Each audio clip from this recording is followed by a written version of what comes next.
Speaking of military pilots, NASA astronaut Michael Fink. He's a Pennsylvania native and a veteran of 3 previous space flights, spending more than a year of his life in orbit. He first flew to space in 2004 as a flight engineer on Expedition 9. He then returned in 2009 to command Expedition 18, where he helped prep the station for future 6-person crews. In 2011, he took part in the second to last, the penultimate flight of the Space Shuttle Endeavour, STS-134. But it was the final flight of Endeavour itself, logging 3 more spacewalks along the way. Fink's also been a key player in NASA's commercial crew efforts, supporting development of the Boeing Starliner.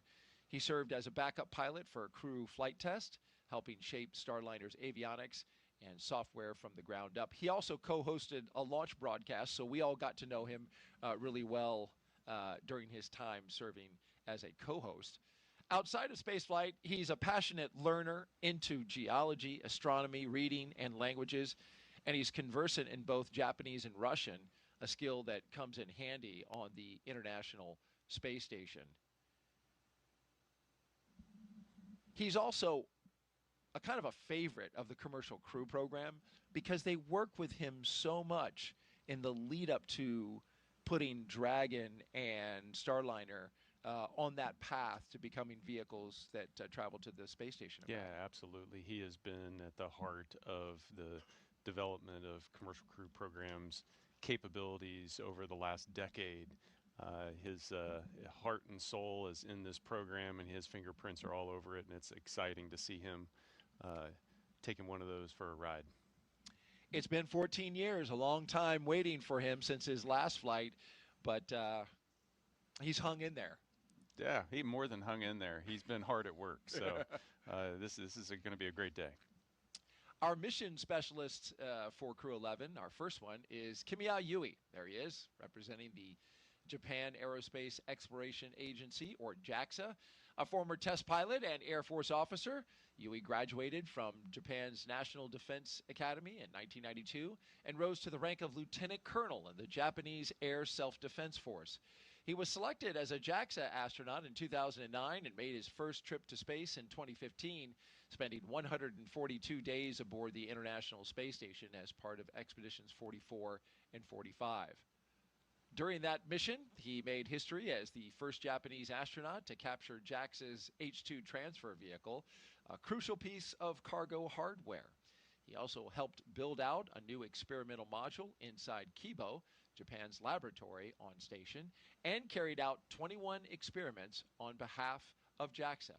In 2016, Yui was named chief of JAXA's astronaut group, and today he is on his way back to space.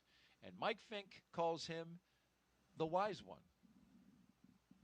Well, you can see why, or his experiences show that he has that wisdom that he brings to the job. But he also has a good sense of humor and a great personality. So Kimya is an amazing guy and fun to always work with when you get the chance.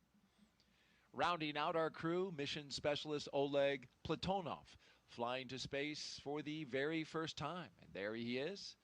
He's a cosmonaut with Roscosmos, Russia's space agency, and a graduate of the Krasnodar Higher Military Aviation School of Pilots. That's where he earned a degree in engineering and the rank of lieutenant. Platonov completed his cosmonaut training in 2018 and was certified as a test cosmonaut that same year. Earlier this year, Roscosmos announced that he would launch to the International Space Station aboard a Crew Dragon as part of Crew 11. That marked a new chapter in international collaboration. He is married, has 1 child, and today begins his first journey to space, weather permitting. Yeah, and so Oleg's in the newest class of cosmonauts over there, and I've had the chance to cross paths with him a couple times. He has just got an amazing personality. Core countdown, side hatches open on schedule. Continue to be on schedule. That's good. And he's got a great sense of humor. He loves to crack jokes, and is just a really great guy. Mike Fink says he's funnier than he is, than himself. which is, Mike's a funny guy, so that's a pretty high bar. and he knows it apparently. Well, if you're watching right now, we would love for you to be part of the show. And so just send us a note, send Nick a question. We'll be looking at those throughout today's broadcast. Just send it to us via our media platforms on X, Facebook, YouTube, or Twitch, and use the hashtag AskNASA. We'll be answering those questions live as we count down to launch. So don't be shy. Jump into that conversation. Nick wants to hear from you. We want to get your questions answered. Yeah, absolutely. I think we only got to like 4 questions yesterday. I'd like to get to 10 times more. 10 times more? Okay, maybe what? double. If we can squeeze in double, that'd be awesome. Okay. Challenge to the broadcast team. All right. Well, the challenge has been laid down, folks, as we watch Mike and Kimya and Xena pose for pictures. The location we're at is the astronaut crew quarters. This is the suit-up room inside the operations and checkout facility. This is about a 20-minute drive from the launch pad, and this is where the team gets ready. This is their second time going through this routine. So given that, Nick, do they get any quicker as they get ready? Well, they're definitely more comfortable. You can tell that today. You know, so this is the 3rd time that they've gone through this process in the last week. You had dry dress, and then yesterday. Suit up and leak checks are complete on schedule. Yeah, and as we can tell, they pass their leak checks because they're doing photo ops in the suit up room. But you know, after going through a scrub, the next day, you know, everything's pretty fresh. The nerves aren't there as much. You still have that blender of emotions that you're going to be going through. But you're ready to go, and you can tell the mood is positive, and they are excited.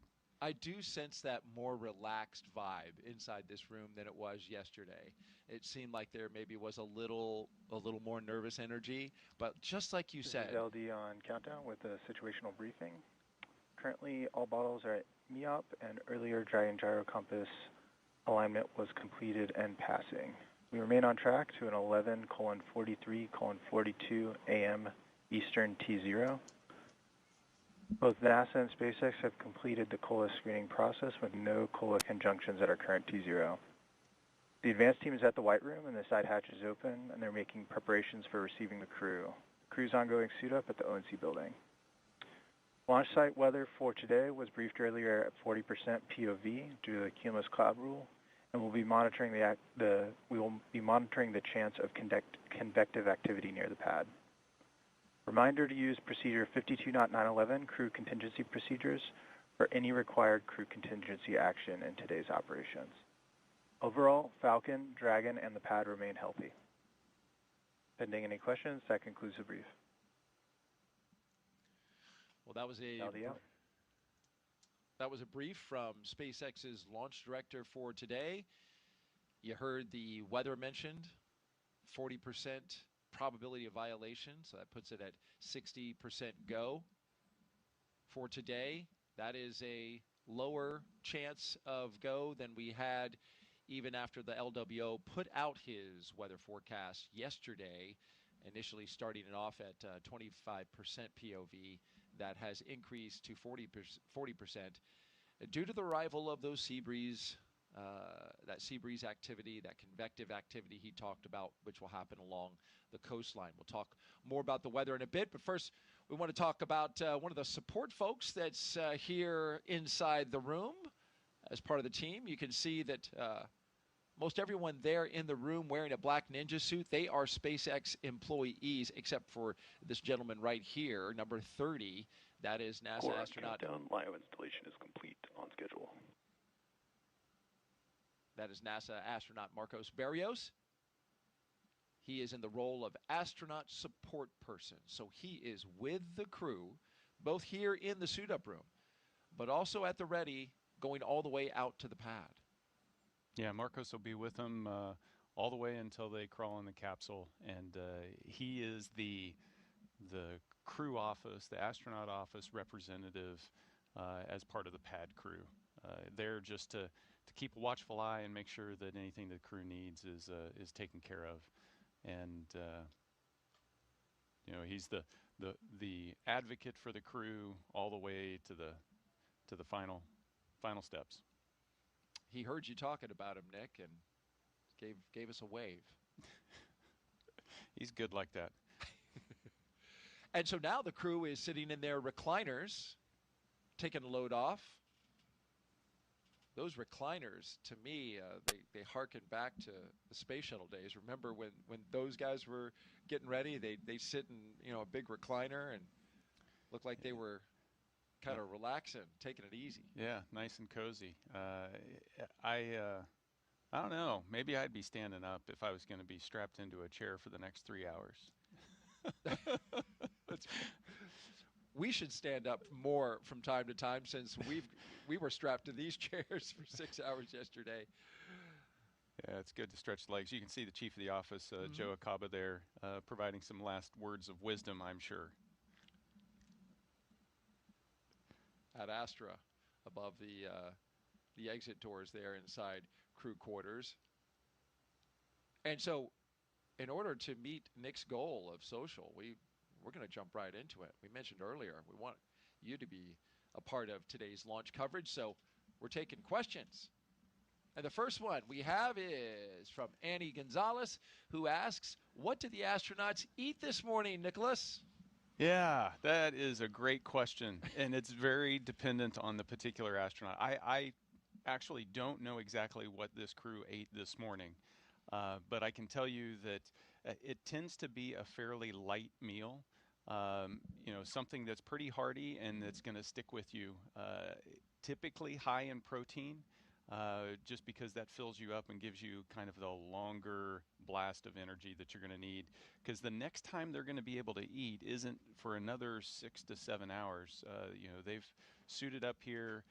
This takes some time. They're going to go out and strap into the rocket, and then it's going to be several hours before they launch. And then after they launch, from liftoff, maybe 45 minutes after liftoff, until they get out of their suits and have an opportunity to eat. So it's a good 6 to 7 hours that you're going to go before your next meal. So they want something that's going to stick to their bones.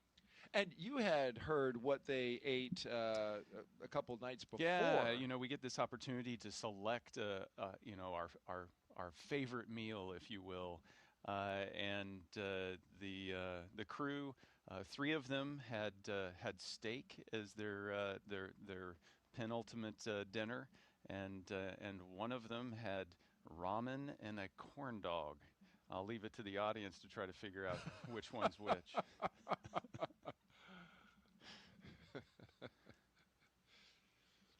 Well, you were telling us yesterday that you want to eat food that you're familiar with. Yeah, you don't want to shock the system. Right? You're about to adapt to microgravity, and that's a big enough shock. You don't want to change up your diet a couple days before. So my technique was just let me just continue to eat the breakfasts I normally eat. Let me eat the dinners that I would normally eat. I wasn't trying new foods or trying to cram in all the things I was going to miss into the last week of dinners. Just try to keep things normal. There's going to be enough stress on the body. Well, Oleg threw us a heart as he was sitting there, which we appreciate. Mike Fink, meanwhile, looks like been there, done that. He has. It's true. He more than a year in space already, and he's getting to go up there for another 6 months. He's a lucky dog.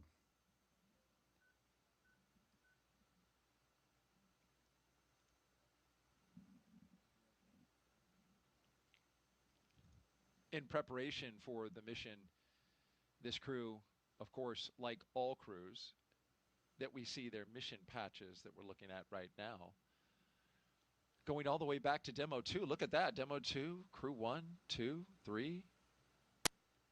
Axiom is in there as well. Yeah, you can see all of the crewed missions where they did a suit leak check in that chair. And so each of the 4 chairs has a slightly different version. You see that you don't see a Crew 9 on there. Alex and I only used 2 of the 4 chairs. So we only zapped the 2 chairs that we were in.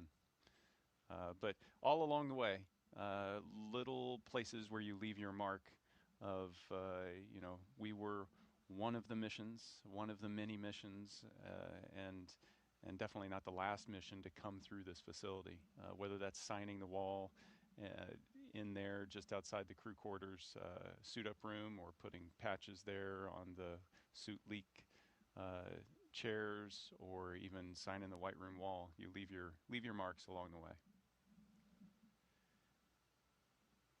And they left those marks yesterday during the launch attempt in many places, including on the wall inside the white room. Won't have to do it today. But yesterday also essentially served as yet another dress rehearsal, one that, if you count it with the training, would be a substantial amount of preparation for today's launch. Let's look back a little bit at some of their training. Nick, talk us through what we're seeing here with Crew 11's preparation. Yeah, some of the launch training, a lot of our training is stuff that, what do you do when things go wrong? And so this is an example of some of the search and rescue training that crews will go through, learning how to use their survival. Their water wings. Yeah, their water wings, their survival equipment, how to get into their rafts, how to call for help with the search and rescue forces from the Department of Defense, Det-3, that's going to come out there and rescue them should they have to put down in a place where they weren't planned. Additionally, you've got emergency training on the inside of the space station, obviously how to do spacewalks, and then when you have a really bad day, we need to be able to provide medical care, and so how do you provide CPR in space? Not a simple thing to do when you're floating in microgravity. No, I would imagine not. Yeah, it takes. Don't you have to brace your back against something in order to create the force? And depending on the person, you come up with different techniques. So there are straps where you can strap yourself down to the ground. Some people will just put their feet on the ceiling above the person and then just push straight up. Push straight up, Wow. which is down on that person. Sure. Yeah. Yeah. Whatever it takes to get it done. In that moment, whatever it takes. Right.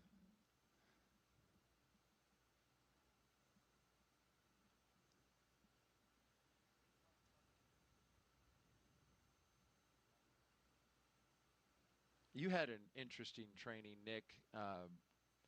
You trained to be the pilot all the way up until a few months before. Indeed. Then you had to switch to commander. What was that like?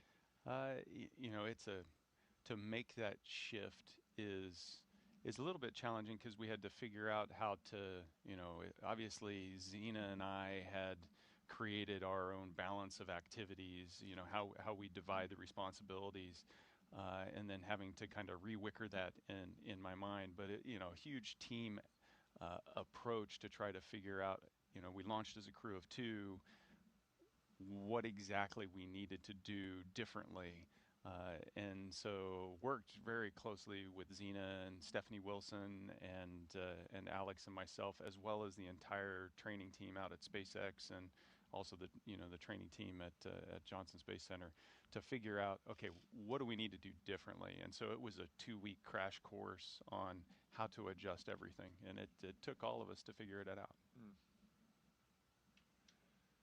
Of course, your Crew 9 mission went on to be very successful, lasted a little longer than it was supposed to. It was a 6-month mission, went to 7 months. So you essentially tested out Dragon for a little bit of a longer duration.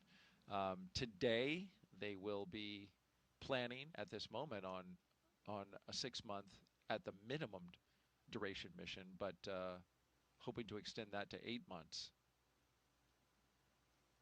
And I think crews are today in the mindset, there's been enough, there is no standard length mission these days, and crews go up fully understanding. The families understand as well. There's been enough examples that your mission is going to last as long as it needs to last. And on average, that's somewhere around 6 months, but it may be longer. And there's a lot of factors that drive into that, and the crews as well as their families know it's not about them individually, it's about what does the mission need, what does it require. And I'm thinking of the advancements that we have made in space flight when long duration space flights were, thought to be a few weeks or more, right? Yeah. And now here we are on the precipice of getting approval for 8-month missions as the standard Yeah. in space. It's it's progress. Yeah. To go from average shuttle durations like 10 days to average missions 6 months to now it's we've really figured out how to support the human in low Earth orbit to be able to keep them up there for a long period of time and keep them healthy.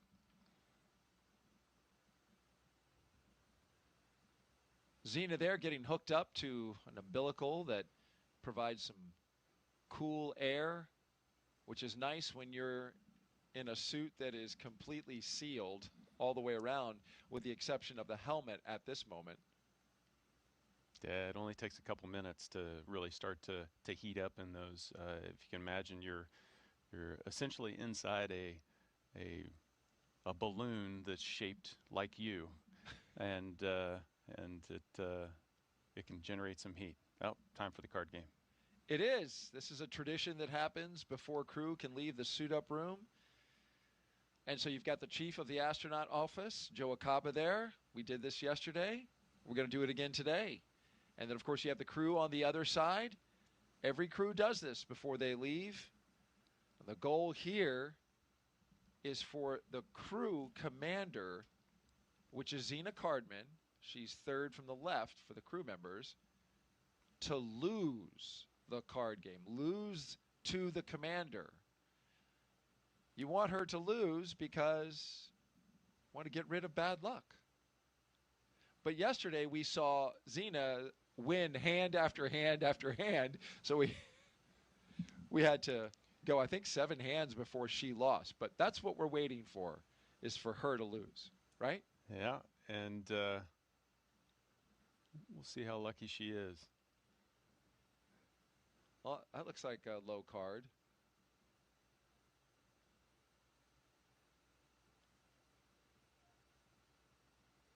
Okay, so Xena and Oleg are hanging in there again.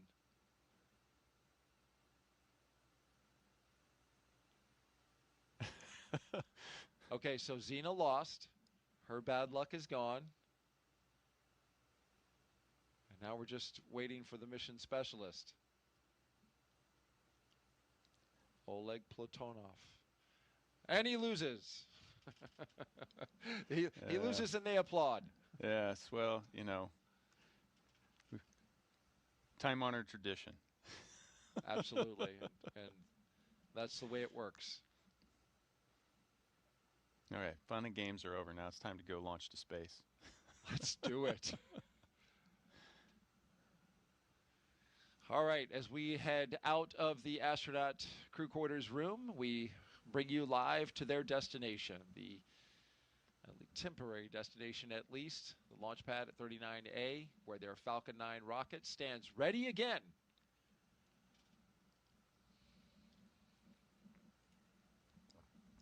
For those of you who are just joining us, we do want to let you know about the expertise that we have with us. You've been listening to astronaut Nick Hague, who has been walking us through operations.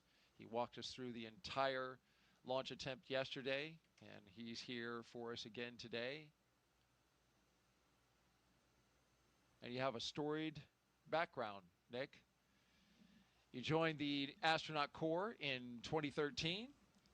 A native of Kansas, Nick holds degrees in aeronautical and astronautical engineering from the U.S. Air Force Academy and MIT. On his first mission to space in 2018, he survived a launch aboard, a dramatic in-flight failure of his Soyuz rocket over Kazakhstan.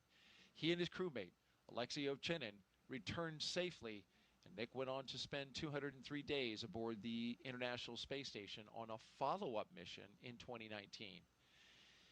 In 2024, Hague was assigned to NASA's Crew 9 mission and upgraded from pilot to commander when the crew was reduced from 4 to 2.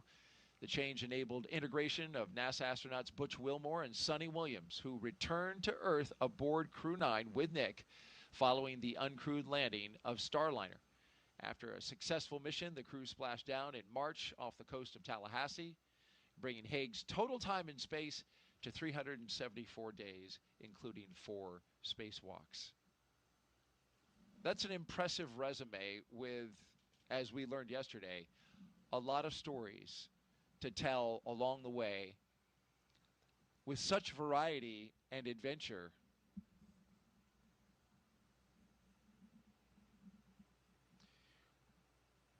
We are listening to a weather brief offline, so we're going to take a moment to listen to that.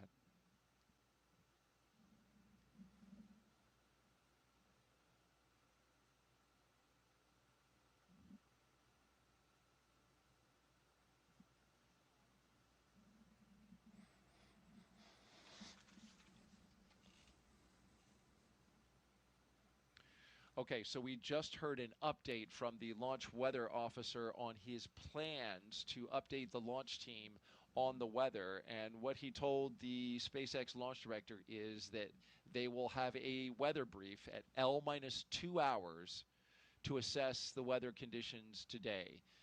There is concern about the possibility of pop-up cumulus clouds and storm clouds in the area, but the launch team felt good enough at L-8 hours today, which was around 3:43 in the morning when they held their first weather briefing of the day, to proceed forward. But they are monitoring this closely, Nick.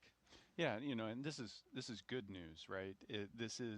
We feel comfortable enough that we will continue to. We've got an opportunity, we've got a chance, so we'll continue to march down the timeline. As soon as they feel like it's not going to pan out, that they're gonna knock it off and scrub for the day. So this is positive news. L-2 hours will be 9:43 a.m.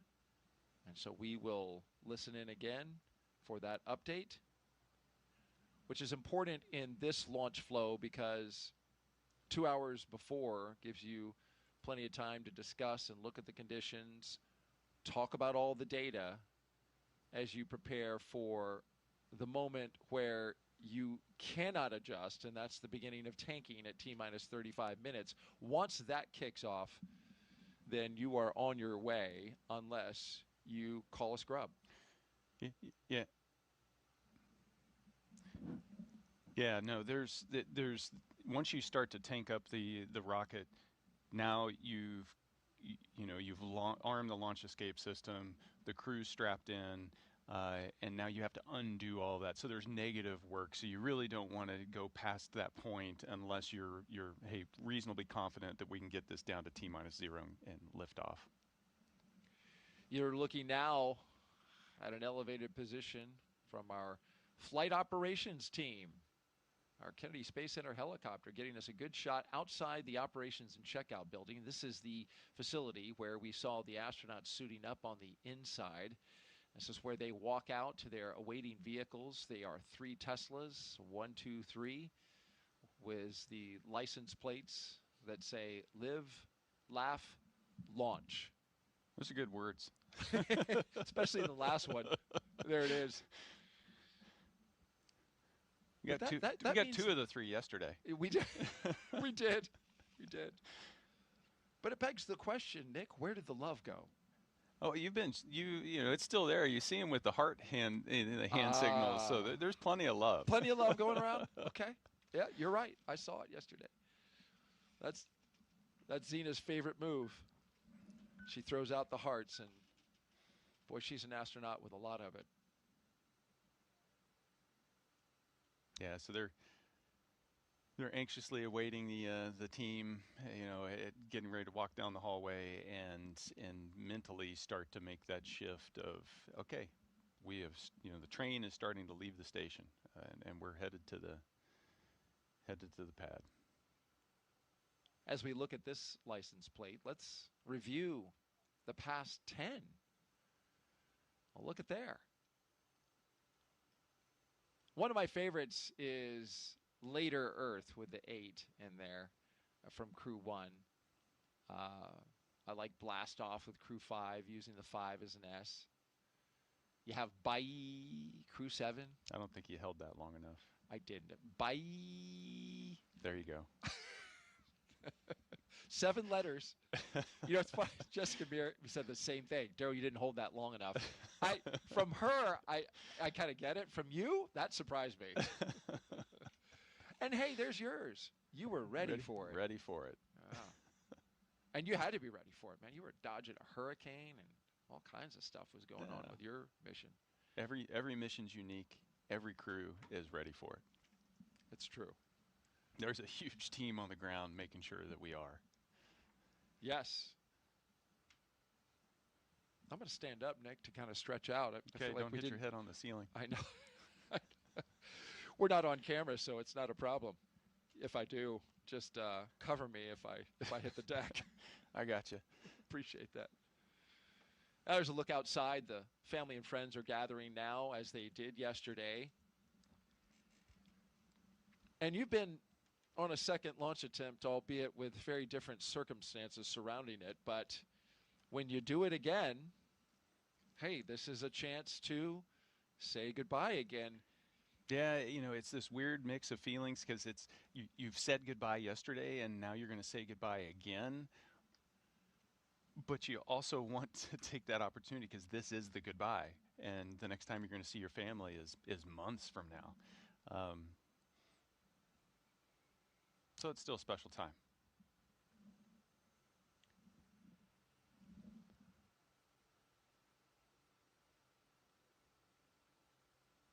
We're listening into loops right now, listening to the launch team as we look at the hallway where the astronauts will walk down.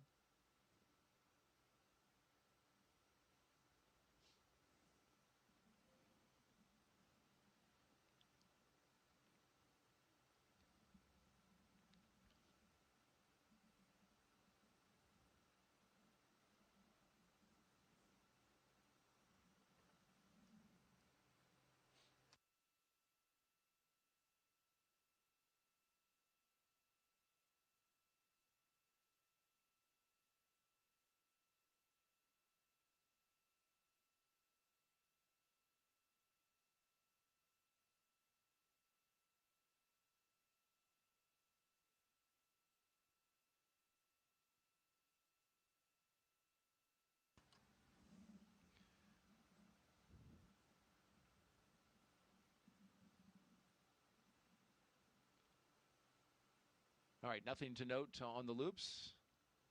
Just taking care of launch business. T-minus 3 hours and 27 minutes and counting. If you're just joining us, you are watching live coverage of the launch of Crew 11 by NASA and SpaceX to the International Space Station. Our T0 today is 11:43 a.m. Eastern Time.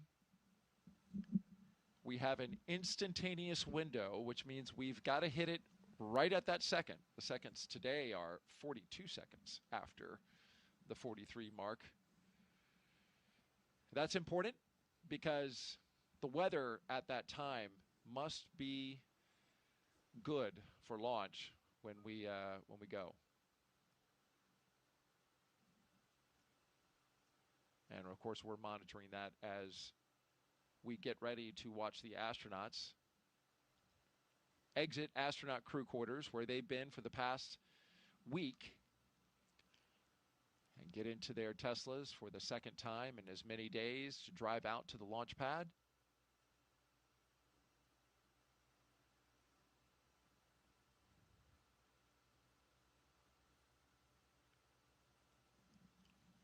Were you able to find out anything about what the astronauts did while they were hanging out the past 24 hours? I traded a couple messages back and forth. You know, obviously when they got back to the crew quarters, it was straight into debrief because that's what you do with operations. You perform them and you debrief them because even yesterday you can learn things about the operations and so they got the update on the weather and what caused the scrub and then we're able to get some quiet time and get recharged, you know, and have an opportunity to connect back with the families again. Good. I needed a little time to recharge yesterday, Nick, after that I tell you what, Daryl, you exhausted me.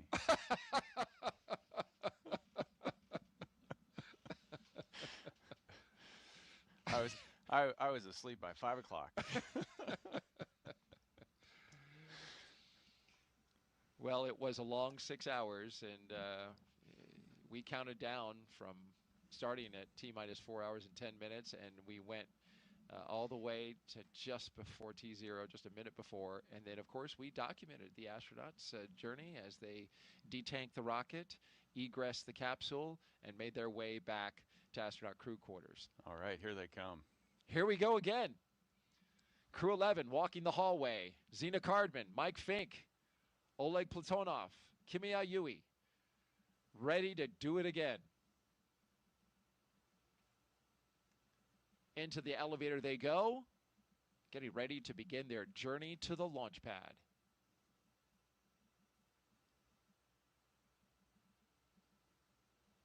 Big waves from the crew. And Kimya, his wave interrupted the elevator. And a salute from Mike Fink. Next time we see them, they will be walking out those doors. You know, so one thing that hasn't changed from yesterday to today, as you can see, the energy and the excitement, it's still there. You're so right.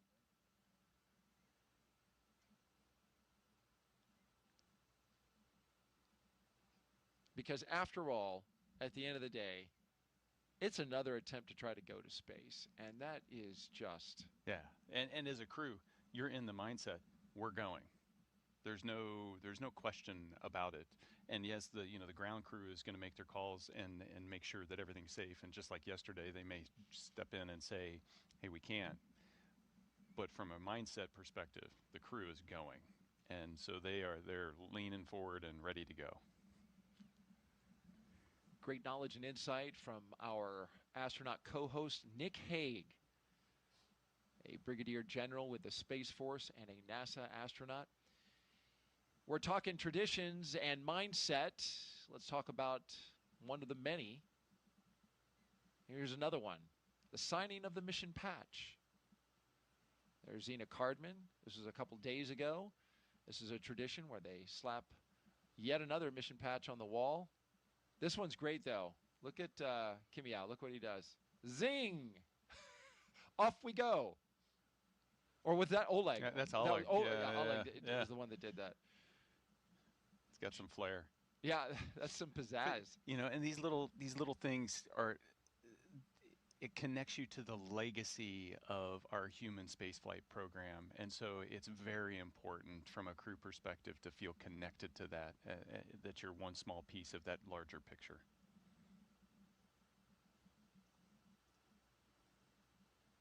That's right, and a legacy that goes back to the 1950s here on the Space Coast. Families are there. You can see them, family, friends, and loved ones, as well as special guests. The doors open up, which means we're going to see the crew shortly. But they're behind stanchions, and that's for a reason, Nick. Yeah, quarantine is so important, making sure that we can keep the crew healthy. They've been in quarantine for the past 2 weeks. And we preserve that all the way up to the point of them getting in the capsule. And so you see those stanchions providing that separation to keep that safe distance so that nobody ends up getting inadvertently sick.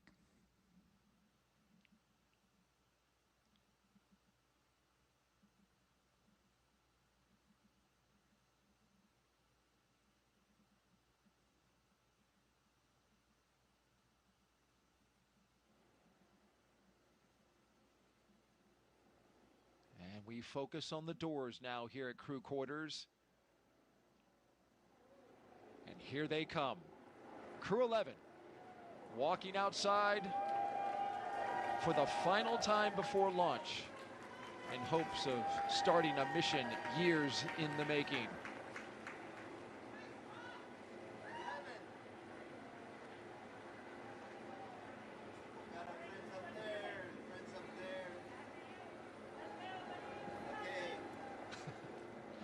Nick is waving. You can't see him, but he was literally waving How at can the you screen. not? How can you not?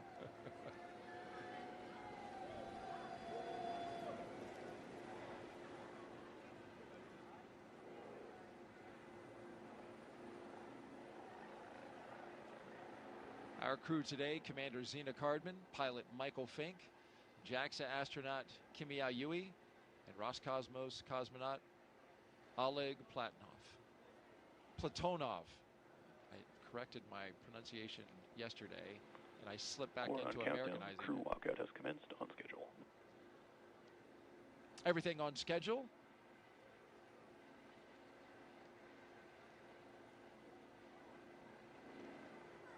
So this is the last chance to say goodbye to family, and you know, once the crew gets in the cars, they'll be able to roll down the window and say the last few words. But friends and family, spouses, children, I'm gonna see you in 6 months, maybe 8.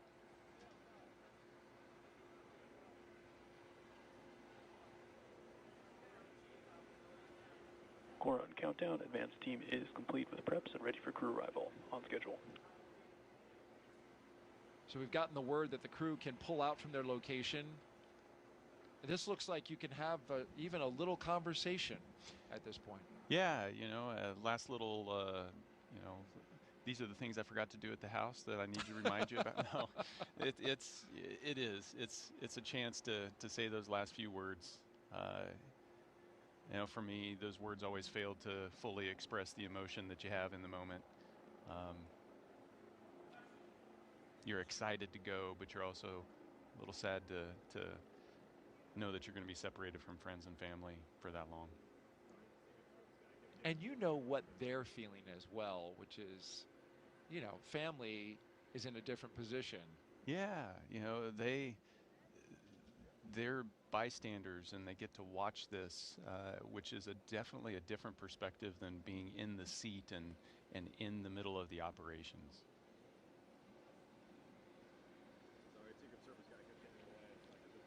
It can be stressful, but you know, NASA does an amazing job of providing extended support to the families to help them, you know, especially through stressful times like a launch.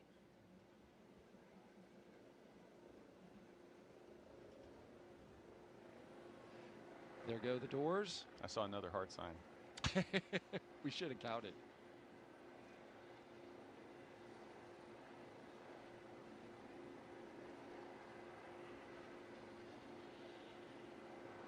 So you see 3 Teslas there. The first Tesla has the closeout lead and 2 suit technicians.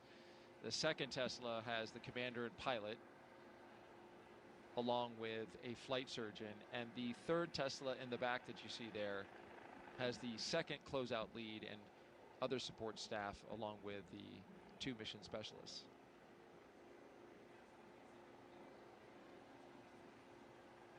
And here's that moment you were talking about, Nick.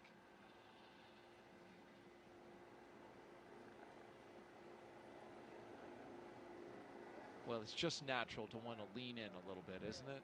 It is. The quarantine, you know, the window's down and you want to just reach through and give them a hug, and you can't. Right.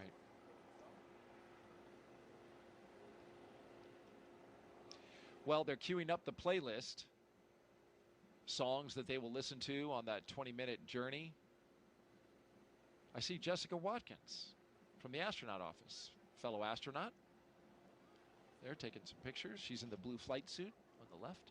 Yep, and we've got, you know, astronauts assigned to each of the families to provide them that support. And it means a lot for the crew member that's launching to know that you've got one of your colleagues, one of your friends that's there to take care of the people you hold most dear. No.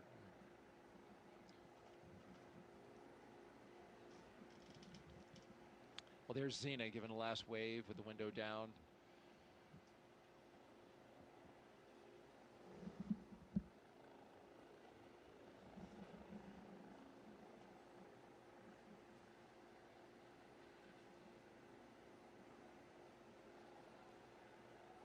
You know, there's lots of mixed emotions when you're launching, and you know, this is one of those moments where it's lots of smiles and energy, but there's also, you know, teary eyes.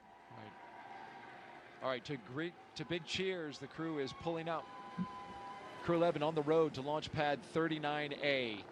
Let's take a moment now to hear in their own words from each of the crew members, and we begin with the commander, Zena Cardman, as she shares her path from field science to spaceflight. I think in a lot of ways, science and exploration is just innate to us as human beings. That's why toddlers ask so many why questions. It's just part of who we are. In many ways, I think trying to explore space generates solutions to problems that we didn't even know we had. My name is Zena Cardman, and I am the commander of NASA's SpaceX Crew 11 mission to the International Space Station. I was born in Champaign-Urbana, Illinois, but grew up in Williamsburg, Virginia. I grew up almost like an only child. I have two older brothers, but the younger of the two actually went off to college when I was 5 years old. And so I learned to play in my backyard a lot, play with friends, use my imagination, and explore the natural world around me. I studied biology as an undergraduate student. This is largely because I had a really excellent high school biology teacher who inspired me to pursue research on my own, even as a high school student. But while I was at college, I also got to know microbiology. I got to know geosciences and chemistry. I wound up doing a lot of research in an oceanography marine sciences department and studying in remote locations like Antarctica. I also, while I was an undergraduate, became a creative writing minor, and I've always really valued that chance to study the creative side of my brain and explore our natural world through that side as well.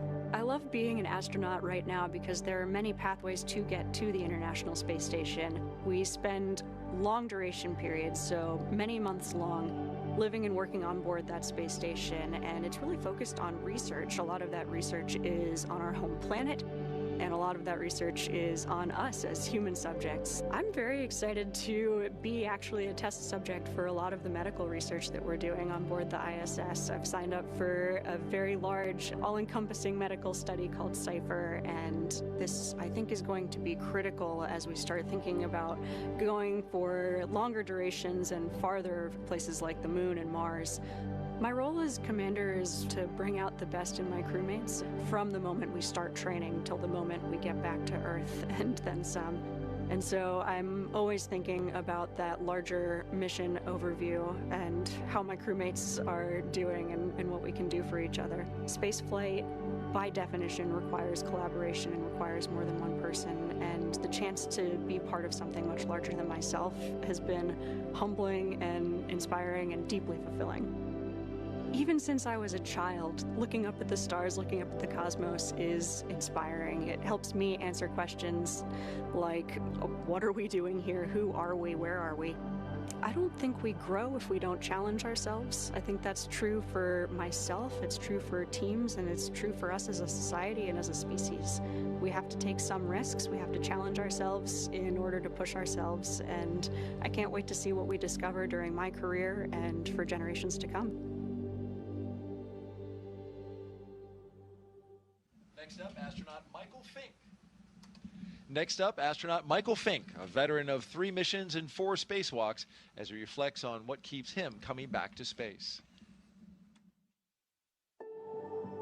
Human beings, part of our nature, part of who we are, our identity is explorers. Because every time we explore, we improve our lives and our situations. It's just natural. My name is Mike Fink, and I'm the pilot for NASA's SpaceX Crew 11 mission to the International Space Station. I grew up in Pittsburgh, Pennsylvania, home of the mighty Steelers, and it was a great time to grow up, lots of great educational opportunities, a time that was tough economically, but a place where we knew that dreams could come true.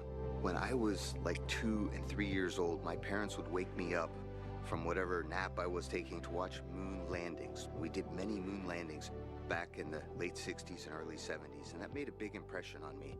So I knew that back then, even when I was like 3, that I wanted to be an astronaut. I wanted to go walk on the moon. I wanted to go explore space. So I learned to read so I could read more about space, and the more I read, the more excited I became. When I was in high school, I didn't know what engineering was. I knew what math and science were, physics. I was kind of good at that. Math. I took a leap of faith and went to an engineering program at the Massachusetts Institute of Technology, MIT. thankfully paid for by an Air Force ROTC scholarship and then hustling with side gigs on the weekends. And I got to study airplanes and rockets, two of my favorite things. So I was able to graduate from MIT with 2 degrees, and then the summer after graduation, I had a really wonderful opportunity to study in Soviet Union. Fortunately, I'd studied Russian language, so I knew enough Russian to go with some colleagues, and we spent the summer at Moscow Aviation Institute studying cosmonautics, and then I spent the next year at Stanford University getting a master's in aeronautics and astronautics. I love the space station. I helped build it. I helped the first modules get ready here on planet Earth, and have had the joy of living aboard the space station for 2 long-duration missions so far. We've learned from the International Space Station that space is a great place to really understand more about the universe. When we are aboard the International Space Station, we're still gravitationally connected to planet Earth, but we're free-falling, so like we're in microgravity. So you take that big G out of the equation, and then you can find out what's really going on physically. We're also outside the atmosphere, so we can look to the universe beyond us without atmospheric interference. When I'm on a spacewalk, I can look out to the whole universe, and I can see how small our planet is and how big and wonderful the rest of the universe is, and it's calling to us. We need to explore and go see the whole universe that's out there. Space exploration is something that really speaks to me as a person, right?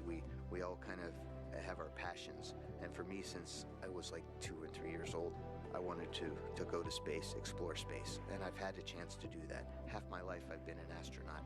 I've really, really enjoyed exploring space.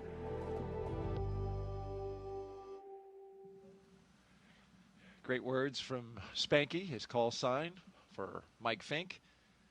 And as we follow the 3 vehicles with security escort, we reveal a beautiful view of the vehicle assembly building. Iconic here at the Kennedy Space Center, where work is underway to stack the rocket inside. We're stacking the rocket and the spacecraft for Artemis II, NASA's first crewed mission to the moon in more than 50 years.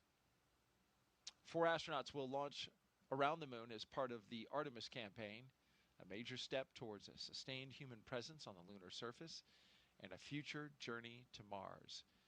Zipping by, 4 astronauts go into low Earth orbit, looking at a gigantic building that holds inside of it a moon rocket, and as well as the next generation launch tower that you see out there, ML2. All right, let's hear now from JAXA astronaut Kimya Yui on the returning to station, representing Japan, and what this mission means to him.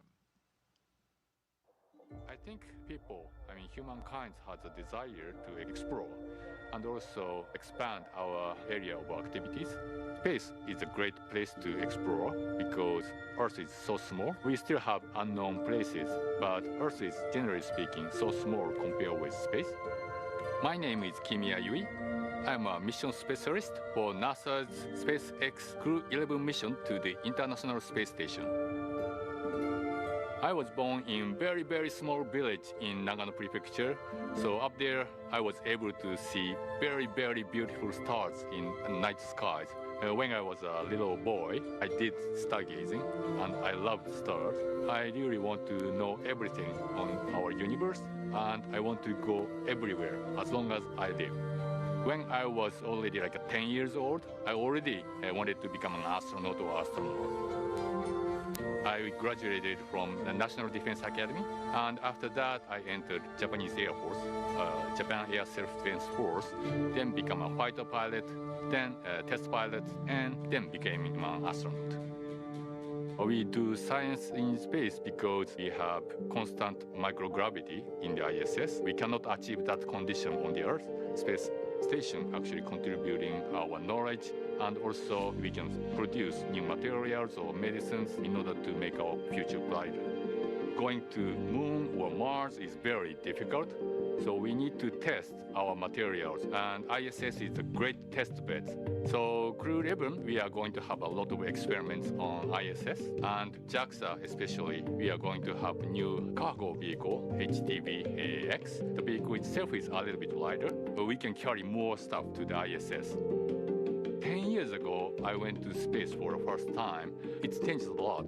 And for astronauts, it became much more convenient to live. For example, we didn't have a good place for cooking. Now we have gallery.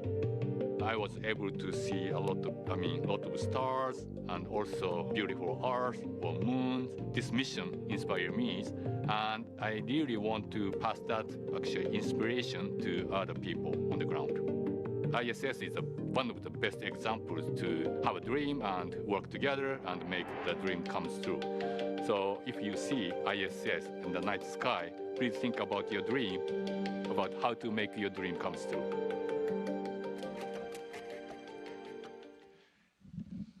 And finally, Roscosmos cosmonaut Oleg Platonov sharing his thoughts as he prepares for his very first flight to space.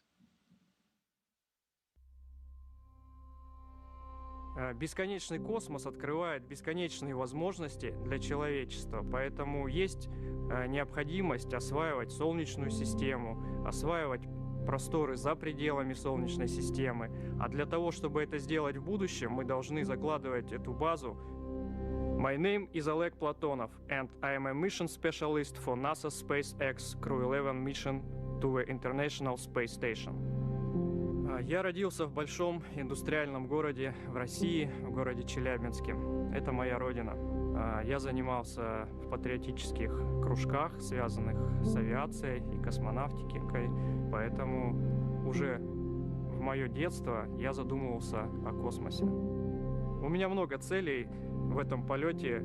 Прежде всего, я хочу полететь на мощной огромной ракете в космос, долететь до Международной космической станции, сесть возле большого иллюминатора на станции, посмотреть на нашу красавицу Землю, и это будет вдохновлять меня работать все лучше и лучше. Мы можем получать новые данные о нашей Земле, о Солнечной системе, о космических лучах, о нашей Вселенной, о жизни микроорганизмов в космосе, о здоровье человека, о получении новых лекарств, о путях улучшения конструктивных материалов и внутренняя потребность человека исследовать все, что находится вокруг него.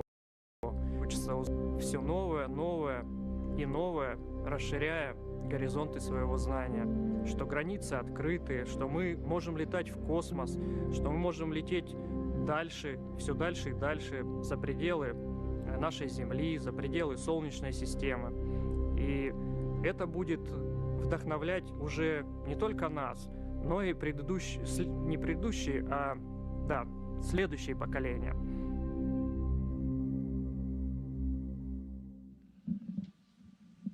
And that wraps up, in their own words, Crew 11, as they arrive at the pad for their launch attempt today. Launch pad 39A, and a beautiful shot there provided by the flight operations team here at the Kennedy Space Center. Those helicopters orbiting the pad, keeping the area secure with a lookout, as well as carrying one of our cameras to give us some spectacular views.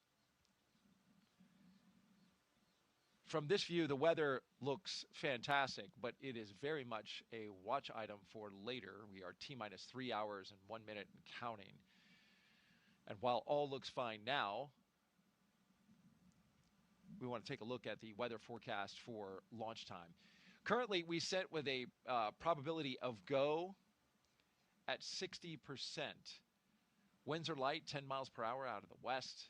Temperature is a roasty, toasty 87 degrees expected for today at launch time. The concern is cumulus cloud rule along with surface electric fields rule, which together basically tell you pop-up storms, pop-up thunderstorms at the time of T0, currently scheduled for 11:43 a.m. Eastern time. The sea breeze, as it does this time of year and as it is forecast to do today, will creep over land, and the convective activity with the warm air will percolate some cumulus clouds and potential storm clouds around the pad. We saw this yesterday as we were standing out there for the launch attempt. The hope is that those will percolate not too close to the coast, but it became more of a watch item today than it was for yesterday because of exactly the formula that played out, in addition to the fact that today we have additional moisture in the atmosphere. We're also watching the weather along the Ascent corridor. We've got a low pressure system that's moving off the coast of the eastern seaboard. It's well north of the staging area, but we could have some storms in that earlier or afterwards. So that is also a watch item. This, of course, is an area where if Dragon were to need to abort off the rocket and splash down, they want to have good conditions weather-wise in order to land in the ocean. Yeah, you know, you've got to watch. It's not just the weather at launch, it's the weather all along the launch corridor. And it's a really complex process. There's a lot of factors that go into it, and it's almost an impossible task for the weathermen to figure it out in advance. So we just continue to watch and take it down to the real-time call of are we ready to go or not. The launch weather officers, a very capable bunch. They do their best. But like you say, weather is so unpredictable here in Florida that it's hard to get it exactly 100% right. But we use the tools we have and the data that we see, and we'll take it from there. Let's get a social question in that have been queuing up. MPOV23 asks, we are watching the live stream, and my 10-year-old daughter, Zoe, asked, what do you do to keep entertained, busy, while in space for so long? Yeah, that's a great question, Zoe. It's one of those things where everybody's a little bit different. Some people read books. Some people will watch a favorite TV show or a movie, or will sit around, you know, every Friday evening after the long work week, we would get together and have dinner and share music and just talk. But without doubt, something that everybody does is go to the window and look out the window at the Earth down below and just soak it in, because it is such an amazing view. You can see almost coast to coast of the United States as you fly over, so you see so much, and you almost start to lose the ability to see the impacts of humans, and you see the mountains, and you see the oceans and lakes and deserts, and you start to appreciate just how connected everything is on Earth. And then when you get on the other side of the world, you're in the dark, and then the stars all come out, and you can see the universe just kind of unfold in front of you, and there's so many stars that you can't see that many stars from the ground. And it's just so impressive. You could spend hours. I can only imagine. And all in 90 minutes, right, as you zip around the planet. 16 times a day. Well, there is our commander and our pilot, Mike Fink and Zena Cardman, looking up at their rocket. Big hugs, big hugs. And so Zena must have listened to your commentary yesterday, Daryl, because she was leaning back farther than Mike was today. I noticed that. I was going to say so. I was like, wait, Mike Fink has the upgraded suit. He is the only one of the crew to wear the version 2, V2, R2, which is an upgraded suit that SpaceX is providing. In the elevator they go from the ground floor up to the 275-foot level. This is a great shot. They were just there looking up at their rocket. This gives you a sense of scale. Which is so hard to get in the space industry. Yes. You see these pictures of the rocket and launch pad from a long ways away, and without a person standing there, you start to forget that these are small buildings we're launching into space. Yes, that's right. That was a great shot to lay that imagery out, right? We saw them close up in the elevators, and then we widened out to the rocket. It really gives you a sense of scale. Great work by the production team there. All right, they get to the elevator. They have one more set of stairs to climb before they get up to the crew access arm.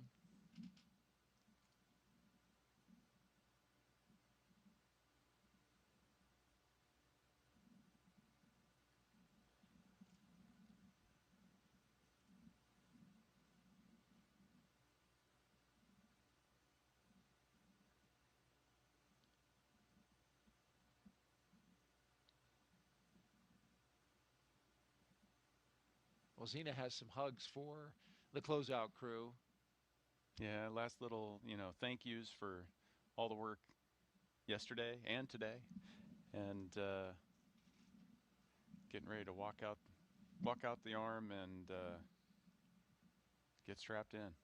Today's the day.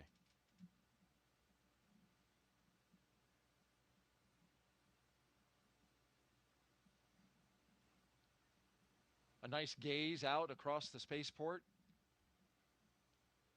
You can see everything. It's an unbelievable view. It's so scenic.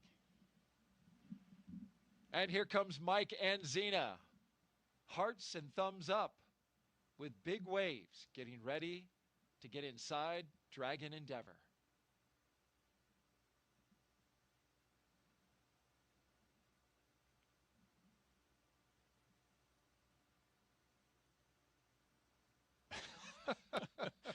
Was that a dab? You said he was a jokester. He's having a good time. And so, put a hand where they signed the meatball, More on the countdown. NASA Crews logo. have reached the White Room on schedule. Because this is the second launch attempt, they will not have to sign their names along the NASA logo that you see there on the wall. They did that yesterday. So Xena just put her hand on it, gave it a touch, and they'll go straight into making sure their suit is clean and there's no FOD before they get into the Dragon Endeavour, their spacecraft that will take them on a journey to the International Space Station, 260 miles above the surface of the Earth.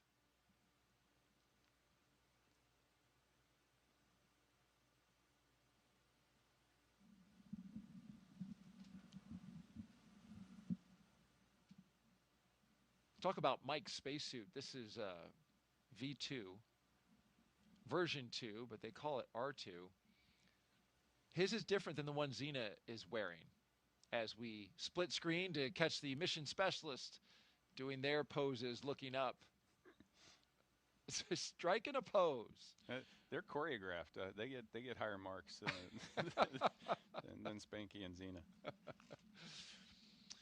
You're listening to our posing judge, General Nick Hague, an astronaut here at NASA, and also Brigadier General with the U.S. Space Force. In goes the commander, and now we await the pilot. But his suit is different as he pulls up the front of it. It is more configurable. You can adjust the sizing on it much better than you can the first version. This one has zippers that zip around the circumference of the individual rather than a long zipper that goes along the inseam. With that one that you suited up in, Nick, you get into it kind of like you would a onesie, but this one, you get into it the way we got into our clothes today. You're wearing a flight suit, I'm not, but get into your pants, put on your shirt, and then zip around.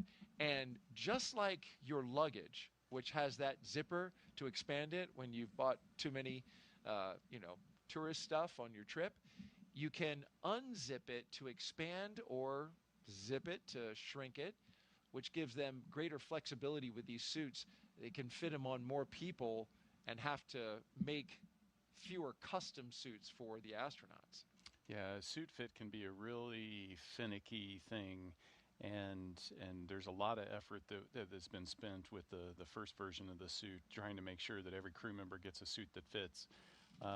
With this new one, there's a lot more adaptability and a little bit more forgiveness in the suit. It's one of those things that's really important. Normally these suits are never pressurized except during leak checks, but in the event of an emergency, they may need to pressurize, and if they don't pressurize in the right shape, it can lead to injury of the crew member.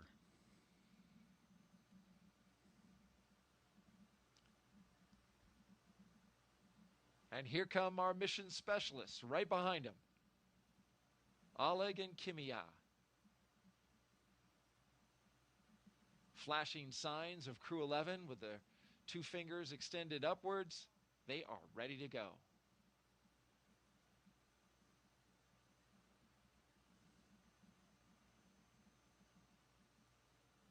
You know what I love about the view, you were talking about it earlier, that we can see out the windows there, is that with the exception of, you know, the occasional launch pad and building and stuff, this is a pristine wildlife refuge that just goes on and on and on. So it's natural Florida the way it was before, you know, it became populated. Yeah, and it's that that stark contrast of Yes. of nature and then this technology, like the most sophisticated thing that humanity can do, plopped right down in the middle of it, and that juxtaposition is just it's eye-catching.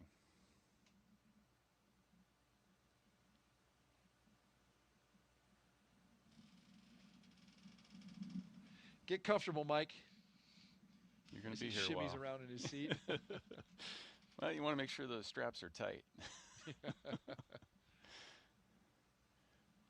Yeah, so you can see, you know, the pad crew strapping them inside, but then also outside. Some of the things that you wear on the way to the launch pad are there to protect you from getting FOD in the suits or, you know, debris in the suit. So there's a cover that goes on the umbilical port on the leg. There's some covers that go on the bottoms of the boots. Once you get to the white room, you take all that stuff off because it's clean at that point, and you're ready to get inside. And then you'll see them strap inside, as well as here in a little bit start to hand them their you know, personal gear, which is that satchel that they're going to put on their left thigh.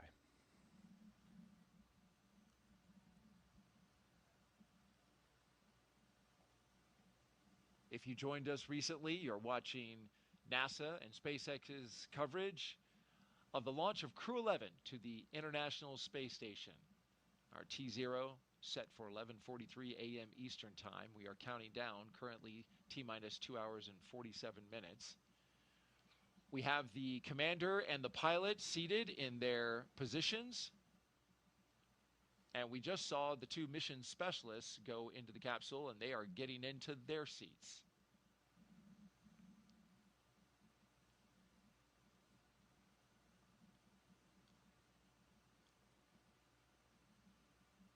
NASA astronaut Nick Hague is here helping us document Crew 11's journey into orbit. In our split screen, we are inside and outside of the spacecraft. We're also taking your questions, so please send them in.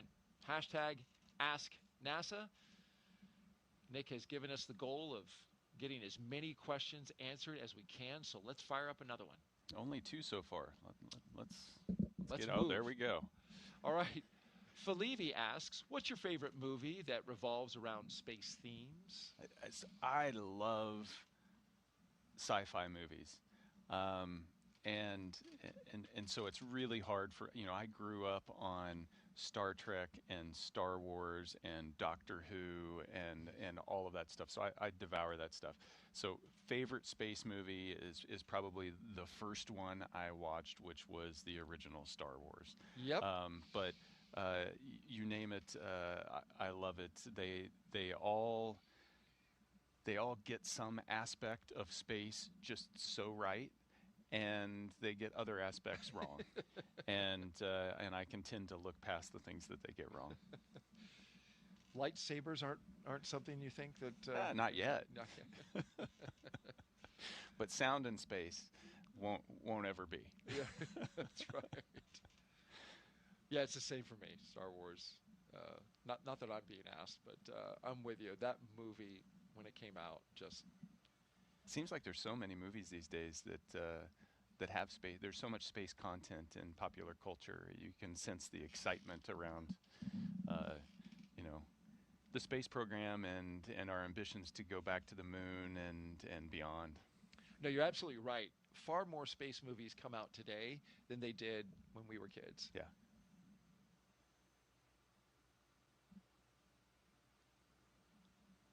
All right, Crew 11 now completely seated. This is their lineup from left to right. We have Oleg Platonov, Mike Fink, Commander Zena Cardman, and Kimya Yui.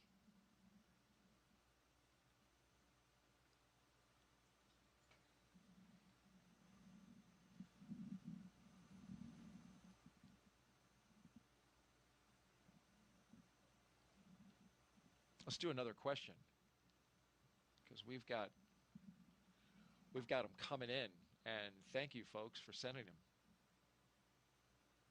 Bennett asks, how do crew from different space agencies come together to train for a mission like this? And in this particular mission, you have the United States, of course, you have Japan, and you have Russia. So those are faraway places. They are, but the world is small, and the way we train is we train together. And so part of the job of an astronaut is traveling to different training locations. On the International Space Station, you have different modules. You've got a U.S. laboratory, a European Space Agency laboratory, a Japanese laboratory. You've got the Russian segment in their laboratory.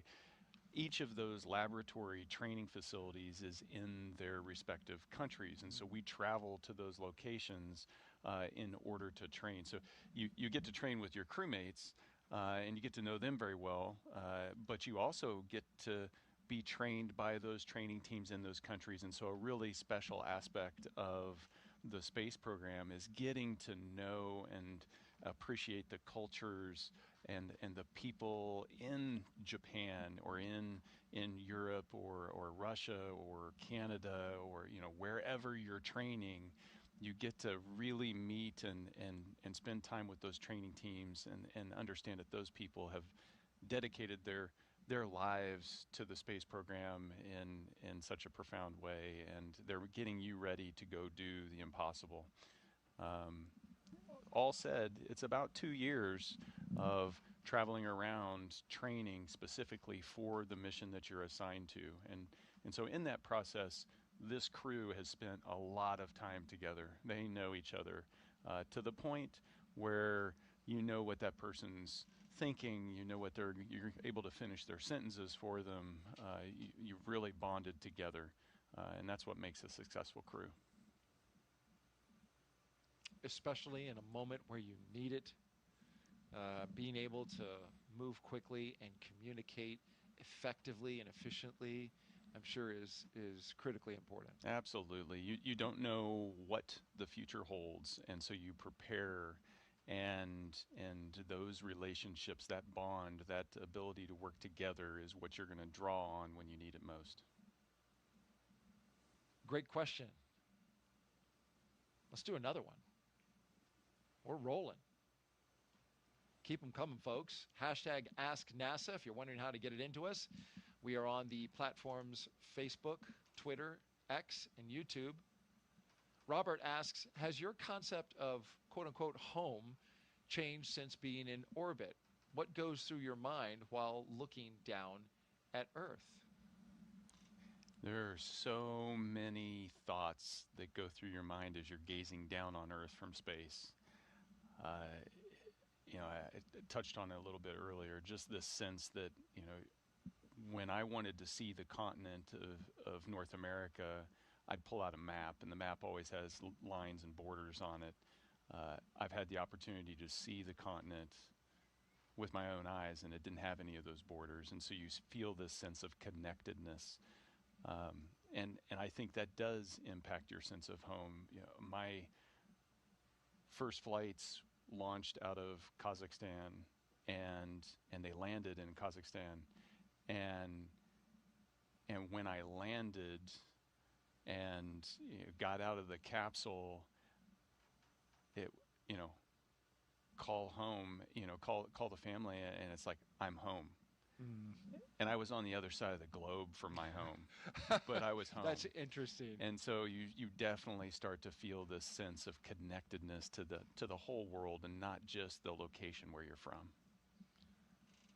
Planet Earth is your home. After you've been in space and had your life supported by a machine, a very well-operated machine, for 7 months, you come back and touch ground. It's fascinating to hear you say that you landed in Russia and you were home. Yep. Because you were back on the planet. Just back on the planet. Yeah.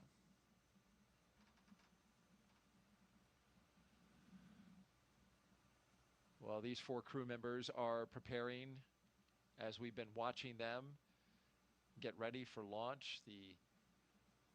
In the immediate future, they're getting ready for hatch closure. So the closeout crew that you see there is getting those final touches in place, preparing the crew with everything they need before they leave the capsule, because after all, they are strapped in, won't be able to move around. So any final placement of items or support equipment that they need, they're taking care of that right now. Yeah, there's lots of gear that you end up with on you once you're strapped in that you didn't have on you as you were heading out to the launch pad. Probably the easiest thing to see in the view is the satchel that's on their left thigh. It's a knee board so that they have a place to write and take critical notes. Dragon, ready for comm checks. Copy, ready for comm checks. We are configured for umbilical comm checks, so seat 1, seat 2, seat 3, seat 4, comm check. Seat 1, loud and clear. 2, loud and clear.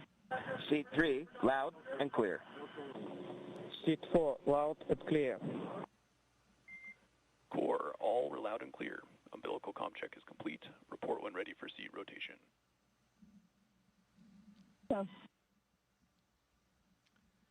So we're running ahead of schedule with that communication check with the core, which is the resource engineer, that the crew operations resource engineer that communicates with all 4 crew members. And so they went through, and we heard from each astronaut, verify that they can communicate with the core. That's the first set of communication checks. We'll get another set, a much longer set, later as communication checks are established with the launch team at T-minus 2 hours and 19 minutes. We are running ahead of time because those comm checks normally happen at T-minus 2 hours and 30 minutes, but we're 7 minutes ahead.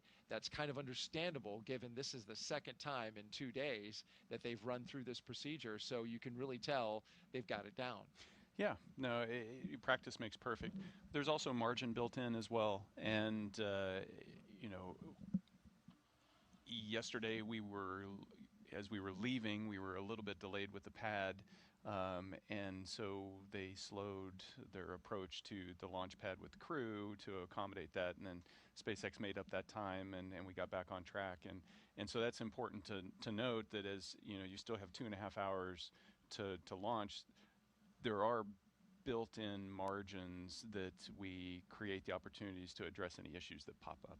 So far, everything's been going great. Yeah, so today they could just zip right out to the pad, and it felt like that's what they did. They got out there pretty quick.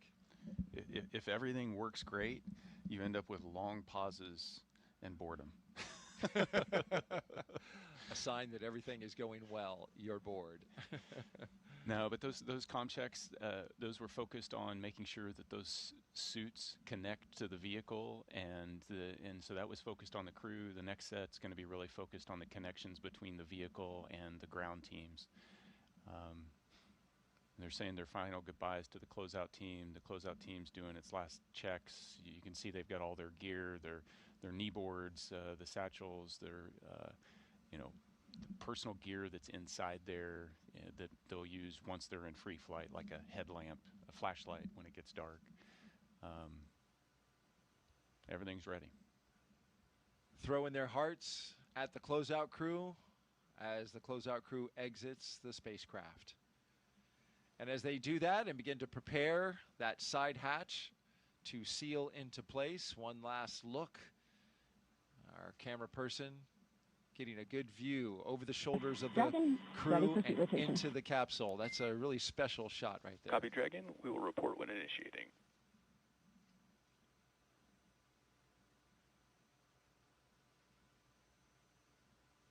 And so here they're going to rotate seats here shortly, put them into the launch configuration. The next time those seats will rotate down, per the plan, is just after re-entry, once you've come off peak G, getting ready for shoot deploy. Dragon SpaceX initiating seat rotation. Copy.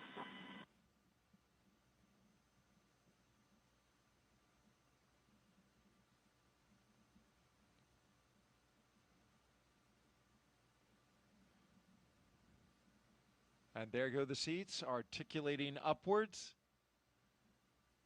putting the crew in launch position. Get a view below their feet as well. Yeah, you can see all the Some of that supplies. cargo, yeah.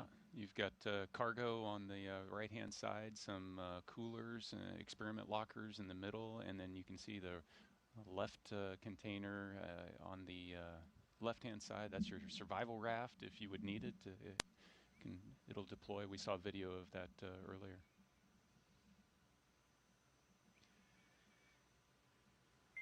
Dragon SpaceX. All right, seats are in the out launch position. of the spacecraft we go.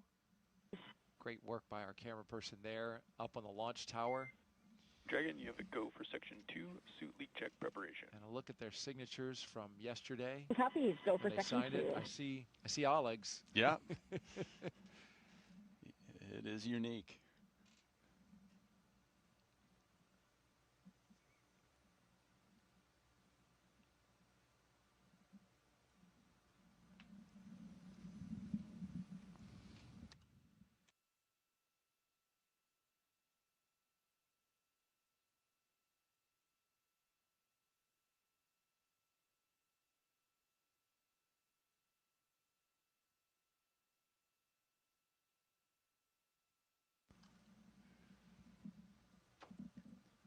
As the astronauts are seated into their positions here inside Crew 11 and the spacecraft Endeavour, we want to revisit your missions, all three of them, Nick, that you participated in. And we have some photos to kind of take us through that.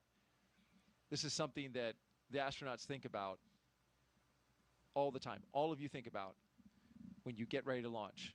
You never know what's going to happen.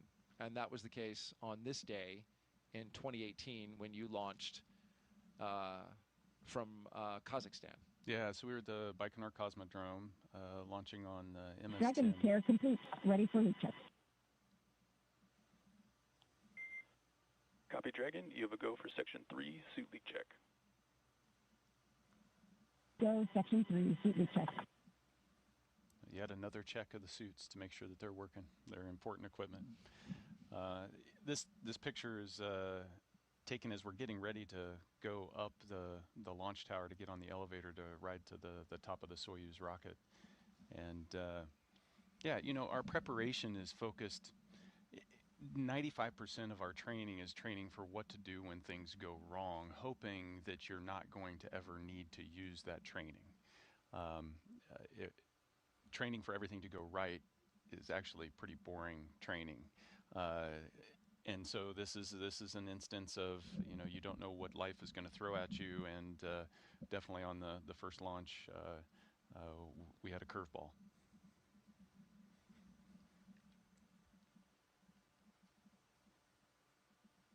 It was a beautiful day, not unlike today. You know, a fall day launching off the same launch pad that Yuri Gagarin launched off of, and 2 minutes into the flight, that's when staging occurs for the Soyuz, and for the Soyuz rocket, the little external boosters on the lower half of the rocket are empty at that point, and then they gently separate and then propel themselves away. But on that day, one of them failed to propel itself away, and when you're 30 miles up going 4,000 miles an hour, the slipstream of the wind is strong enough that it forced that empty tank to impale the center of the rocket, and it disintegrated. In that instant, because everything happens fast when you're going that fast, the launch escape system pulled us to safety. And so this is a still shot of that moment. You know, it was kind of a violent side-to-side shaking. The alarm is sounding. You can hear it. You can see the alarm flashing in front of you. There's a light that comes on the console that, you know, says rocket emergency, and then you spend a second or so trying to figure out exactly what happens as you're slowly tumbling, continuing to coast toward space because we were going so fast. And so we coast all the way up out of that debris field up to about 90 kilometers. You made it to space. Yeah, depending on who you ask. Okay. Though was it 62 miles is the Kármán line? I don't know what the conversion is for the kilometers. Yeah, so they use 100 kilometers is the international standard. The military uses 50 miles. That leaves this gray area, and as far as I'm concerned, I walked away alive, so that it didn't matter. Amen. And so that launch escape system automatically sensed that there was something wrong, and pulled us to safety, and. You know, so we landed. The flight was 20 minutes. Pararescue forces were there to pull us out, and within 6 hours, we were coming down at the airport, walking off the jet, able to embrace family. And you can see I'm giving Katie a hug, and that's your wife. That's my wife, and Alexei's there with his wife Svetlana. And, you know, our extended family is all there as well. And, you know, it's that sense of disappointment that it didn't work out, but also that sense of... Dragon, 4 good, we've checked. Copy, Dragon. We see the same. Closeout team will perform final closeout steps and exit the capsule. You can proceed to Section 4, side hatch close, and report when ready to close the hatch. In Section 4, and we'll go.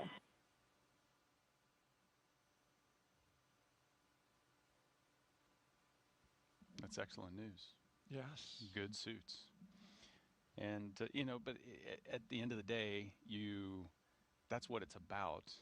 Regardless of whether it's a successful abort or a successful mission, at the end of the day, it's about getting back to family. And you did that day. The launch escape system worked as it was supposed to. And it brought you back to your family, along with your cosmonaut, who was your fellow crew member, to his family as well. And that's why you train the way you do, is for moments like that. And it underscores the importance of safety, because this is a risky endeavor. It is. And, you know, the crew members take that risk. The families take that risk right there with them. That's why we train. That's, you know, we talked about the... SpaceX Dragon, crew are ready for side hatch closure. Copy, crew ready for side hatch closure. We talked about that before, you know, that international aspect training as a crew. You know, during the abort, Alexei and I didn't have to communicate directly to each other. Dragon, SpaceX, comm check.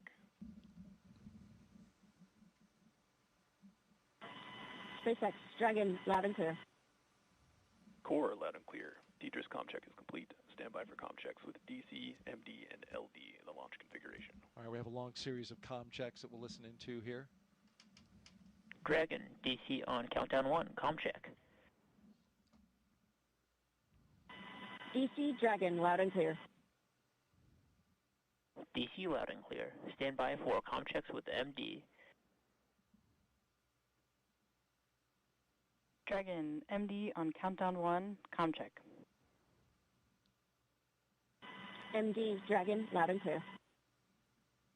MD has you loud and clear. Stand by for comm check over Dragon to ground. Dragon, MD on Dragon to ground, comm check. MD Dragon, loud and clear. And I've got you the same. Stand by for comm checks with LD. Dragon, LD on countdown 1 with a comm check. LD Dragon, loud and clear. LD loud and clear. Stand by for comm check over Dragon to ground. Dragon, LD on Dragon to ground with a comm check. LD Dragon, loud and clear. LD loud and clear. Dragon SpaceX launch configuration comm checks are complete.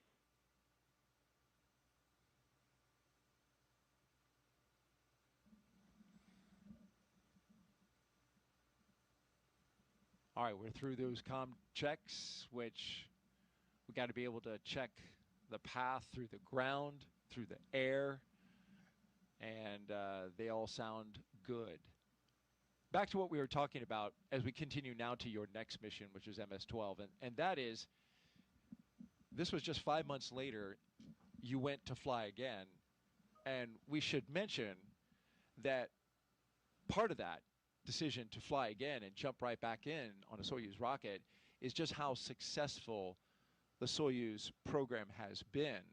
You had no problem getting right back on that spacecraft and that rocket and launching into space, because that is a highly reliable spacecraft, has been for a long time. Yeah, absolutely. And what we do, this whole idea of being launched into space is predicated on the trust and faith in the teams that are creating that reliability, into the engineering that goes into the system, into every little detail, and all the redundancies in the design, so that when there is something that occurs, you know, the backup's there. And so the launch escape system that rescued us on that day hadn't been used before, but it worked when it was needed. And that's so symbolic of the space program. There are so many things that are in place, and when they're called into action, they work because of the dedication from every person on this gigantic global team. And so you're ready to get back into it. And you know, so 5 months later, it's Alexei and I, plus Christina, who is getting ready to go up for a year-long mission, and we had a beautiful, pristine launch to the International Space Station.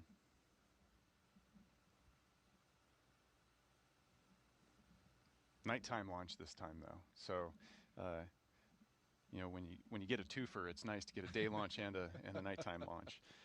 But you know, and there was so much buildup in terms of getting to the space station, but the real mission is on the space station. It's doing the science. It's the 200 plus days that follow the 6 hours getting there, that you're up there doing scientific research and keeping the laboratory running and upgrading its capabilities. That's why we launch.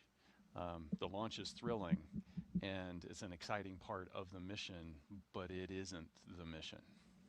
Well said, Dick. And you returned home from a successful mission aboard the International Space Station, and you can certainly tell that you were in space for a while. Yeah, I mean, you guys picked a great photo of me with a grimace on my face. You couldn't find anything better. I actually had an amazing time up there. Yeah. But when you come back, gravity is painful.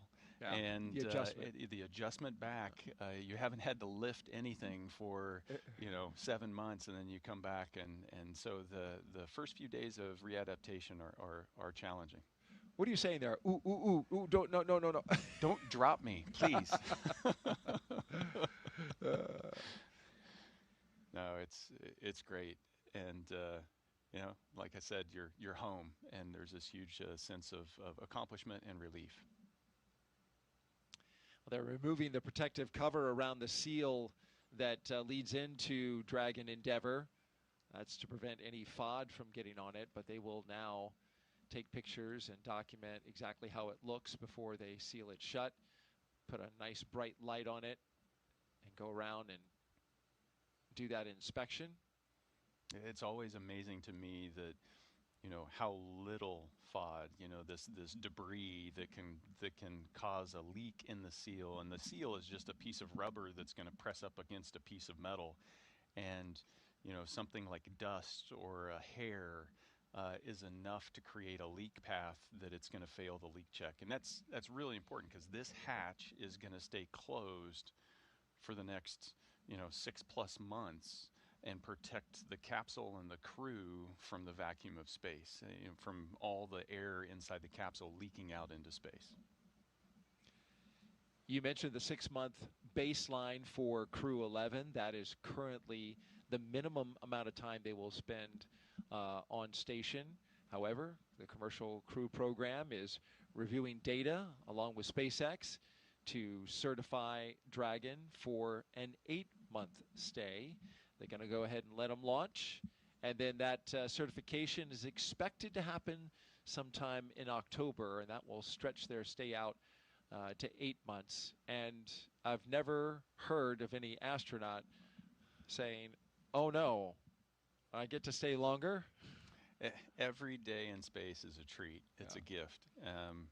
It's just such a spectacular experience, and it doesn't get old. So at the end of 180 days, this last mission I did was 171 days. The one before it was 203.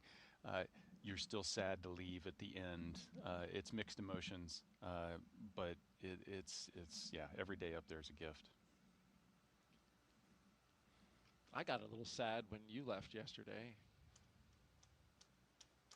Stuck in tight quarters with me for 6 hours. Got so used to you after 6 hours of being here, saying all these wonderful things about space, and then I got in my truck and Nick's gone. Good thing we scrubbed because I'll see him again tomorrow. Well, thank you. I'll take that as a compliment. Absolutely. It's been an absolute pleasure and an honor listening to you tell these stories. And we have one last one. We want to talk about the most recent mission, of course, Crew 9. And this was, just last year. So you had a bit of a it hasn't break even been a year since I launched. No, yeah, right. I mean, you're still pretty fresh from space, Nick. Yeah, it's you can see Alex and I. It looks a little more spacious in there when there's only 2 people. Sure does. Yeah, but at the end of September, in July, the decision was made to switch to a 2-person crew so that we could create open seats there for Butch Wilmore and Sonny Williams to come back with Alex and I. Their Starliner had some issues, and so they, NASA decided to bring it back uncrewed, and so Butch and Sonny, they made the decision to have them join our crew and rotational mission to go up there and do a 6-month full-length, long-duration mission. And so Alex and I launched, and priority 1, beautiful launch. Ours was kind of the exact opposite of what we had yesterday. I know. Where it was, the weather was trash all day long, except for the 30 minutes right before launch. And so we launched into this beautiful hole in the sky. And yesterday was just the exact opposite. The priority was, let's get to space and let's integrate Butch and Sonny into the Crew 9 crew. And so you can see us there in the capsule together. Butch is in the far field. Sonny's just off the camera in the near field. And from, day 2 on the station, we were Crew 9 there for our 6 months of scientific research. And that is the mission, is to go up there and do that research and maintain the station and continue to discover. And then we were able to get everybody back home safe, which in the end that's again what it's about. It's about getting back to the family and giving them a hug. And that was such a high-profile mission, Nick. It was very much in the spotlight. Even, when I talk to people who know I work at NASA, they say, oh, what about those 2 astronauts that got stuck up at station? It's like, that was, stuck was the word, but just did not. Stuck got stuck. Yeah, right, it did. Stuck. But they transitioned. NASA made a decision, and immediately they became test flight, crew members into regular increment mission specialists. And they just made the pivot. They worked on station. They worked alongside you. They were a part of Crew 9. Yeah. And you brought them home on Dragon. And, it was really making the best of a situation, a decision that was made, to get full use of their time being, having expended the energy, the effort, the money to get them up on station. Yeah.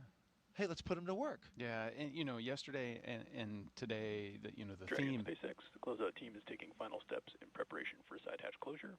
Stand by for hatch closure and then transition to pad hatch closed. Ensure all items are secure from now through launch. Dragon copies and Wilco.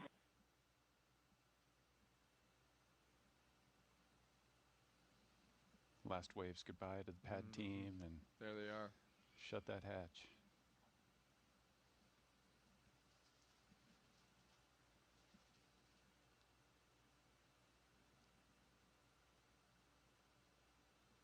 And the closeout crew closes the hatch to Dragon Endeavour, sealing the astronauts inside for their journey to the International Space Station.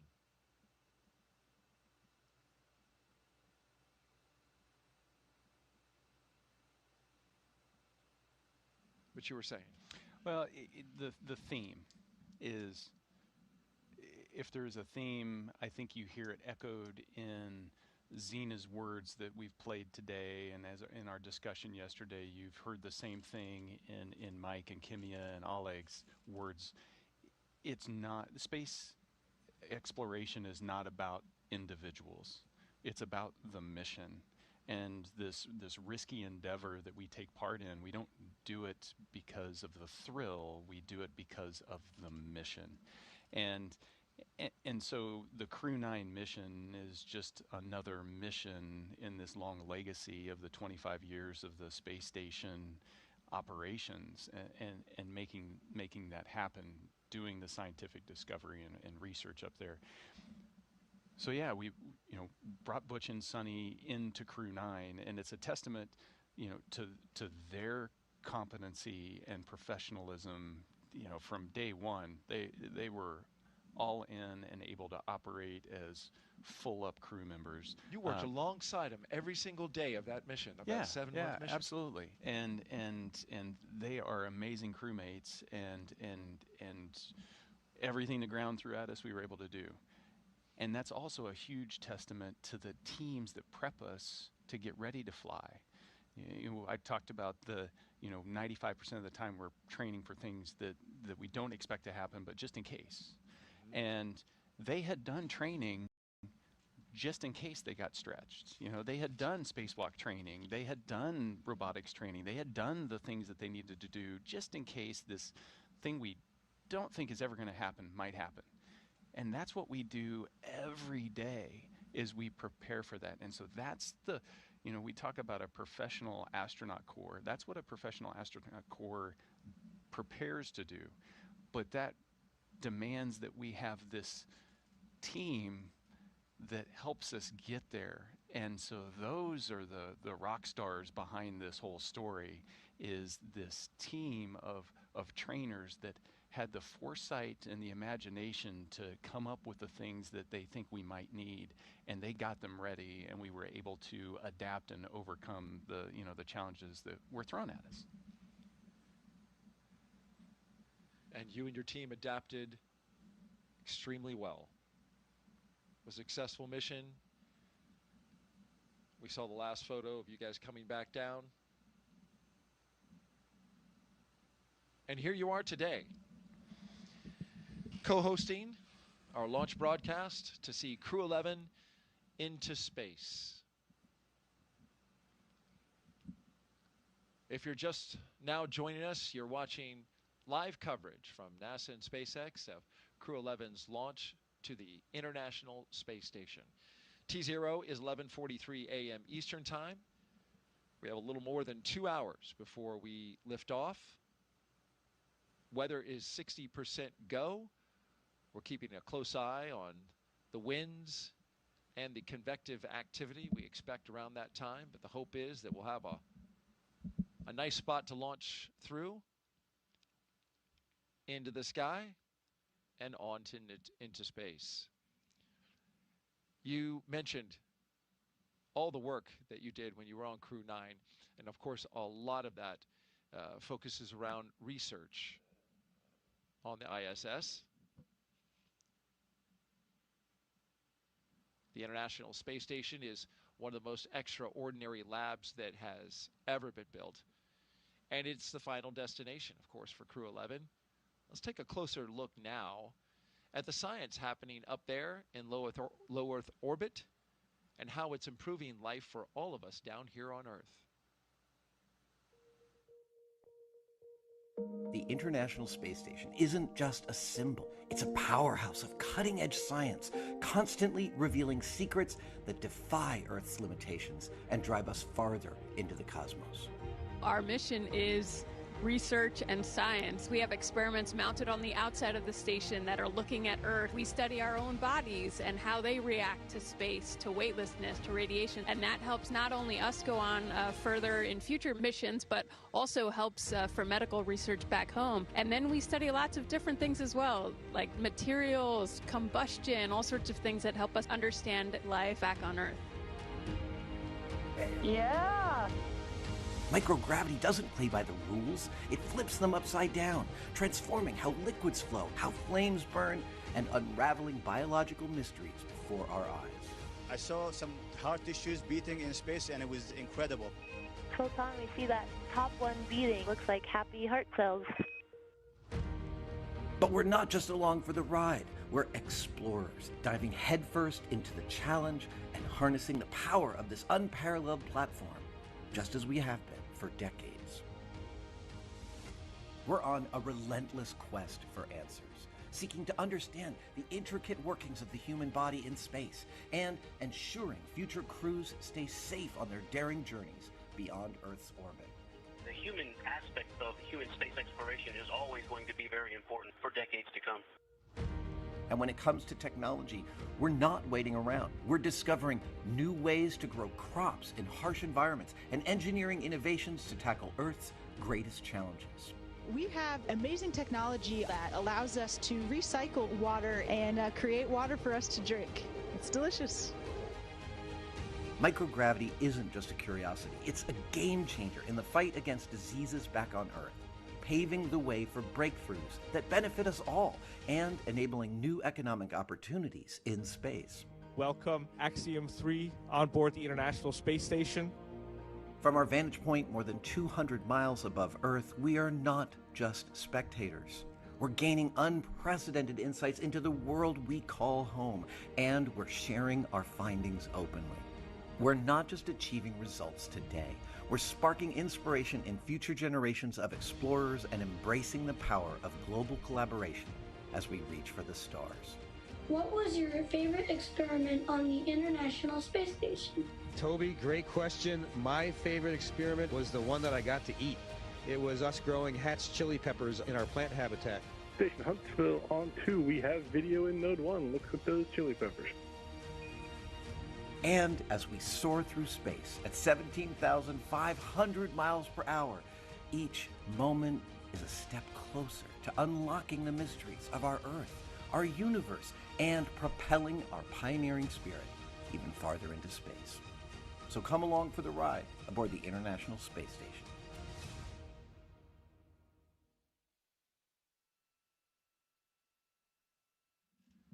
The beauty of the International Space Station and all the science that's happening aboard. Yeah, I mean, that's it. Why are we there? It's science. It's science in the space environment and in the radiation environment. It's science in microgravity, where you can float without end, and you can't do that anywhere else.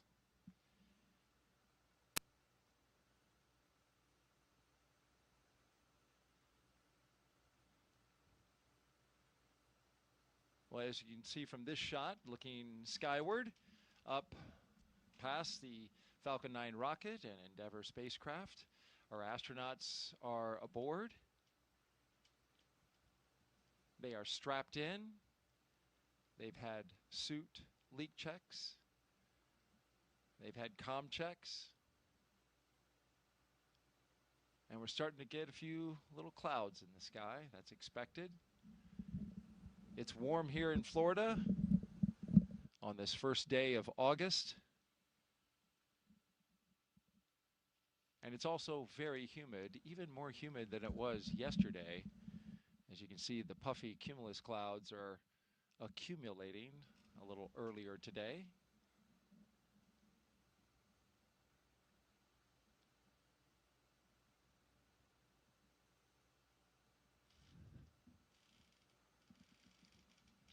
While we have this moment where we have a natural pause in the action, let's take a look at our crew today and introduce you to the entire team. They are led by Crew 11 Commander, NASA astronaut Zena Cardman. She holds a Master of Science in Marine Sciences from UNC Chapel Hill. Cardman has experience with NASA research in the Canadian High Arctic and has supported real-time station operations and lunar surface exploration planning. She also likes rock climbing and powerlifting in her free time. And you trained with her for over a year. Yeah, almost 18 months. She's a person of many talents. But most importantly, she's got an infectious personality. Her positivity and she's just a fun person to hang out with. It does. It radiates from her. It does. Yep. You know? Yep. And that's, you know, if you're going to be in a capsule for 15 hours or 20 hours or 40 hours, or you're going to be in a station in close proximity to somebody for 6 months or more, you want somebody that you enjoy hanging out with. And I certainly enjoyed our time together when she co-hosted our launch broadcast for Crew 9, when we watched you, Nick, go up into space. Michael Fink is our pilot and funny man. Only, according to him, the only second funniest crew member aboard.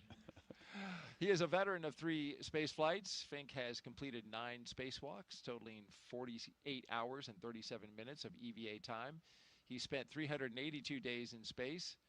Fink is a certified pilot for Boeing Starliner and SpaceX Crew Dragon, as well as a co-pilot, flight engineer on Soyuz, and a mission specialist on the Space Shuttle. Fink enjoys spending time with his family, traveling, geology, and learning new languages. You know, equally, you know, somebody that's enjoyable to hang out with. That's true. It's, you know, you can say that about all of this crew. Just Dragon great SpaceX, people. We had a good side hatch leak check. Dragon copies. Good leak check. Great news. That is great news. That is. And so that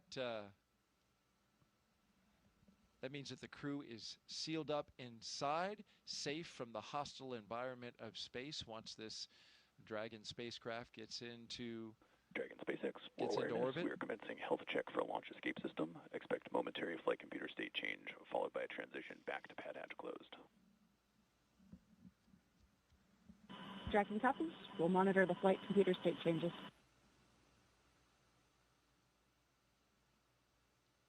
Now, this is an important milestone to check the health of the launch escape system.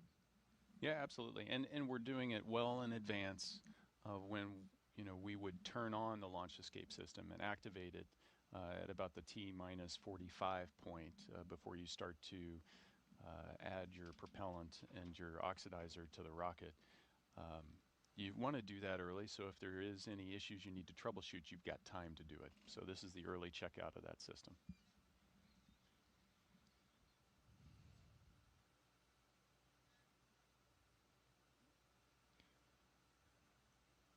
Let's introduce you to our mission specialist now. Kimya Yui is the JAXA astronaut on board. He's Crew 11's mission specialist, and with 142 days in space, this will be Yui's second trip to the space station. Yui flew as a flight engineer for Expedition 4445 and became the first Japanese astronaut to capture JAXA's H-2 transfer vehicle. In November of 2016, Yui was assigned as chief of the JAXA astronaut group. Yeah, when you think about his history, you know, capturing the H2, the HTV, it'd be pretty spectacular if he could capture HTVX as it comes up. Absolutely, and that's the plan. So if HTVX, which is Japan's newest vehicle, which is going to start docking with the space station, if it all works out, JAXA is really hoping that he'll be at the helm of the crew, or I'm sorry, the Canadian arm, which will grapple the spacecraft and bring it in to space station. That'd be fabulous. You know, the international aspects of the space station can't be, you can't overstate the importance of it. It's just the way we're able to collaborate and cooperate together. You know, using the Canada arm to grab a JAXA vehicle. Dragon and SpaceX 4 spectacular how we work together. Both Dragon and Falcon 9 are healthy, and we are looking good for the count. The main watch item is going to be what we briefed you in the weather briefing earlier today, which is the probability of violation at 40% due to weather at the launch site. That is the same as the weather briefing, but we are going to keep an eye on that as the count progresses. Copy. Healthy Dragon, healthy Falcon. Our watch item is weather, which, as briefed, is 40% chance of violation. We'll be monitoring. Crew will be ready to go.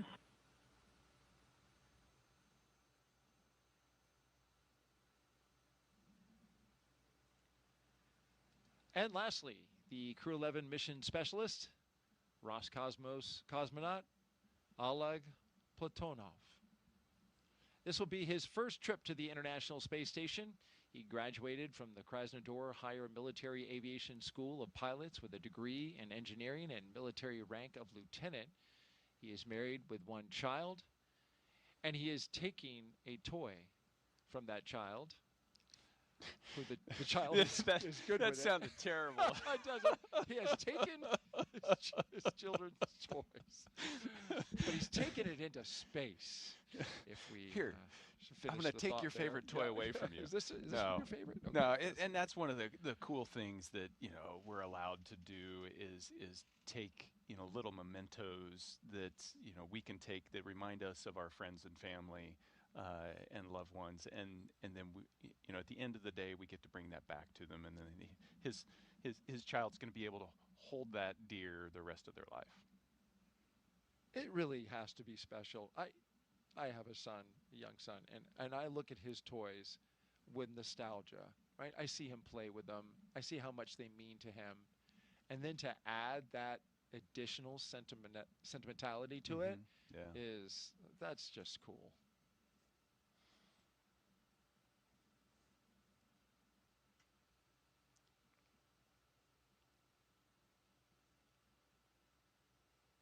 And, you know, his kid will, I'm sure, see some video clip in some way of that toy floating around, right? Yeah, so it makes it more tangible. Right. That, I held it in my hands, and now I see it in space, and somehow that draws your, you know, I did the same thing with my kids. It draws them closer to that experience. Yeah.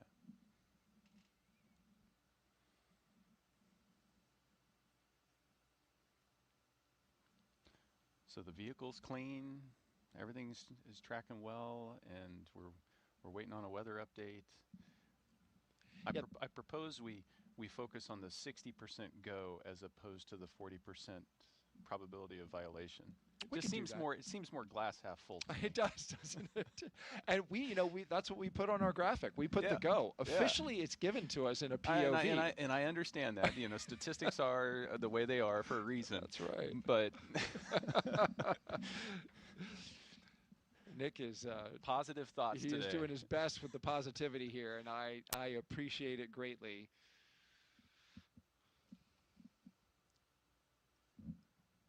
Okay, so we have a confirmed hatch closure.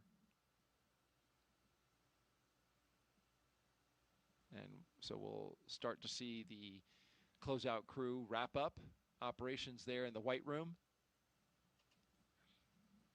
And all of this is well ahead of schedule. So that's a good thing. They got plenty of margin if they need it. Absolutely. Margin's a good thing to have.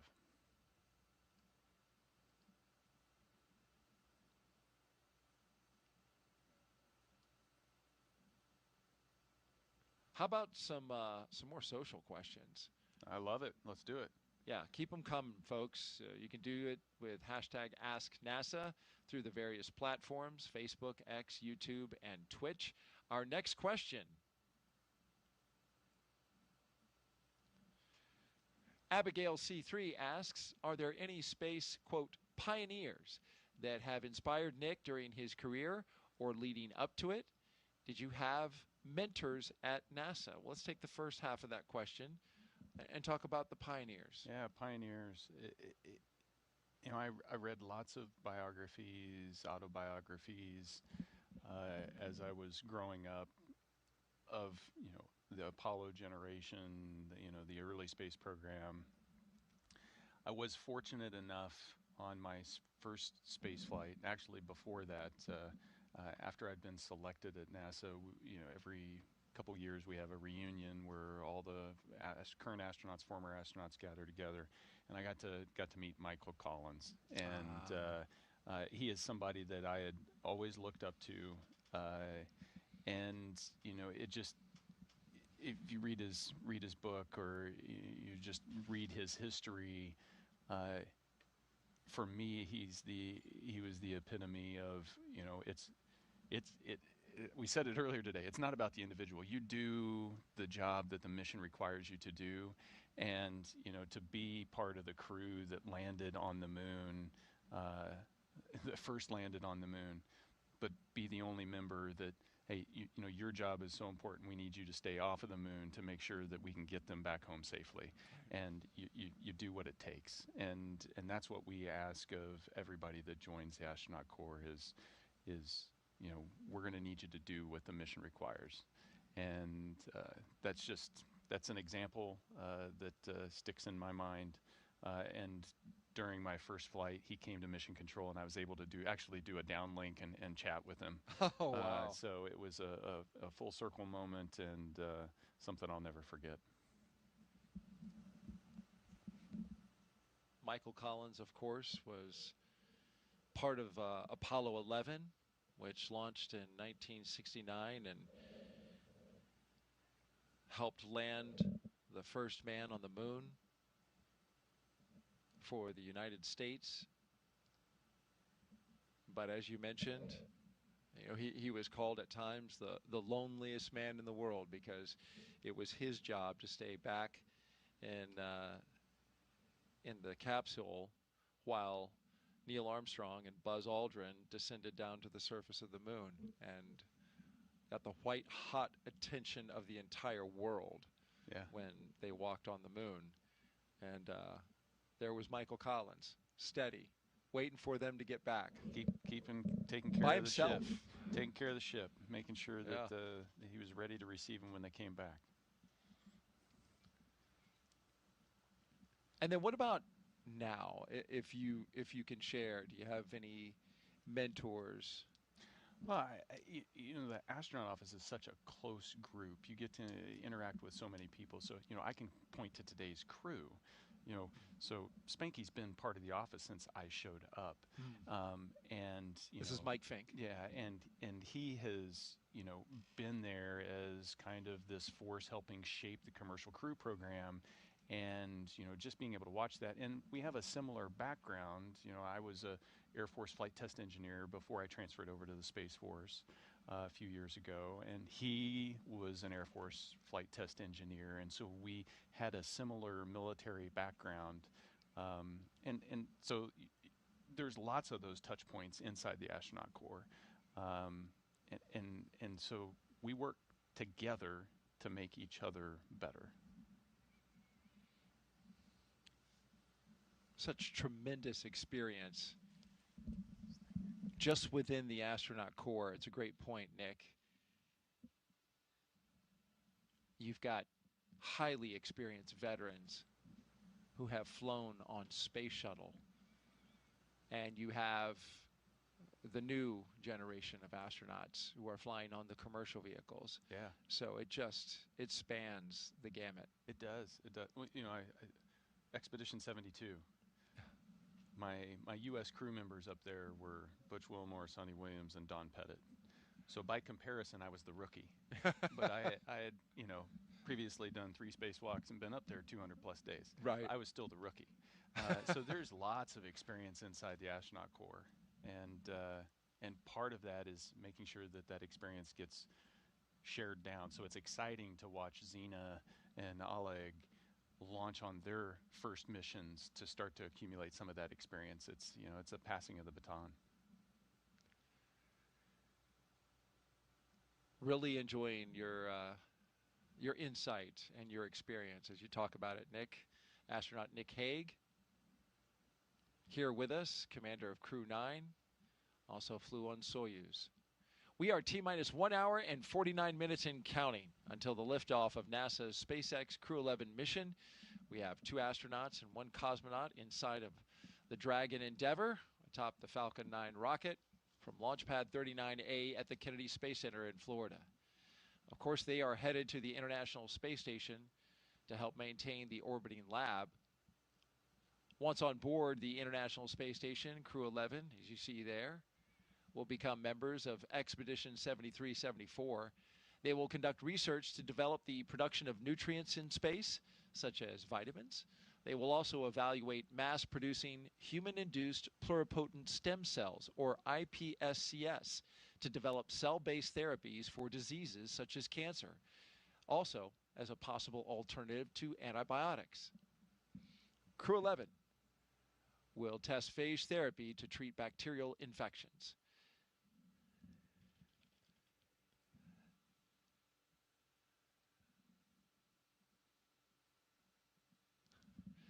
So Nick and I are standing by now as we are listening in to a weather brief.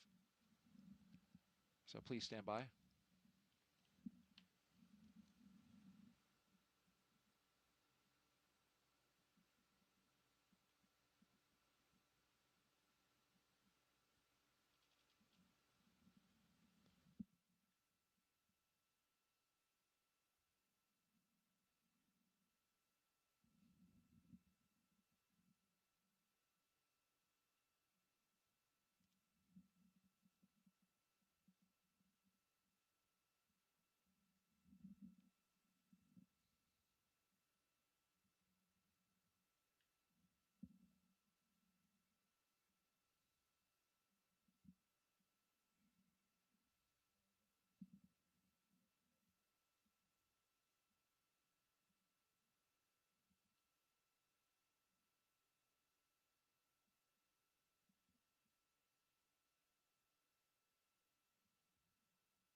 Again, we are standing by as we're listening to a weather brief from Launch Weather Officer James Tager to SpaceX's launch director. Please stand by.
Okay.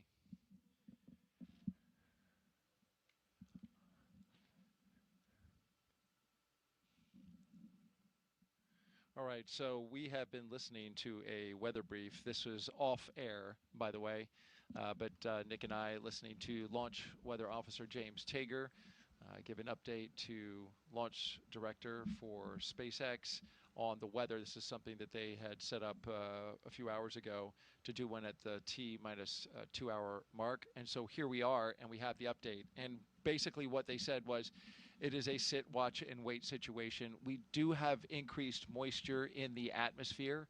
You can certainly see that in the picture in the lower right hand of your screen. Cumulus clouds, light ones building in the area. The question is, when these sea breeze storms and clouds develop, they are going to develop inland, which that launch pad that you see right there is literally 500 feet from the beach. So it's all the way as close as you can get to the water. Right there at the Atlantic Ocean. But you see two things here in the weather. You see some low, thin, puffy cumulus starting to, be created in the area, starting to develop. And then you see those high cirrus clouds. Those high clouds are drier in nature. You want to see those. They are moving over the area. They look at those as a sign of good things, potentially to kind of mitigate against the increase in moisture. But overall, when the launch weather officer was asked where he would put the current POV updated to the second right now, he left it at 40% probability of violation, which puts us at a 60% go. That has been the go forecast since we began our launch broadcast this morning. You see there in that shot a line of cumulus clouds, nice little clouds there. The scale, the angle of this kind of throws you off because it makes it look like it's out in front of it, but those clouds are more over towards the land side. So we will see what happens with our sea breeze. We're watching it closely. We're also watching the weather along the Ascent corridor. Showers are moving through that area. At this moment, we also need to have good conditions there. This is where the Dragon could potentially splash down. But what's good about the showers there, Nick, is that they are expected to clear that area in an hour or so. So hoping for a good Ascent corridor. And then, of course, you have the abort zones. If they were to get to orbit, that they would later splash down to. They are monitoring those as well. So essentially, more watching, more waiting. We've got a crew that's ready to go. And we've got weather that's just a watch item and continues to be at this moment. Yeah. No, it's actually, for me, it's fun to listen to that back channel conversation, back and forth between, the weather office over at the 45th Space Launch Delta and SpaceX, because you get to hear the depth of analysis that's going into, making sure that every step of the way the weather is going to be good enough for the crew, and so things are continuing to go. We're still 60% go. I'm staying positive, and it's great. Well, we got really close yesterday at 12:09 p.m. Eastern Time. We were just a minute away. And so today we'll be at 11:43 a.m. Eastern Time. So if everything tracks as it did yesterday, then we should be good to go. How about that for some positivity from your co-host? I love it. I love it. Okay. All right. T-minus 1 hour and 40 minutes and counting. Let's take you now inside Mission Control in Houston, where flight controllers are constantly monitoring the International Space Station and the people living aboard. NASA's Sandra Jones is live there at Johnson Space Center. Sandra, good morning. Hey, good morning, and thank you, Daryl. As you said, this is Mission Control Houston in the International Space Station Flight Control Room here at the Johnson Space Center in Houston, Texas. The team is continuing to prepare for launch today and is being led by Flight Director Anthony Varia. Today, we will be hopefully launching the 11th rotational crew mission to the International Space Station under the agency's Commercial Crew Program. Following Crew 11's arrival, the space station will have a total of 11 crew members representing 3 different agencies aboard for just a few days. Once on board, Crew 11 will go over handover procedures with the off-going Crew 10, including a safety briefing and orientation, and then the new crew will jump right in to help advance scientific knowledge and demonstrate new technologies. After a few days of handover activities, the members of Crew 10 will prepare for their undocking and return to Earth. Direct handovers between crews allow for continuity of the activities and helps to ensure a continuous U.S. presence on the International Space Station, which is about to celebrate 25 years of continuous human presence in November. Ahead of Crew 10's return, JAXA astronaut Takuya Onishi will turn over command of the International Space Station to Roscosmos cosmonaut Sergei Ryzhikov.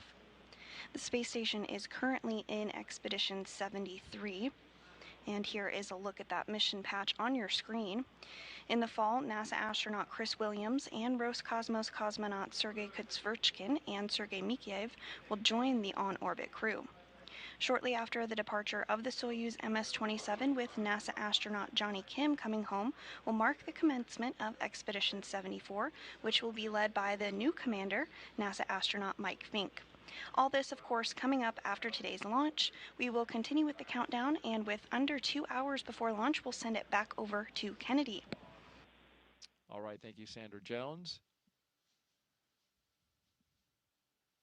Back here at Kennedy Space Center, you're looking up at the Falcon 9 rocket and Dragon Endeavour with Crew 11 inside the spacecraft at the very top. This is Launch Complex 39A here at the Kennedy Space Center, a historic launch pad where launches to the moon have happened, as well as the long and very successful space shuttle program.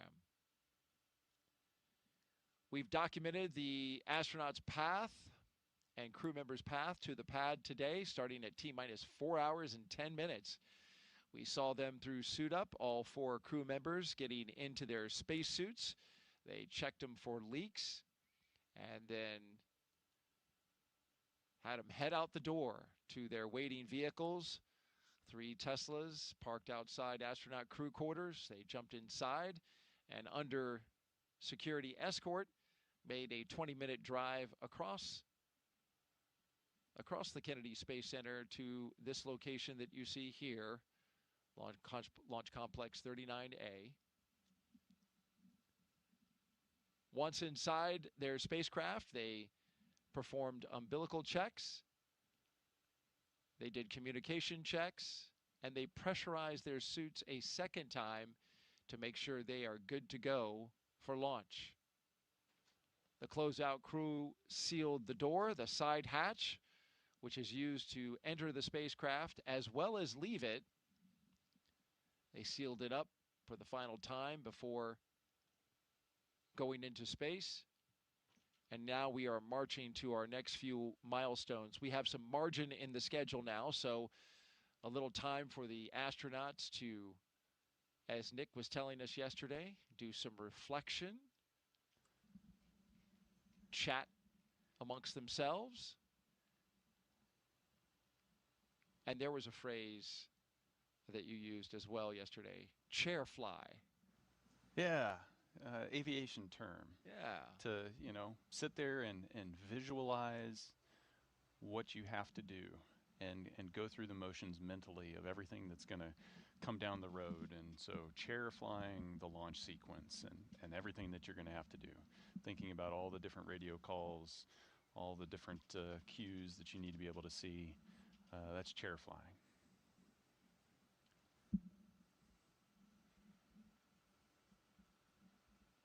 Well, let's chair fly ourselves right to the International Space Station now with some video. We are commemorating a very significant anniversary coming up on November 2nd, 25 years of continuous human presence aboard the orbiting laboratory. And liftoff. International Space Station is underway. We are in the golden age of the space station right now in terms of the return on investment and what we're able to do there. One of the great legacies of the space station is not just going to be science, but very importantly, the international cooperation. This is perhaps most prominent, international cooperation for exploration.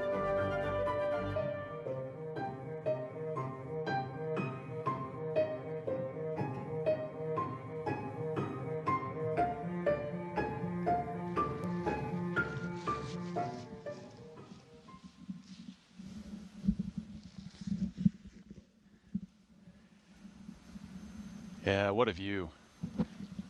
25 years.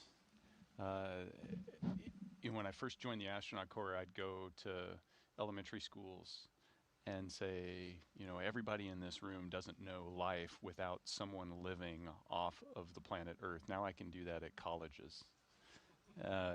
It's just impressive, the legacy of scientific research and international cooperation that the station program has built over the last 2.5 decades. It's a treat to be part of that, and everybody that's part of human spaceflight, that big team I keep referring to, that 100,000 people across the globe, everybody should be so proud of being part of that.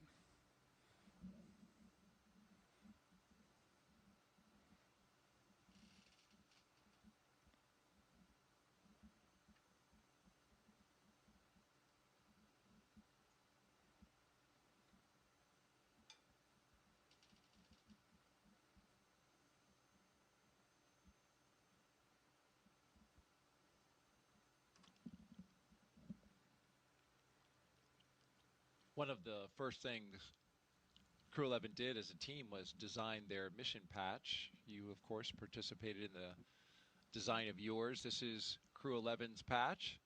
Its colors celebrate the 3 nations they represent, and the 3 stars you see in there, they honor their space agencies working together, NASA, JAXA, and Roscosmos.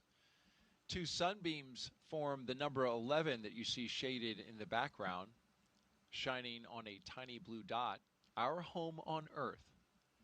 A dragon looks on, a nod to both the spacecraft and the spirit of exploration, while a red flame wraps around it, all symbolizing the full journey: launch, life in space, and a safe return home.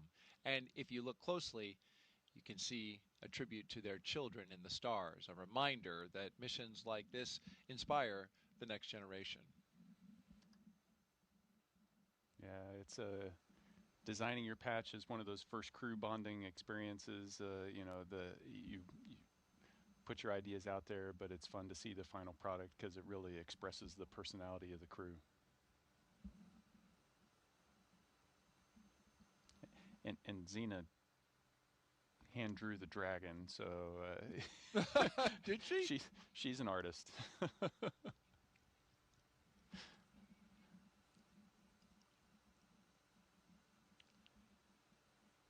We're going to talk more about her artistic talent later in the show when we get closer to liftoff.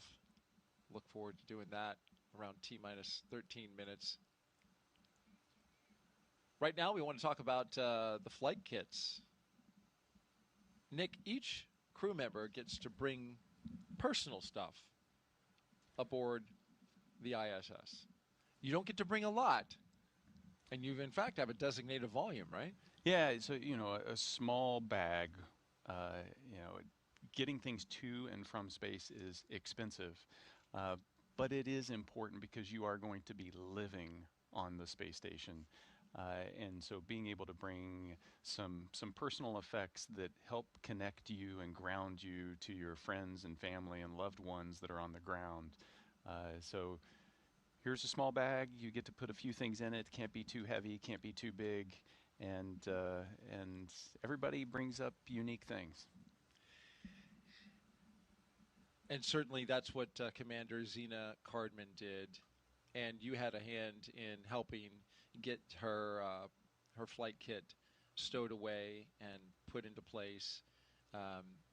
She told us that she's bringing, of course, photographs of family and friends, photographs carrying that have her team members in it. She's carrying some for them that she's going to then return to them.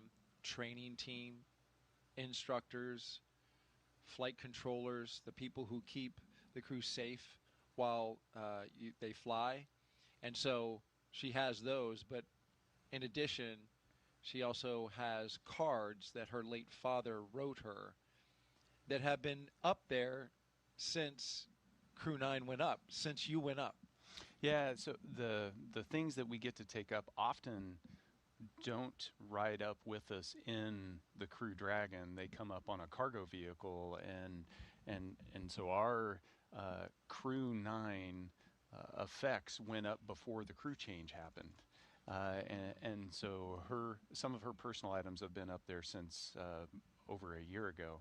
And so part of it was when we got up there, making sure that we were able to set her things aside, to set Stephanie Wilson's things aside, and so that when they get to the station, they're going to be able to find them.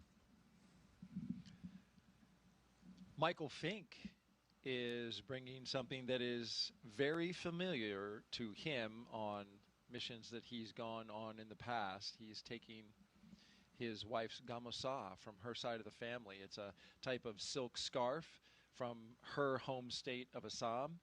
It carries with it the blessings for his trip to the ISS from her side of the family. He took one on all 3 of his previous missions.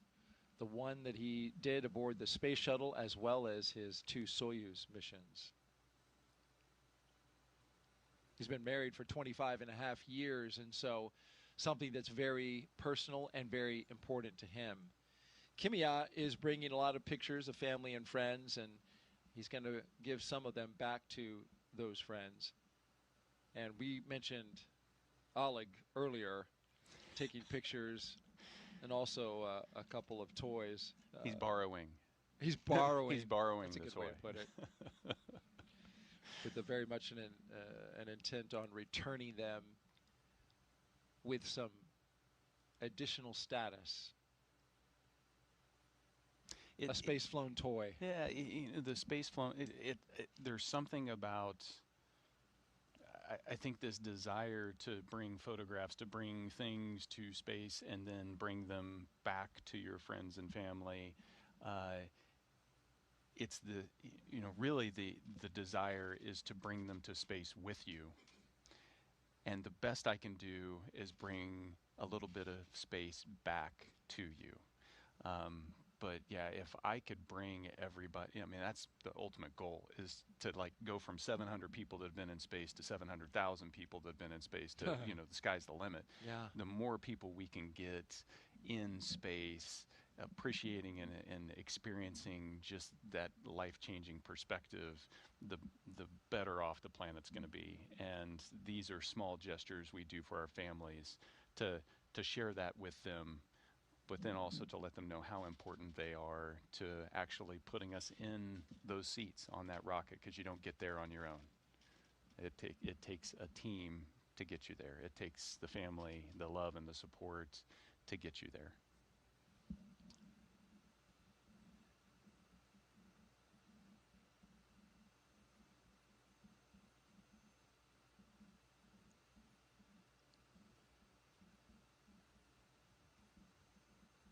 In addition to the flight kits, of course, Crew 11 taking science up as well.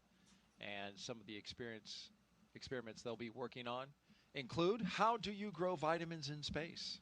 Or even use viruses to fight bacteria on a spacecraft. For the past year and a half, Crew 11 has been training to support cutting-edge research like this aboard the International Space Station. First up is Bionutrients 3. This study is looking at how to make essential vitamins and nutrients in space so astronauts can stay healthy on long missions. They'll be testing samples like yogurt, kefir, and a yeast-based drink to see how well they work in microgravity. Next is Stem Cell X IP1, which uses space to grow stem cells. These cells can turn into any type of cell in the body and could one day help treat diseases like cancer. Growing them in microgravity may produce more cells and better ones, higher quality stem cells that we can then use on Earth. And then there's Genes in Space 12. It's testing phage therapy, which uses viruses that target and kill bacteria. It could be a powerful alternative to antibiotics, especially in space, where infections can become harder to treat. Some pretty interesting research happening on station, Dick, and stem cells, of course, that research has been around for a little bit, and even you got to work on stem cells in space in your time on the ISS. Yeah, and the comparison between my first mission and my second mission, just the complexity of the experiments that we've been able to start to do up there it's just exploded. And so we're really starting to see return on the investment on maximizing the output of our facilities up there. But those three experiments that you highlighted are they're pretty cool because they highlight different aspects. The stem cells, genes in space 12, you know, it's the 12th iteration, so we've been doing this a long time. Yeah. Stem cells, it's getting really complex. Then you're talking about nutrients in space, and that's how we're leveraging the space station research to be able to inform us on how we're going to do deep space exploration. Because we need to learn some of those answers here close to home, where you're a few hours away from the surface and we can iterate quickly versus taking it months or years away from the Earth, and you can't iterate as fast and learn as fast. So the space station, I was impressed with a lot of the things that I was doing this last time around were all focused on how are we reducing risk and learning more that's going to help us get back to the surface of the moon and onto Mars. That's the focus now, and where so much research, the human research as well aspect of it. How can we help astronauts survive the hostility of space in deep space, going out to Mars, going to the moon?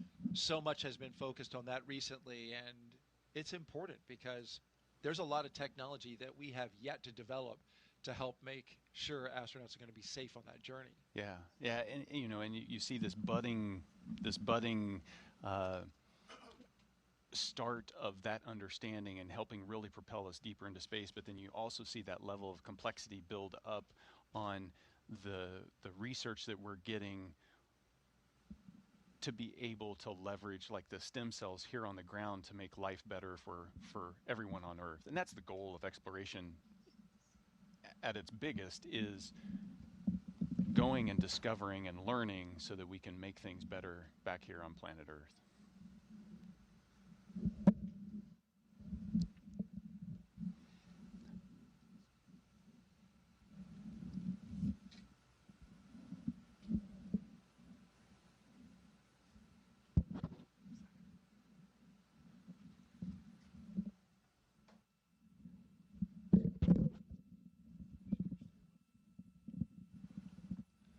T-minus 1 hour and 21 minutes and counting until liftoff of NASA and SpaceX's Crew 11 to the International Space Station. You're looking at a live view of Launch Complex 39A. That's Dragon Endeavour, the flight leader in the SpaceX fleet of vehicles. Today would be its 6th flight. Dragon Endeavour has flown 5 previous flights. Since its first flight in 2020 for Demo 2, SpaceX's Endeavour Dragon has been a workhorse for NASA's Commercial Crew program, flying mission after mission. It has safely carried astronauts to the International Space Station 5 times: Demo 2, Crew 2, Axiom Mission 1, Crew 6, and Crew 8. In all, Endeavour has flown 9 astronauts, 3 space tourists, 2 Roscosmos cosmonauts, 1 retired NASA astronaut, and 1 ESA astronaut, and an Arab astronaut to and from the International Space Station. And Crew 11 marks Endeavour's 6th mission to the ISS. And there's been some fun that's been had along the way as well. That Endeavour has seen some fun crews. The bar is high. Choreographed dancing is that's a special skill. Those were your friends from Crew 1 that we saw with the sweet moves.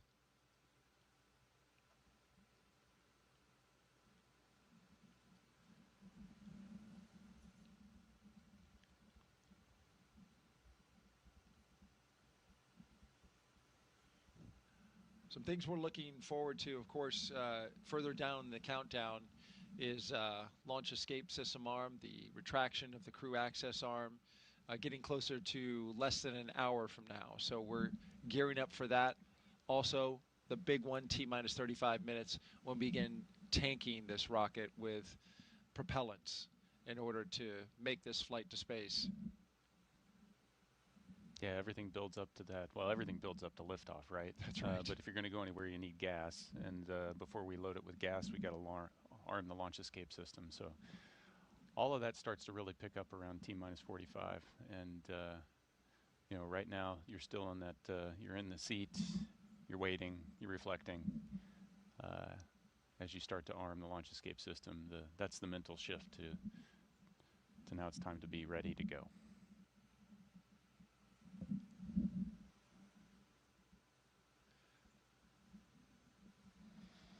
We have time for another social question? We do indeed. Let's take one.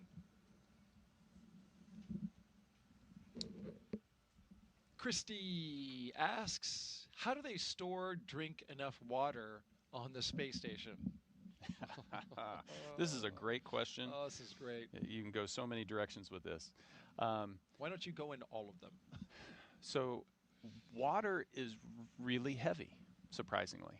And heavy things are expensive to launch into space. And we'd need to launch way too many rockets if we didn't learn how to recycle our water. And so at its simplest form, what we're trying to do on the space station is mimic the things that happen on the ground. The Earth naturally recycles its water. On the space station, we have to create these really complex machines in order to take dirty water and distill it and purify it into drinking water. And we're able to do that with about 96 to 98% of our water up there. So we only have to launch a little bit of water each time in order to replace what we've consumed. So how do we recycle? What do we recycle? Well, we have to work out every day up there for 2.5 hours. And while you're riding the bike or running on the treadmill or lifting weights, you're sweating. And that sweat has to go somewhere. It evaporates off your skin, and the air conditioners inside of the space station collect that sweat, that humidity, and then they move that into the water purification system, and it turns it into clean drinking water. That's one source. Another big source is urine. And so as we go to the restroom up there, we collect that urine and put it into a urine purification system. And that turns it into dirty water. It's actually clean, but it turns it into dirty water that we put into the water purification system. And we use that. And so what was today's coffee is tomorrow's coffee, is the day after that's coffee. Well, you're looking live. Thank you so much for that. That was a great explanation, albeit a little bit gross. You're looking at a live view of Crew 11 at Launch Complex 39A at the Kennedy Space Center in Florida. Stay right here because in just a few moments, we will be expanding our live launch coverage.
Good morning and welcome back. You're watching live launch coverage of NASA and SpaceX's 11th rotational flight to the International Space Station.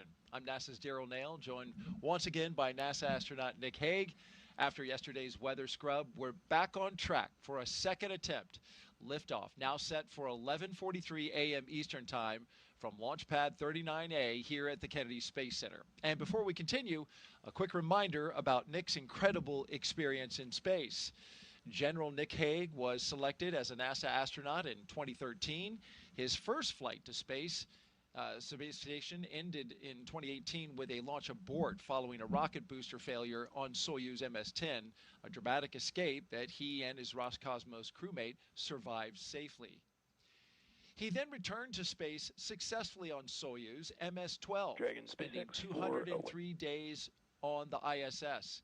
Then last fall, he commanded NASA's SpaceX Crew 9 mission, launching with cosmonaut Alexander Gorbanov.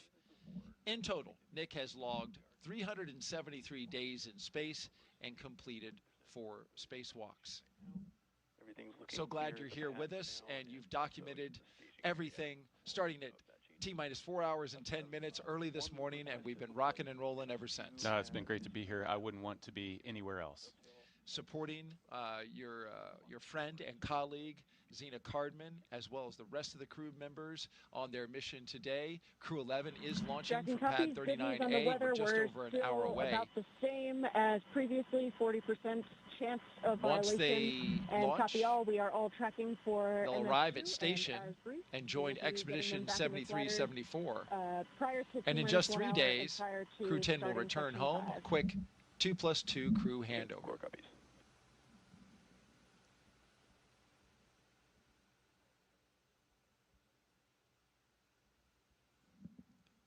Yeah, so we had an update there about the weather. We had been monitoring that situation. The POV, which is probability of violation, still stands at 40%. That was the update they were giving. We are go, as Nick likes to say, 60% go for launch. Let's take you through Crew 11's launch day preparations so far this morning. After waking up and grabbing a bite to eat, the crew suited up inside the historic crew quarters, a tradition that dates back decades.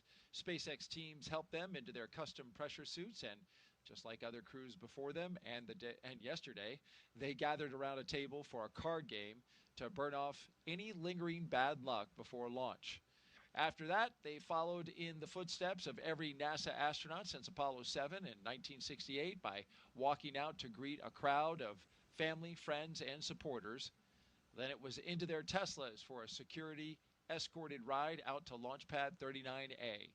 It took about 20 minutes to get out there. Of course, a journey filled with excitement and anticipation for a second attempt. They got a look at their rocket, stared up at it, and then walked across the crew access arm and into their spacecraft. And we've been monitoring them ever since. We're watching them live now, strapped into Dragon Endeavour as they await the next big milestones, fueling of the rocket and the arming of the launch escape system. These are big moments, and we'll talk the audience through them. Yeah, absolutely. It's right now they're waiting a little bit, but the excitement's going to start to pick up here when we arm the launch escape system and then put on the 1 million pounds of propellant that's going to go onto this rocket that we're going to turn into flame and push these guys into space. And if all goes well, that'll happen according to plan at 11:43 a.m. Eastern Time. Now, throughout the broadcast, we've been taking your questions from social media. We want to keep them coming. Just send them in on the hashtag AskNASA on Facebook, X, YouTube, and Twitch. And if you're watching NASA's YouTube channel right now, you can refresh your player or browser to join our chat. Okay, at this time, we're going to expand our coverage as we did yesterday to include our partners at SpaceX. So let's welcome back our commentators joining us live again from Hawthorne, California.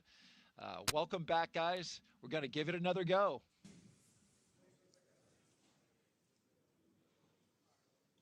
Thanks, Daryl. It's great to hear and see you guys once again. And like you mentioned before, keeping an eye on the weather is going to be the name of the game today. I'm Joseph Zakshesky with NASA Communications. And I'm Somi Srivastava, a certification engineer here at SpaceX. We're once again excited to be... Dragon, foot restraint checks complete. And you just heard the call down from the crew. Copies. Thank you.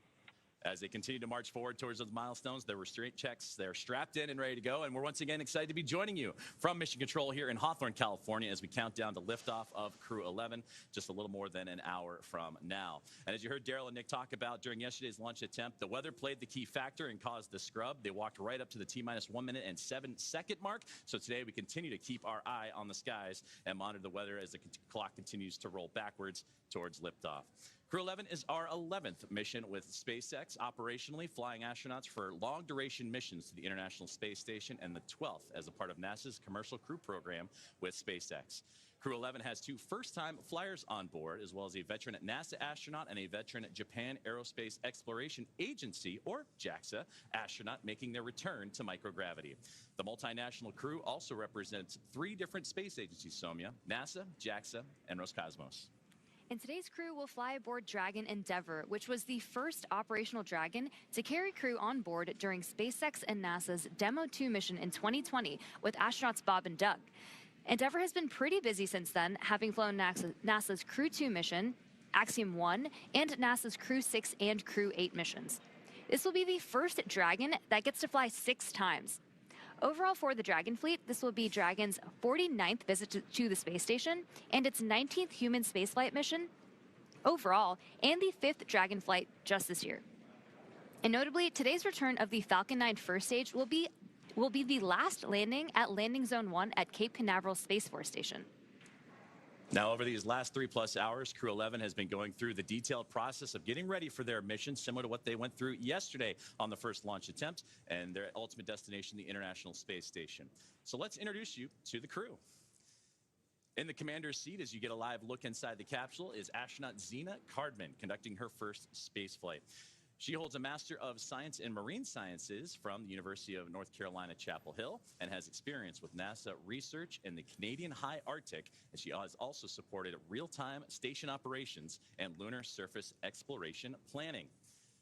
And sitting right next to Cardman is pilot Mike Fink of NASA, a veteran of 3 space flights. He has spent 382 days in space, including 9 spacewalks for an impressive 48 hours and 37 minutes in total spent outside of the orbiting laboratory.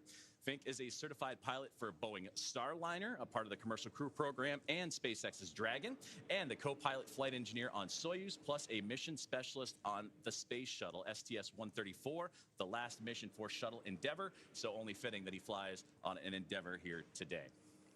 And serving as mission specialist is Japan Aerospace Exploration Agency, or JAXA astronaut Kimya Yui. This will be Yui's 2nd trip to the space station. He was selected as an astronaut by JAXA back in 2009 and has logged 142 days in space. And to round it all out, Roscosmos cosmonaut Oleg Platonov is also serving as a mission specialist and was selected as a cosmonaut in 2018 and will be making his first spaceflight today. Now, once Crew 11 is on board the International Space Station, they will briefly become members of Expedition 73. And then they will join Expedition 74 in the fall, and that'll be following the departure of Soyuz MS-27, that spacecraft that'll carry NASA astronaut Johnny Kim in his return back to Earth. While on board, Crew 11 will conduct space station maintenance and scientific research to understand plant cell division, finding alternatives to antibiotics and microgravity, investigate producing essential nutrients on demand for long-duration missions, and study how spaceflight affects human physiology and psychology. And looking forward to hear more about that incredible research being done on this mission and how it will help prepare NASA and astronauts for their return to the moon and then on to Mars. The crew will also engage with students worldwide via the ham radio and use its existing hardware with newly integrated software to test backup lunar navigation solutions.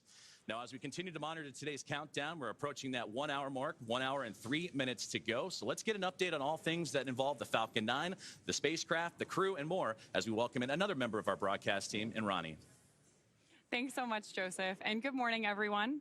I'm Ronnie Foreman, a senior sales manager here at SpaceX, and I'm very excited to be joining you again today from right outside of Mission Control in Hawthorne. It continues to be a smooth countdown this morning, and we're looking good for an on-time liftoff at 11:43 a.m. Eastern Time from Launch Complex 39A in Florida, as long as our weather continues to cooperate. Now, coming up here at about T-minus 45 minutes, we're going to be listening in for our team to report their readiness for propellant load with a final go, no-go poll. Here on the ground, teams will be staffed around the clock in mission control to monitor Dragon and the mission, not just today, but throughout the entire flight, from liftoff to Crew 11's arrival at the space station, all the way through splashdown when those astronauts return home. On console or on headset in mission control, which you've got that great live shot of on your screen right now, we've got 6 key positions. The mission director is in charge of the room and tasked with making real-time decisions to ensure mission success. The person that you're going to hear today talking to the astronauts is the Crew Operations and Resources Engineer, who we'll refer to as the core throughout the broadcast. There's a good shot of him there in the lower right-hand corner of your screen as well. And of course, those 4 additional team members are focused on vehicle systems, including avionics, navigation and control, software, propulsion, life support, and communication with the ground support teams. Then apart from our mission control here, the Falcon 9 team is currently located in the Launch and Landing Control Center at Hangar X in Florida, not too far away from LC-39A, which we're looking at now. So with less than, or just more than an hour until launch, we are all settling in here across the country for final checkouts, propellant loading, and ultimately launch. Joseph? Thank you, Ronnie. And just like yourself and everybody here in SpaceX and across the country, looking forward to this launch as we continue to have that countdown rollback. And just like the teams here in Hawthorne, California, NASA has its own team members at NASA's Mission Control Center and the International Space Station Flight Control Room in Houston, Texas, where our other teammate for today's broadcast, Sandra Jones, we'll hear from her in just a few moments. That's where she's located, and that team has been busy preparing the International Space Station for Dragon's arrival. Now, the teams on the ground in Mission Control are giving their goes for launch to make sure that the station is ready to receive Dragon Endeavour and the new crew on board.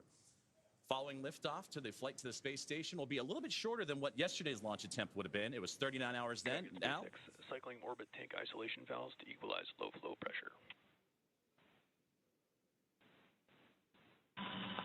Dragon copies.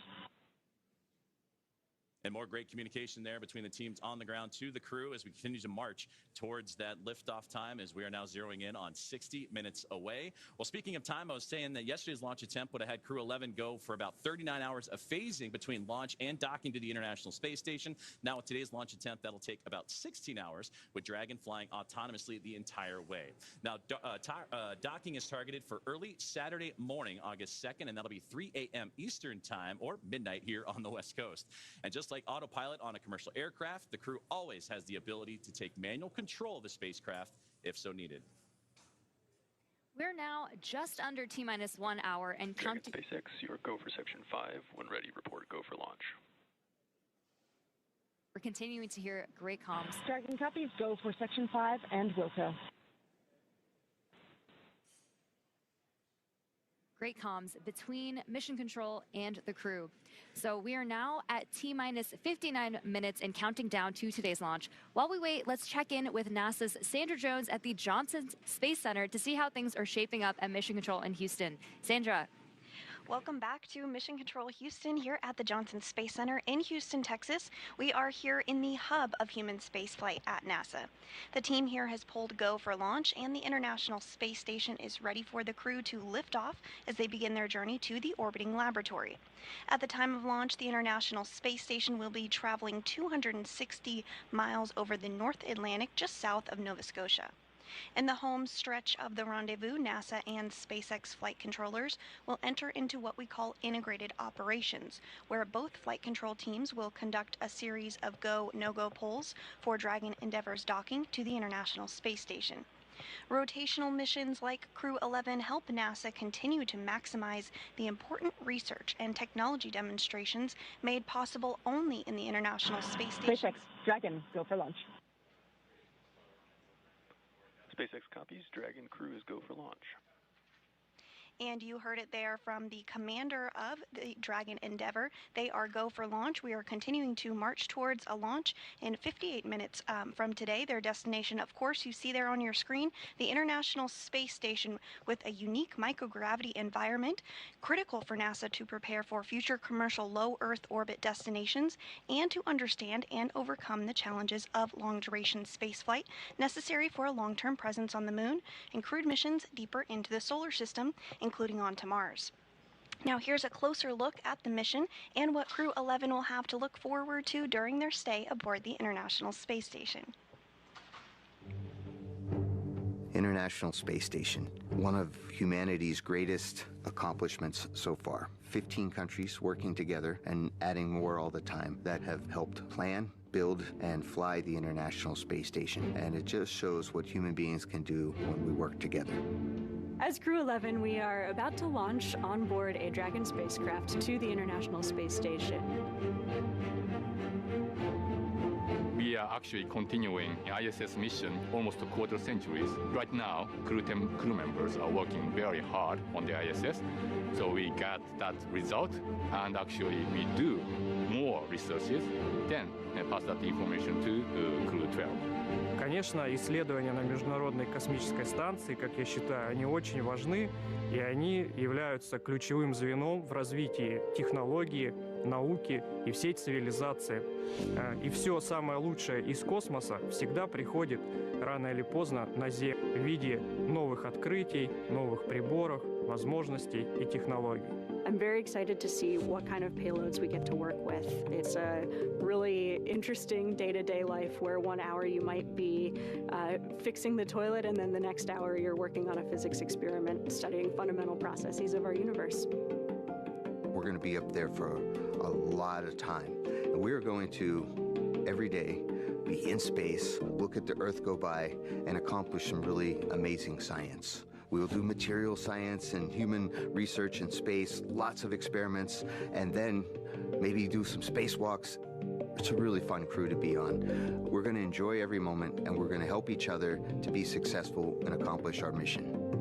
So we have various kinds of difficult training together. For example, emergency training in Building 9 or emergency training in SpaceX. This kind of training actually made our bond stronger. Наш экипаж Crew-11 — это экипаж, который состоит из высокопрофессионально подготовленных людей. И мне нравится этот экипаж. In some ways, my only expectation for the mission is to fly and return home safely and still friends when we get back. There are so many things to play around with, to study, to explore, and I'm really open to every possibility, ways to engage with the International Space Station. We all came from other crews. Kimya Yui, San, and I both came from Starliner 1. Oleg was on a Soyuz mission before this, and Zena, of course, was on Crew 9. But we all came together with our previous experience, melded into a really fun team, ready to go fly to our International Space Station. We are back here at the Kennedy Space Center in Florida, joined by astronaut Nick Hague. I'm Daryl Nail with NASA Communications, and we are watching this countdown proceed, the second day. We were scrubbed by weather yesterday. We heard about that earlier, got down to 1 minute and 7 seconds. What's interesting about this to me, Nick, is although the launch is delayed, oddly enough, their arrival to the International Space Station has not been delayed, not even a second. They are still going to be arriving on Saturday at 3 a.m., but they're just going to go quicker. Yeah, you know, orbital dynamics can do strange things like that. Sometimes you need to speed up to slow down and vice versa. And in this case, we can launch at a different time, use some orbital dynamics to our advantage, and arrive to the station at the exact same time. What it means for the crew is I'm going to be in that capsule for 16 hours instead of 40 hours, which, you know, it's a tight space. It's not the tightest of spaces, but it'll be nice to get to the station a little bit faster and be able to spread your wings out coming through the hatch. A small benefit to a launch delay, having a little shorter.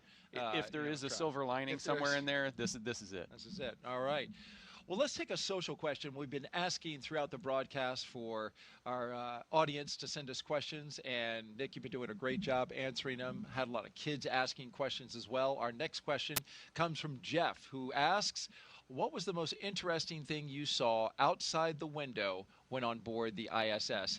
I've heard you describe it now for 2 launch attempts. I thought it was fascinating that you were able to see the entire coast to coast of America, from West Coast to East Coast, and I just wondered what that was like. But what was the singular most interesting thing you saw? So this last time, it was the difference between looking out the cupola 6 years ago and looking out the cupola now.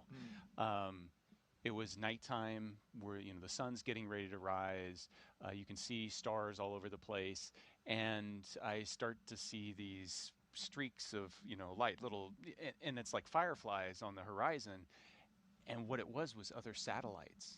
So in the 6 years, there's been so many satellites added to space that now it's easy to see the sun reflect off those satellites as you're coming up over sunrise, and you start to get this sense of just how congested space really is, and how important it is to keep track of all that stuff. Absolutely.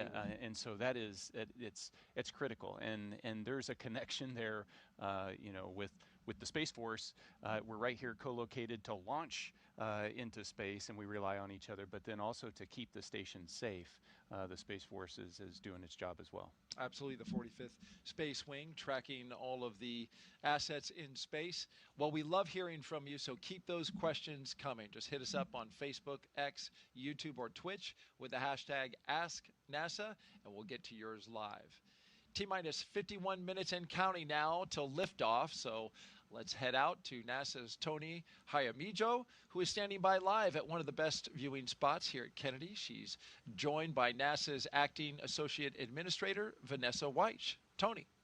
Hey, thanks, Daryl. That's right. We are out here once again in an amazing viewing location where we can see the rocket at the launch pad. Off to my left here, and joining me is Vanessa Weich. Vanessa, we saw you at Crew Walkout yesterday and also out there today. Did you have a chance to speak with the crew before they headed out to the launch pad? Anything that you told them? Well, yesterday I had the opportunity to kind of say, hey, we're very excited.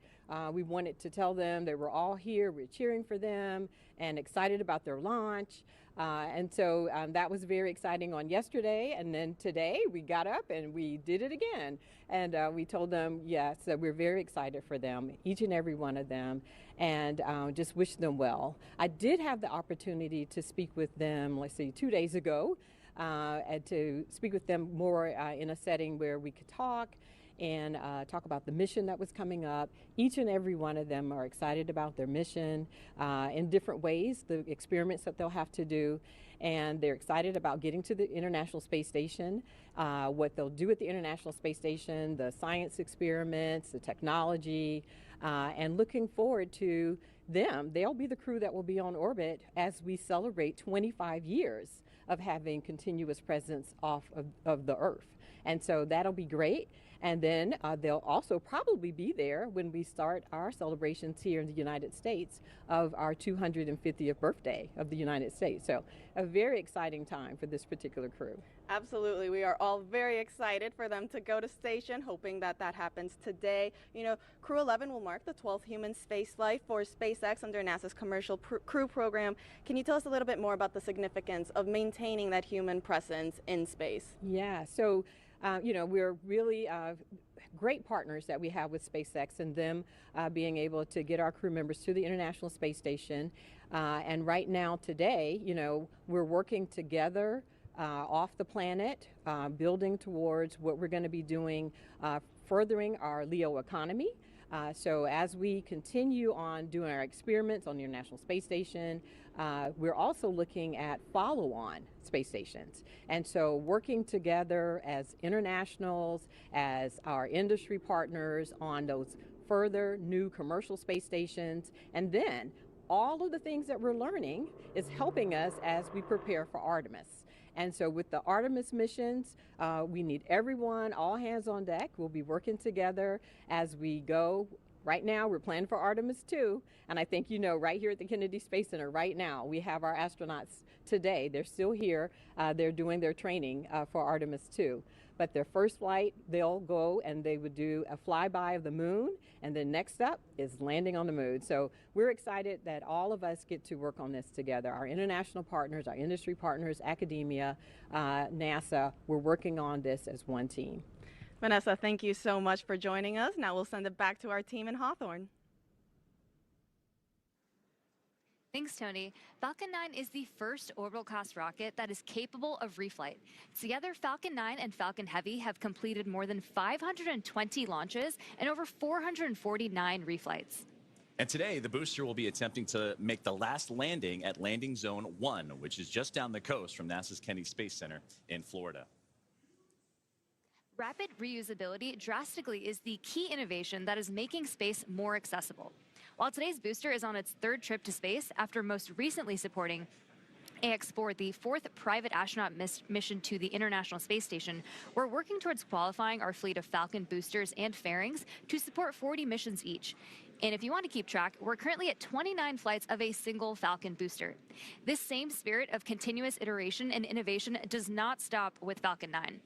NASA awarded SpaceX a contract to develop the USD Orbit vehicle, a modified Dragon designed to guide the space station through a controlled re-entry into Earth's atmosphere.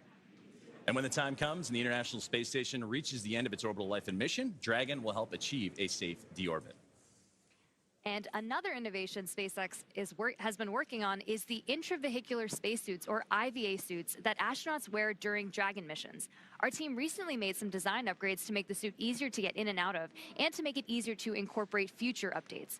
The new suits have height adjustability built in, so they won't need as much customization as with previous designs. Now you can see the crew right there. The one that's wearing this new suit is astronaut Mike Fink, which is the second one from the left. Today's mission, Fink will be the only one wearing this new suit as the Crew 11 pilot. And that said, we expect to see SpaceX's new IVA suit on all astronauts for Crew 12. But astronauts who have previously flown on SpaceX missions still have the option to continue wearing their original suits. And for the Crew 11 astronauts, they are staying comfortable in their suits right now as they prepare for liftoff while the clock continues to roll back. And we'll check in with Ronnie on the status of today's countdown. Thanks so much, Joseph. So we are coming up on just under 46 minutes to launch, and our teams are carefully moving through our pre-flight process. Next up in the countdown, we're going to hear SpaceX's launch director check in with the team for readiness. And that's readiness both for propellant load and for launch. As mentioned earlier, the Dragon launch team, as well as key NASA launch members, are in the Launch and Landing Control Center at SpaceX's Hangar X in Florida. Our launch director will also check in with the Dragon mission director, referred to as MD, and the NASA launch manager to make sure they're ready to move forward as well. Of course, our Crew 11 astronauts right now are on board Dragon, waiting to get the green light to stow the crew arm for launch and arm the launch escape system. Got some great shots of our astronauts on the left-hand side of your screen right now, and of course they are safely tucked inside Dragon on the right-hand side. Once we hear that launch director give the go-ahead, we'll get a great view of that access arm moving away from the spacecraft.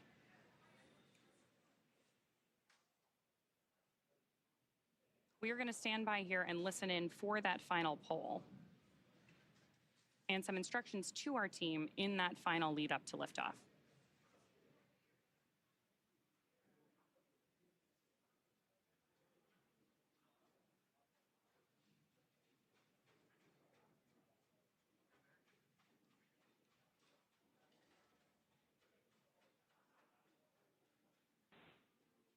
Poll for propellant load and launch is complete. Stand by for briefing on control room procedures. For all operators at MCCX and Hangar X, both control rooms will go into lockdown at T-minus 45 minutes and will remain in that state until LES is disarmed. All operators are to remain at their console and maintain a sterile cockpit until MD confirms successful disarming of the launch escape system following orbital insertion or propellant offload in the event of a scrub. For non-urgent no-go conditions, brief the CE or LD and they will approve aborting the count. For urgent issues affecting the safety of the operation, operators shall call hold, hold, hold on the countdown net. Launch control will abort the launch auto sequence immediately and proceed into launch abort. At T-minus 10 seconds, launch control will be hands-off and relying on automated abort criteria for the remainder of the count. Operators advise launch director whether structural breakup or fire is imminent or occurring per Dragon manual flight escape rules. Launch control, you may proceed with arming the crew arm for movement. Arming crew arm now.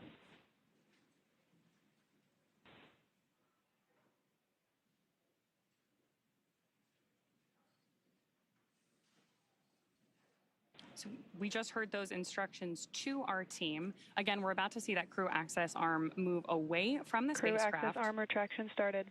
Starting right now. And with that, propellant loading is going to get underway here in a little bit less than 10 minutes. So with that, let's check back in with Daryl and Nick. And you can see now the crew access arm articulating away from the Dragon Endeavour, where our crew of 4 is inside. That's a beautiful shot there. A big milestone after getting the go from the launch director at SpaceX A look from inside the crew access arm now and out over the Space Coast. In this moment in between having the crew access arm rotate away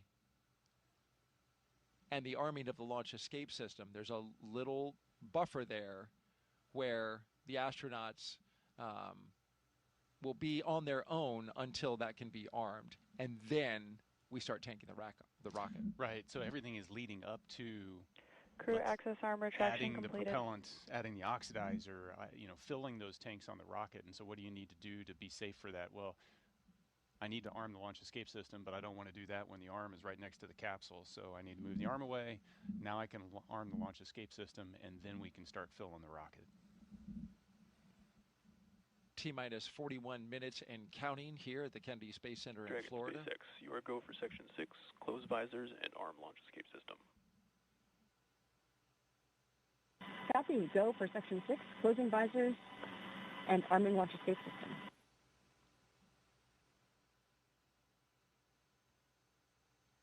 Here's a beautiful shot from our helicopter looking west. You can see the formation of cumulus clouds in the area. Weather is a watch item for today. The launch weather SpaceX, officer. Dragon, visors closed, arming launch escape system. SpaceX copies. The launch weather officer putting it at 60% go for today. The concern is the buildup of cumulus clouds, the ones that you see there building up. There's a lot of moisture in the atmosphere. But although you see those clouds around the pad, notice as we start to circle around to the west and look east, clear skies out over the Atlantic Ocean. So when you look at this picture, Nick, you can certainly understand that even though we have clouds that are building in the area, there's an area that we can find over top of this launch complex that we could potentially system is verified armed. Get clear enough path to launch this rocket. Yeah, you just need a hole big enough to launch through. So you don't have to have cloudless skies. Dragon. You just need clear enough skies. Clear enough 10-mile hole would be nice. I think if we think enough positive thoughts here at the launch site, we can create that bubble. I'm working on mine. Me too. And so we've been listening as they walk through the milestones here, the arming of the launch escape system. This is a critical system. Nick, you know this very well. Yeah, it's an absolutely critical system. We're just moments away from them getting ready to tank the rocket, fill it up with the kerosene and the liquid oxygen, and before you start to do that procedure and load all of that stored energy onto the rocket, you arm the launch escape system so that if anything goes wrong in a heartbeat, that system can pull that capsule away from the rocket and off to safety. Commander Nick Hague, when you were commanding Crew 9, you sat through these very same moments in the Dragon, on the launch pad, ready to go. Yeah, once you press the button to launch to arm the launch escape system, there's a switch in your mind. Now you're sitting on a live rocket. Now everything is primed and ready to go. You are definitely focused on everything leading to T-0 and liftoff. And that arming of the launch escape system happening just a few seconds from now. We expect it at T-minus 38 minutes. And again, that allows the Draco engines on the Dragon to pull that spacecraft away in the event of an emergency.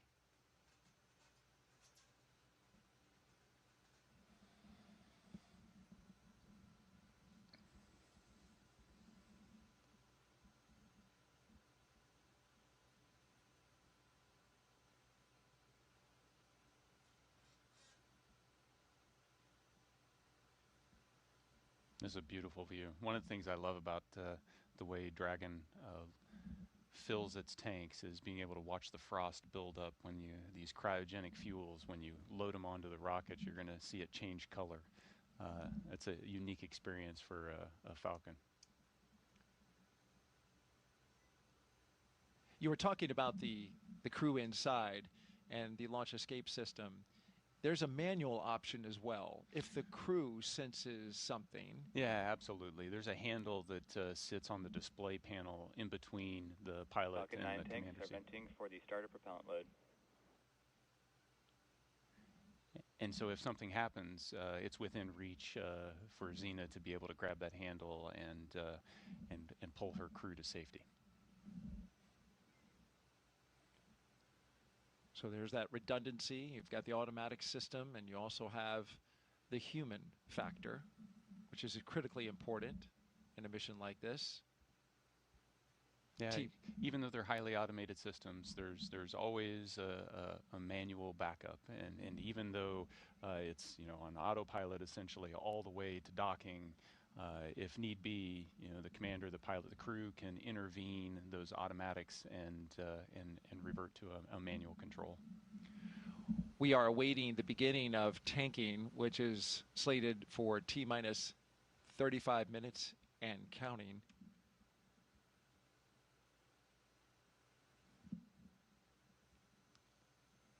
You talk about the manual factor. You can also fly this manually, this Dragon Endeavour. And is it through touchscreens?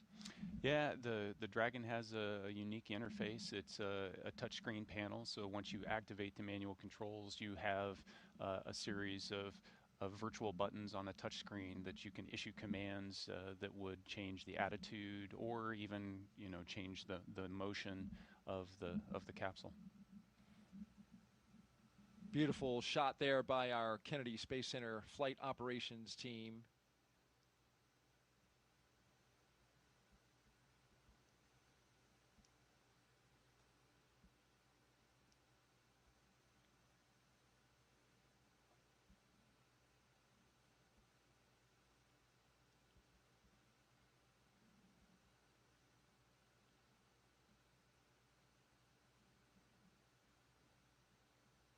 And prop load is The launch auto sequence has started.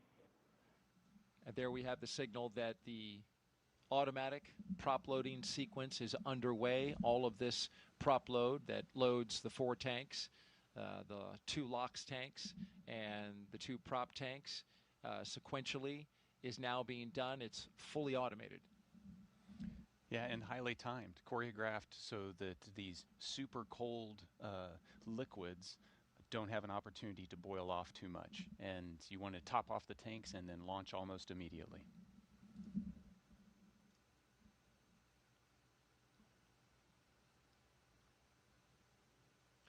It's a highly dynamic time for the crew inside. They can hear, right?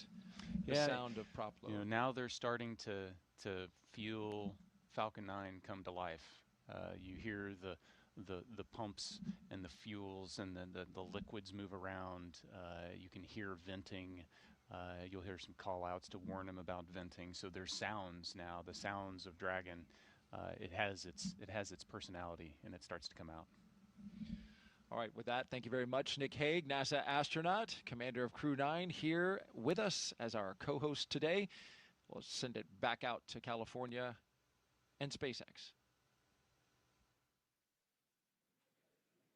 Thanks so much. So as you mentioned, Daryl, propellant loading of both RP-1 and liquid oxygen began at T-minus 35 minutes, and we heard that announcement from Mission Control right on schedule.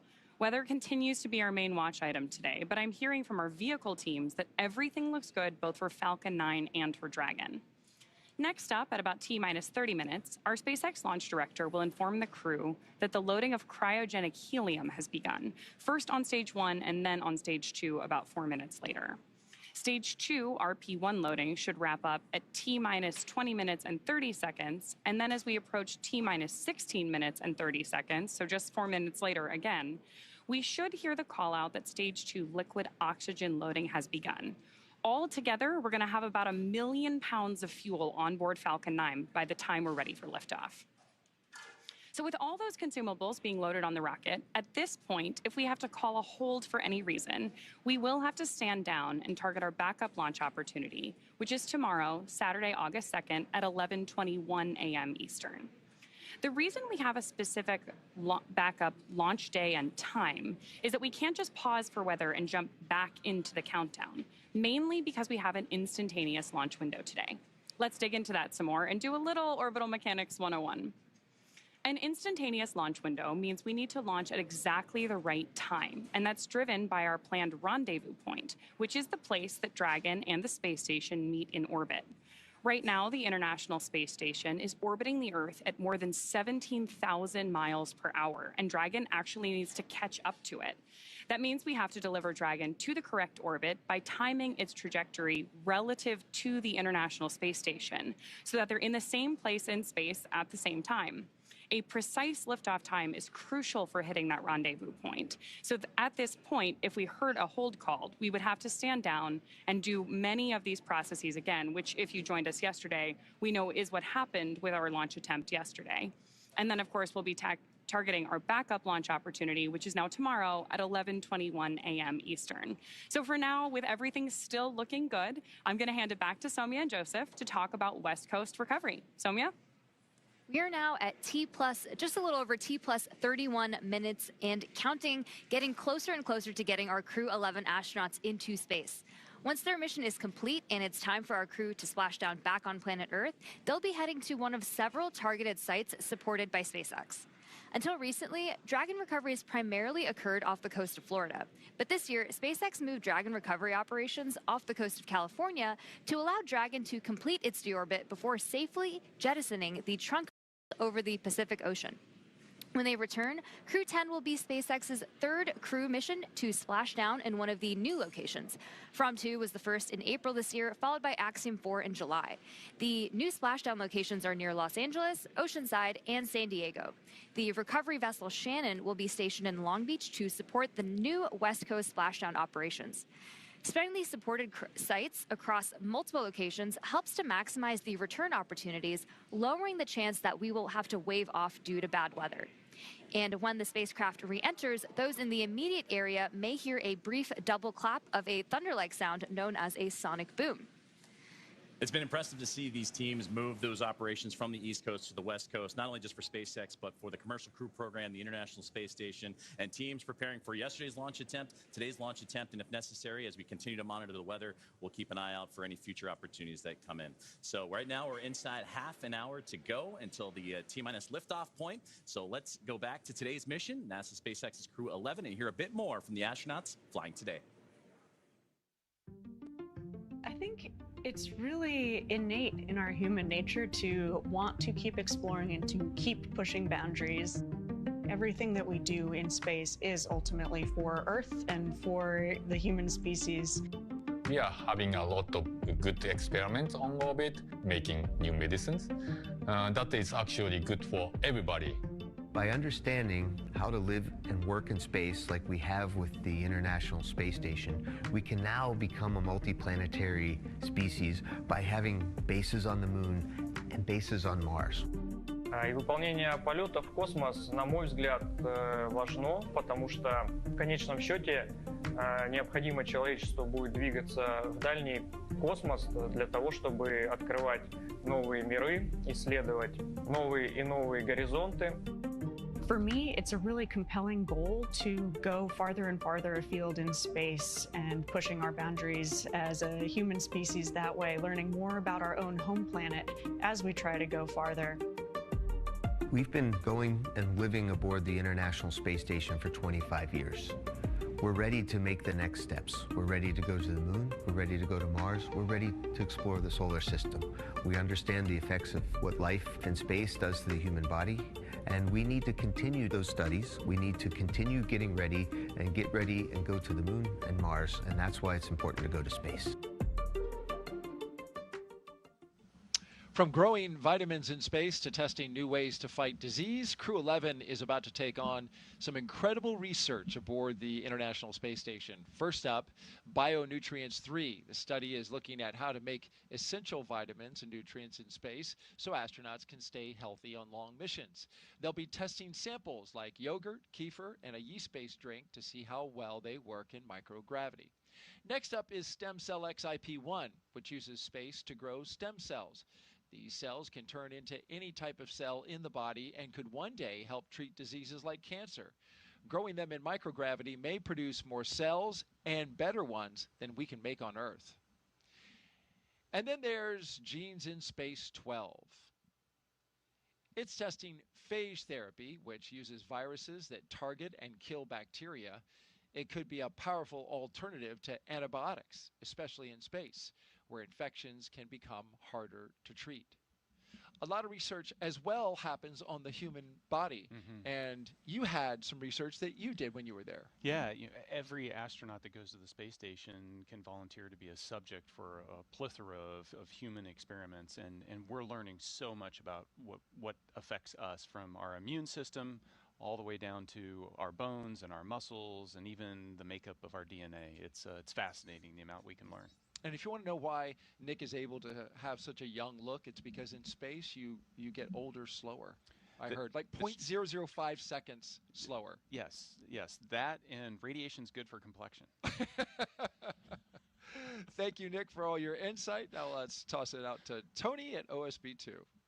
Hey, thanks, Daryl. Joining us here, we have Dr. Stephen Platts, Dr. Lori Glaze again. Thank you guys both so much for joining us once again on this beautiful day. You know, Steve, Lori, let's discuss the human research that's going to be flying aboard this mission. Can you tell us what the crew will be conducting?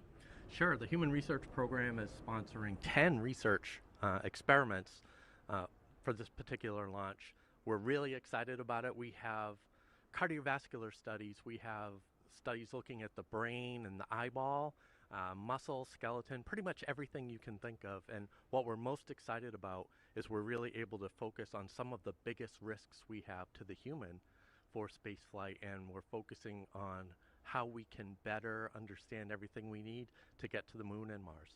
You know, speaking about the moon and Mars, Lori, can you tell us a little bit more about how this human research help us on those future missions? You bet. You know, when we start thinking about our future at the moon and Mars, sometimes it seems like science fiction. You know, the idea of having a permanent base on the moon that we can visit, or sending humans to Mars, but we are getting so close. In fact, we're less than a year from the next flight in the Artemis program, which is Artemis 2. We're going to be sending 4 crew for 10 days around the moon. And so we're getting there. The next mission after that will land humans, our crew, on the surface of the moon, first time since 1972, and at the South Pole, where we've never been before. And when we think about those missions that we're going to want to spend time on the surface of the moon or transiting to Mars, we're going to need our crew to be healthy for weeks or months in that transition period, and then be able to perform and execute the science and the exploration when they land in those partial gravity environments. And so it's critically important. We're using the space station, of course. It's a unique laboratory for doing the experiments that Steve's describing, doing things like being able to grow plants that we're going to need for food, so we don't need to bring all of the fresh food with us. Being able to recycle the water for drinking water and other purposes on the on that journey. Having sensors that can help us detect hazards from solar storms, so that the crew can get protection in time. So all this work is critical for us in our planning, and it's getting close. So we need this work now. Absolutely. You know, speaking about those experiments on station, Steve, I heard there's a new one coming on this mission. Can you tell us a little bit more about that? Sure. It's called manual piloting, and it's the first time we're flying it, so we're really excited about it. It will really help us with our planning for landing on the moon. And so what we're doing is we're looking at the transitions of gravity. We go from Earth to orbit, and then we're thinking landing on the lunar surface. Those transitions affect the human body, and so they can make you disoriented, they can disturb your balance and things like that. We have special equipment that we can use to simulate landing a vehicle, and so we're going to test the crew before in flight and then after they land in order to see how the body's affected so that we can figure out the best way to keep them safe. Well, Steve, Lori, thank you both so much for joining us. Now we'll go ahead and get you guys back to the shade, away from the heat, and we'll send it back to our host desk, Nick and Daryl. Well, we appreciate you all out there. It is cooking outside, so thank you very much for hanging in there. Crew 11's time in orbit will teach us how to keep humans healthy in the space for long haul. Meanwhile, on the moon-facing side of NASA's work, Artemis II astronauts, including Commander Reed Wiseman, are training for a very different challenge, a 10-day mission around the moon. And before they launch, NASA and the Department of Defense are making sure they know how to get home, even in an emergency. Here's Reed with a behind-the-scenes look.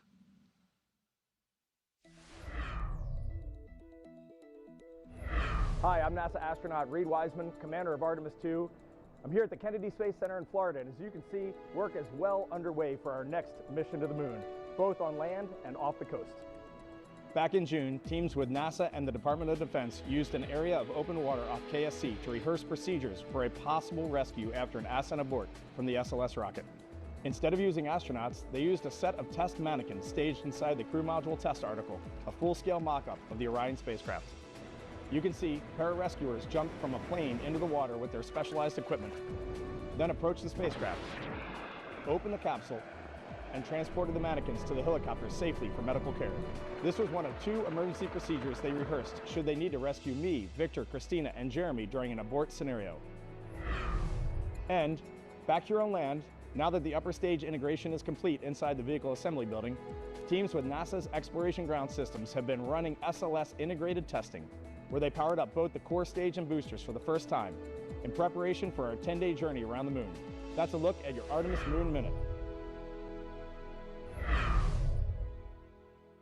Artemis updates, scan the QR code on your screen that you see in the lower right-hand corner, or just go to the website at nasa.gov/Artemis-Roman numeral 2.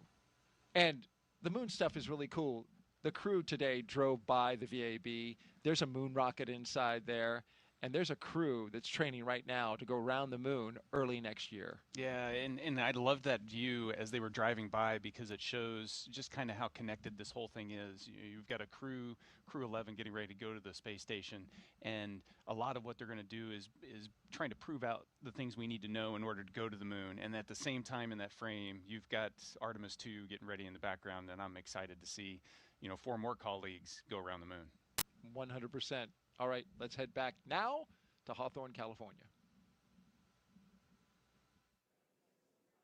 Thank you very much, Daryl and Nick. And right now we're preparing. Fuel load complete. And that was going to be the update, is that fueling continues to be occurring for the Falcon 9 rocket. As you take a look at it on your screen now, it is a 2-stage rocket that is 229 feet tall and getting ready for liftoff in just a little less than 20 minutes. And at launch, it produces more than 1.7 million pounds of thrust. And rockets like Falcon 9 don't use all that thrust just to go straight up. Early in flight, Falcon 9 performs a gravity turn, a smooth pitch maneuver that tilts the rocket sideways to build up horizontal velocity. You may hear this call at about 10 seconds into launch as the vehicle is pitching downrange. Once the first stage completes its portion of the mission, it shuts down and separates. A stage rocket like Falcon 9 sheds the booster to eliminate weight and uncover the Merlin vacuum engine on stage 2. To reach orbit, the vehicle needs to go fast, hitting an orbital velocity of about 28,000 kilometers an hour just to keep from falling back to Earth due to gravity. That's fast enough to lap the Earth in about 90 minutes. And as we mentioned earlier, after stage separation, today's booster will be landing at Landing Zone 1 at Cape Canaveral Space Force Station, returning to Earth for its 3rd time. The second stage takes over from there, powered by a single Merlin vacuum engine, also known as the MVAC. With its extended nozzle and optimized design, the MVAC drives maximum performance, producing 220,000 pounds of thrust in the vacuum of space. And getting to space is the first step to building our multi-planetary future. At the top of Falcon 9 today, the crew is sitting inside Dragon Endeavour. There are currently 5 Dragon spacecraft supporting human spaceflight missions: Endeavour, Resilience, Endurance, Freedom, and our 5th and final Dragon, Grace, which just launched the Axiom 4 mission last month. Designed with safety as the highest priority, Dragon is capable of carrying up to 7 passengers to and from Earth orbit. And Dragon has 16 Draco thrusters that can be used in space to help navigate the spacecraft to its destination, which of course is the International Space Station. And those thrusters providing 90 pounds of force. And that doesn't include the 8 Super Draco thrusters used for and aboard, which are no longer active once the crew is in orbit. To date, Dragon has been to orbit 53 times, including 48 trips to the International Space Station and 18 human spaceflight missions. And as we mentioned earlier, today's Dragon Endeavour has been pretty busy, having also flown NASA's Crew 2 mission, Axiom 1, and NASA's Crew 6 and Crew 8 missions. Overall for the Dragon fleet, this will be Dragon's 49th visit to the space station and its 19th human spaceflight mission overall, and the 5th Dragon flight just this year. Dragon is the first private spacecraft to take humans to the orbiting lab, having flown 300,000 pounds of cargo and more than 1,000 experiments to space, as well as 70 crew members representing 20 countries. Our versatile Dragon spacecraft can autonomously dock with the International Space Station when outfitted with a docking adapter, which is just how it's configured for today's flight. And when it's not going to the space station and it's in free flyer mode, the docking adapter can be swapped out for a cupola, as it was back during the Inspiration 4 mission. And another option we have is the Skywalker hardware, which supports extravehicular activities or spacewalks, as we did during the Polaris Dawn mission. And here's some interesting trivia. There has been a Dragon in space for 1,358 consecutive days since Crew 3. And that's an impressive stat, too. And with T-minus 0... LOX load has started. And with T-minus 0 coming up in just about a little more than 18 or 16 minutes or so from now, our team's continuing to do a series of system checks to ensure Dragon SpaceX 4 status update. Dragon and Falcon 9 are healthy, and we continue to load propellant. Weather is still our watch item. We are seeing some development in the area, so this is going to come down to a matter of time. We're going to keep an eye on it and continue marching towards T0, and we'll see if we manage to thread the clouds today. Okay, Dragon copies. We've got a healthy rocket, healthy Dragon. Weather is continuing to develop. We'll keep going until we can't. And great communications there between the team on the ground and with Crew 11 on board. And that's exactly what we're keeping an eye on, is not only the tanking of the rocket and that procedures, but also today's weather. And you heard that update right there. So to continue with the updates and kind of bring us up to speed on what's been going on, let's toss it to our teammate and Ronnie. Thanks so much, Joseph.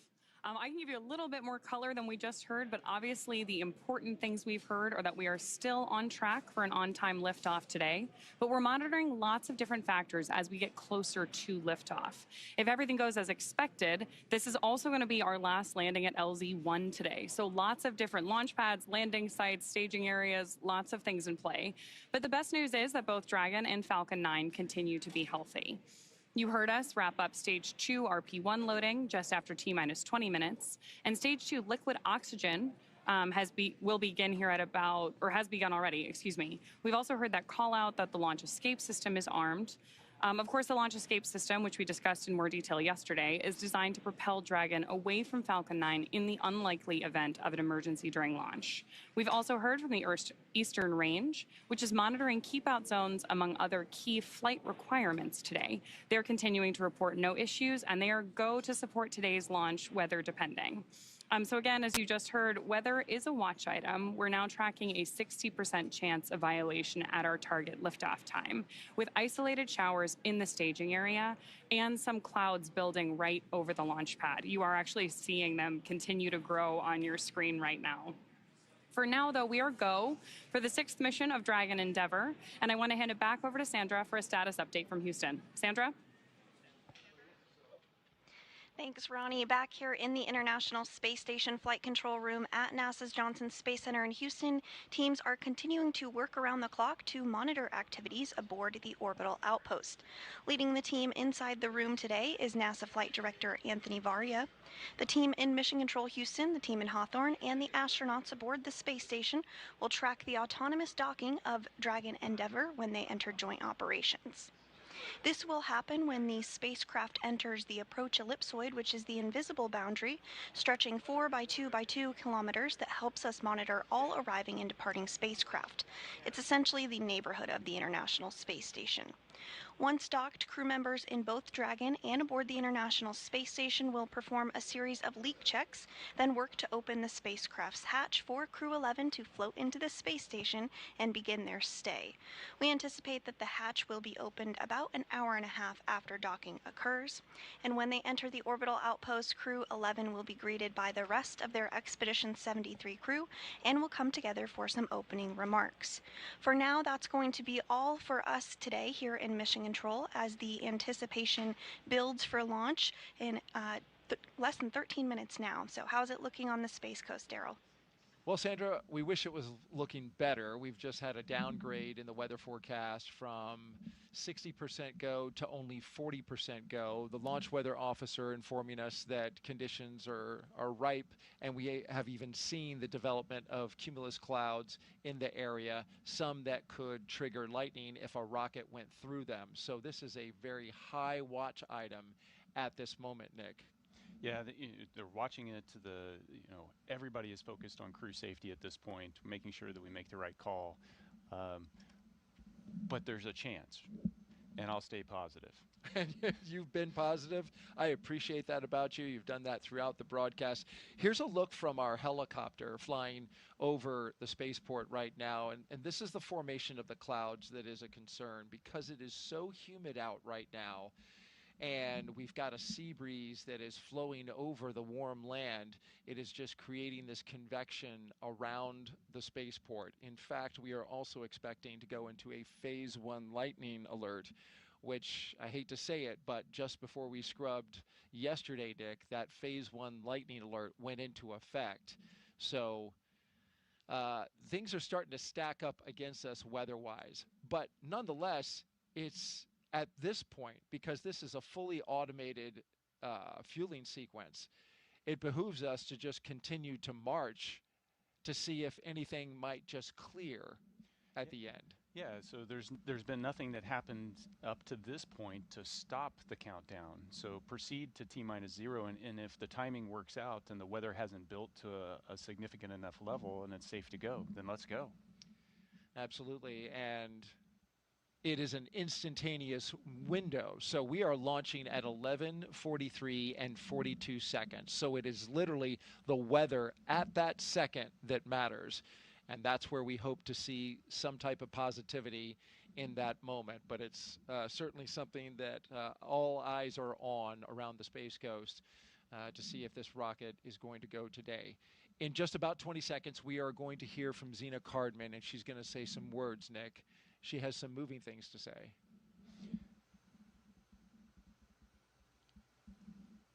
Yeah, Zena is an amazing person, and watching her, along with Stephanie. Dragon SpaceX confirmed crew displays are configured for launch. You can. SpaceX Dragon displays are configured for launch. To our family, friends, all who support us at SpaceX, NASA, JAXA, Roscosmos, thank you. Spasiba, arigato gozaimasu.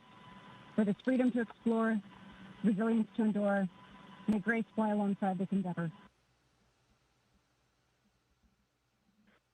Crew 11, from all of us on the ground, we've enjoyed working with you in preparation for your mission. We look forward to continuing to do so in flight. Good luck. Enjoy the ride.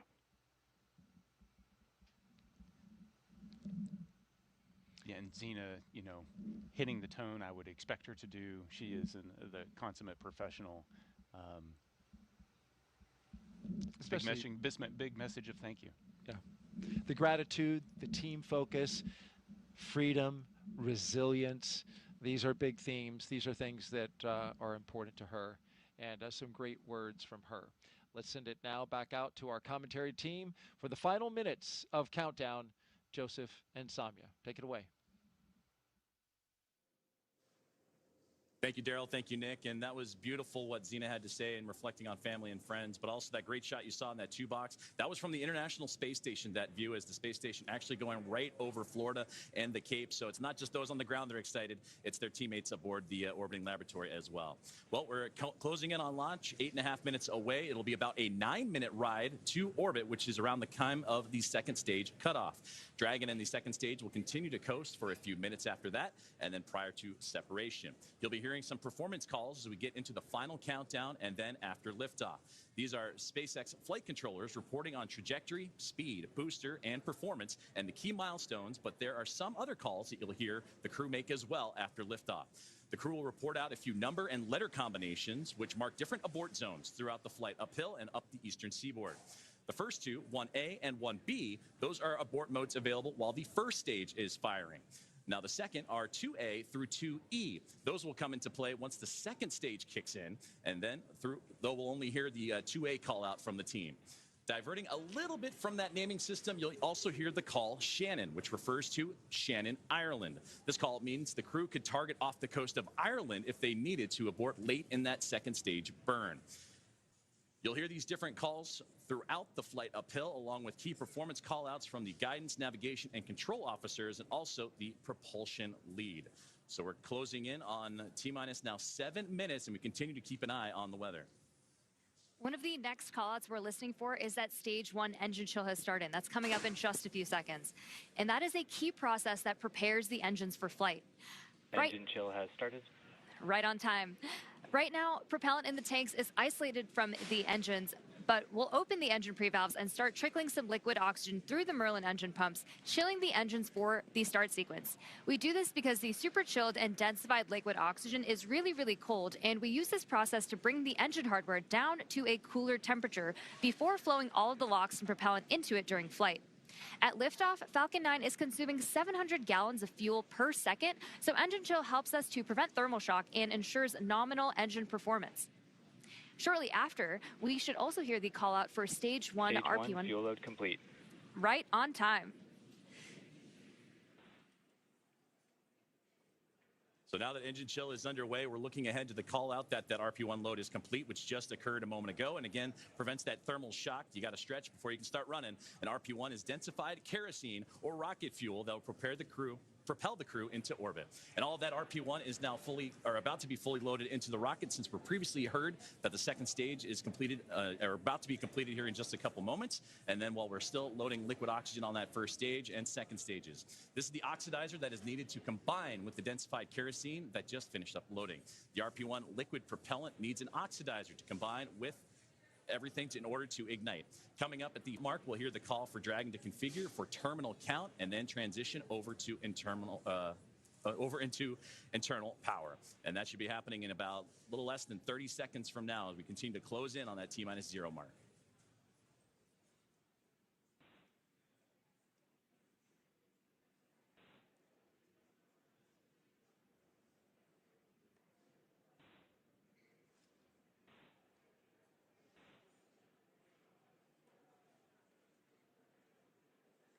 So next up in the countdown, the transporter erector, or TE, will begin to retract from Falcon 9.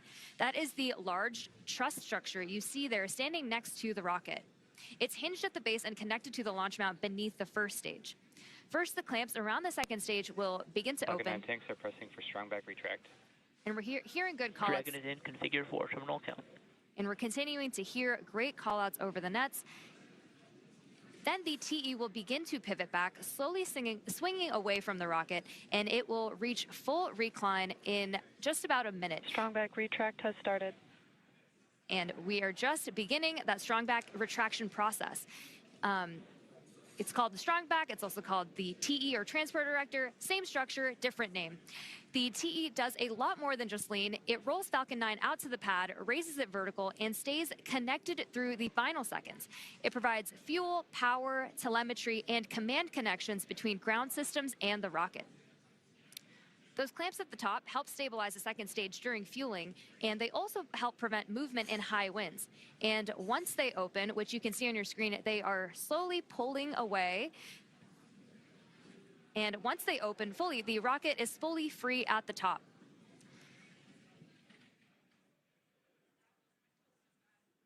Propellant continues to be loaded late here in the countdown as we're approaching 3 minutes and 30 seconds. We're continuing to keep an eye on the weather, and that's going to be the biggest thing as everything continues to march towards that liftoff timeline. But you can see there the strong back starting to move ever so slowly away from the rocket. The clamp arms are open, and you also see those white clouds starting to billow off the rocket itself. Those are perfectly normal as it's the coolness of the propellant on board is mixing with that warm Florida air, and that's what causes that boil off, and that you heard Nick talk about it earlier when you have that steam come off the rocket, so it looks like a lot of clouds billowing off it as well. But approaching the T-minus 3 minute mark, and that's when Stage 1 LOX load complete.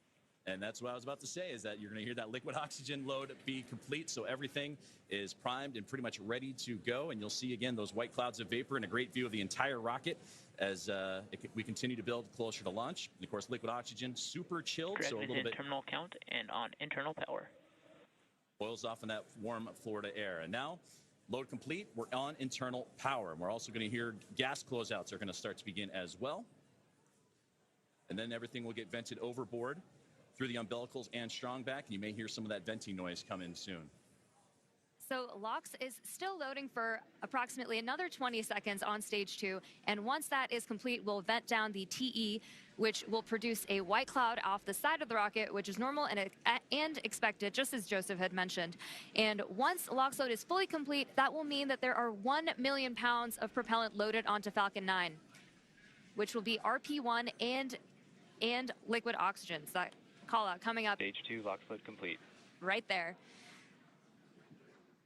So we just heard that confirmation of stage 2 liquid oxygen now complete, as we are now 1 minute and 50 seconds away from launch. We'll also hear that the gas closeouts have started, so we can expect Dragon loud is venting. in auto idle. You heard the call for auto idle. That puts the rocket in a state that the flight computers understand before it takes over, making sure that transition to the final countdown is smooth and that all flight computers on board are in sync Ground gas and configured. closeouts, expect loud venting. Configured for launch, and there's the closeouts we've been talking about and the venting that will be shortly followed.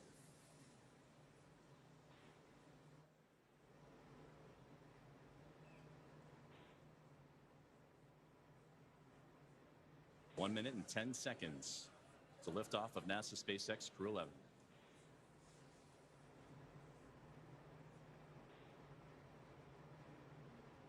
FTS is armed, Falcon 9 is in startup and is now controlling. Dragon is in countdown.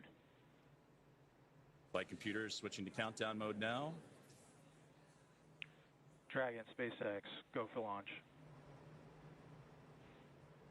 SpaceX, Dragon, go for launch.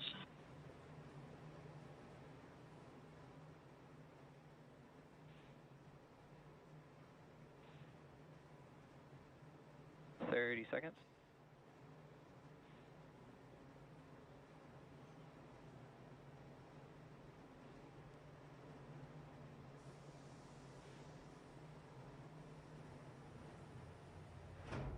Fifteen seconds.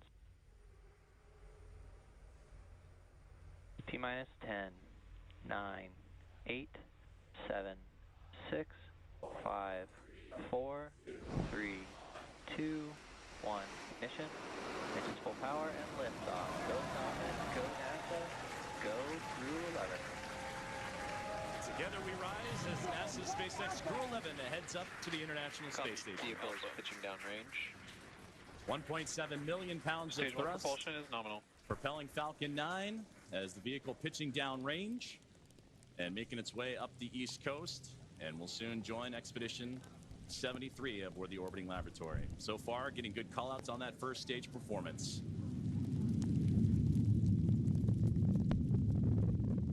We are now T plus 35 seconds into the Crew 11 mission on board Dragon and Falcon 9.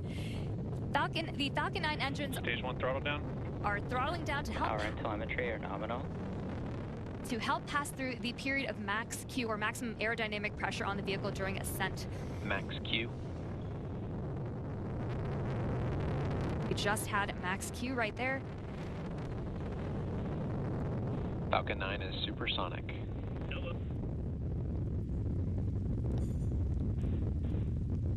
1 minute 9 seconds into what is a little bit more Stage less than a 9-minute flight uphill as Dragon continuing. Stage 1 Bravo. copy. 1 Bravo.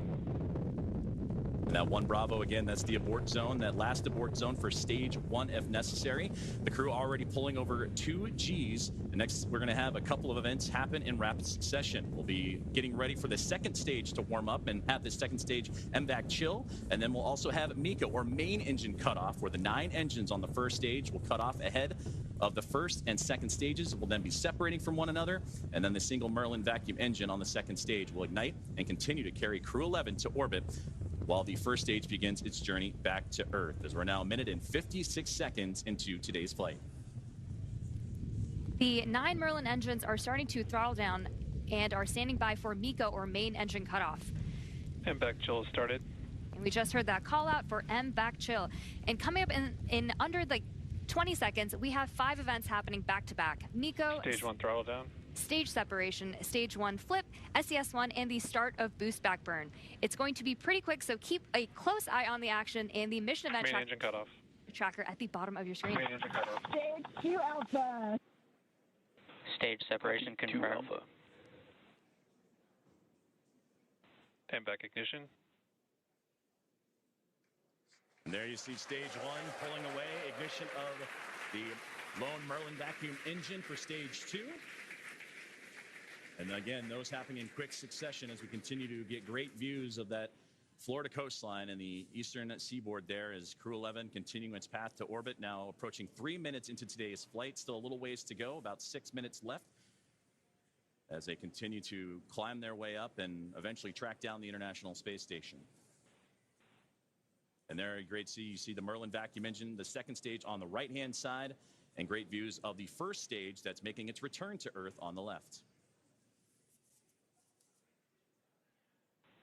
About 5.5 minutes of powered flight remaining as we continue to monitor the progress of both vehicles, stage 2 and Crew 11, making the climb uphill, and stage 1 looking to land again at landing zone 1, the last landing at that location for this Falcon 9 booster.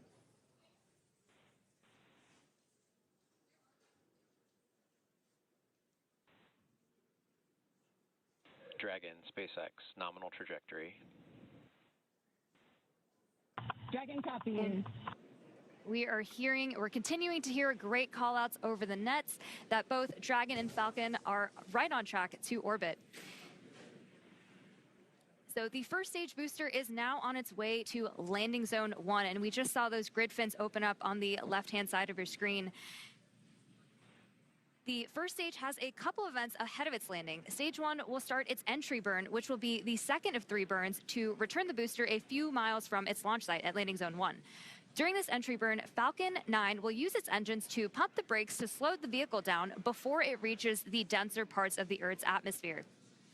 And if you didn't know, Falcon 9 has a complex heat shield that is designed to protect the engines and the vehicle from all that combined thermal and aerodynamic loading during max entry Q, which is the moment of max stress on the vehicle during entry. And that will be followed by a landing burn. And this burn will last for about... Dragon, SpaceX, nominal trajectory. Continuing to hear good call-outs.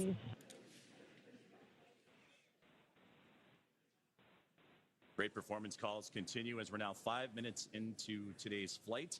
Still about 8.5 to go, a little bit more than that as the second stage continuing to perform nominally on the right-hand side. 2,400 meters per second. Crew 11 cruising into the upper echelons of the Earth's atmosphere while we continue to monitor the second stage on that left-hand side. And we'll also get continued guidance and navigation call-outs from the control officers here in SpaceX. Dragon is pointed in the right direction and continuing its flight. And again, that second stage going to continue firing until close to that 9-minute mark into flight, and accelerating Dragon to more than 17,000 miles per hour and placing the crew in orbit. And you'll hear good orbital insertion would be that call out. There's the single Merlin vacuum engine that can produce over 220,000 SpaceX, nominal trajectory. pounds of thrust on that nominal trajectory you're hearing right now. And into the vacuum of space. Now approaching 6 minutes into today's flight, about 2 minutes and 40 plus seconds remaining. We are coming up on the entry burn, which is just under 30 seconds from now. And so you'll see the first stage's center Merlin engine reignite as it comes back down to Earth. And after that, we will be approaching. Entry burn startup. And there's the beginning of entry burn right there. Again, this is the second of 3 burns to return the booster to landing zone 1. Burn shutdown.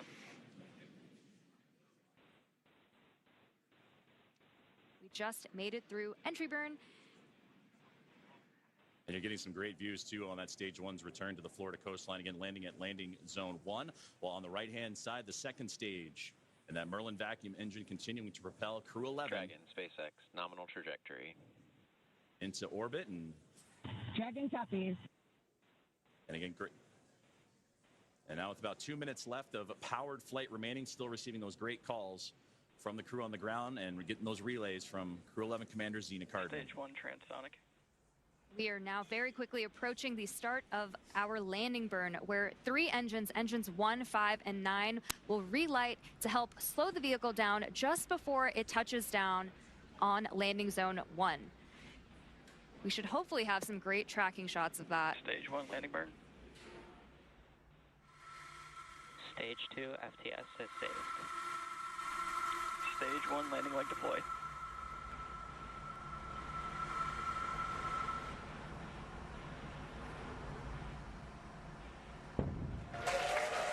Fantastic return there of the stage 1 booster. First plane completing our final planned landing at LV1. Another So a successful landing of the first stage booster as we continue to follow along with a little less now than 1 minute of powered flight of the second stage. And you'll hear the call out SECO, or second engine cutoff. Is a great view there, glowing orange with the Earth eclipsing right around that Merlin vacuum engine, and everything continuing to perform nominally for NASA Stage 2 SpaceX is Crew. in terminal guidance.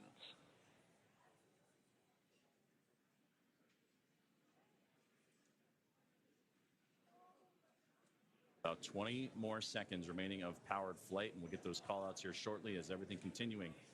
Shannon. Copy, Shannon.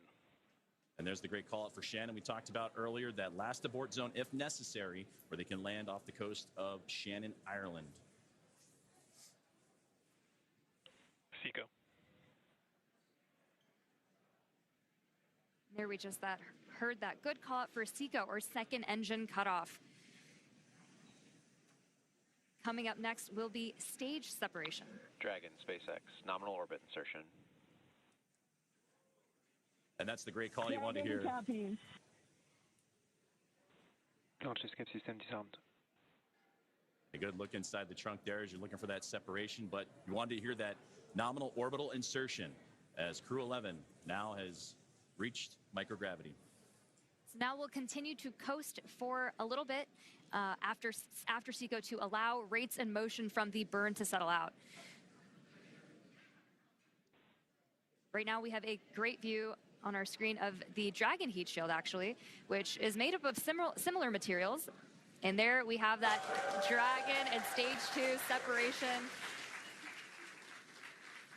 as we see Dragon coast into its orbit.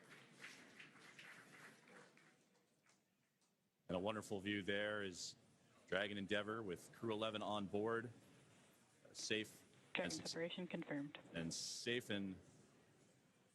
Dragon, Chief Engineer on Dragon to ground. Zena, Mike, Kimya, Oleg, welcome to orbit. On behalf of the entire Falcon team, we thank you for flying with Falcon today and wish you a great mission. Dragon will take you from here. Over to Launch Director for a few words. On behalf of the launch team, it's been an absolute honor working with you towards launch today. We wish you well on the rest of your mission, and we will be awaiting your safe return. Godspeed Endeavour, Godspeed Crew 11, and thanks for flying SpaceX.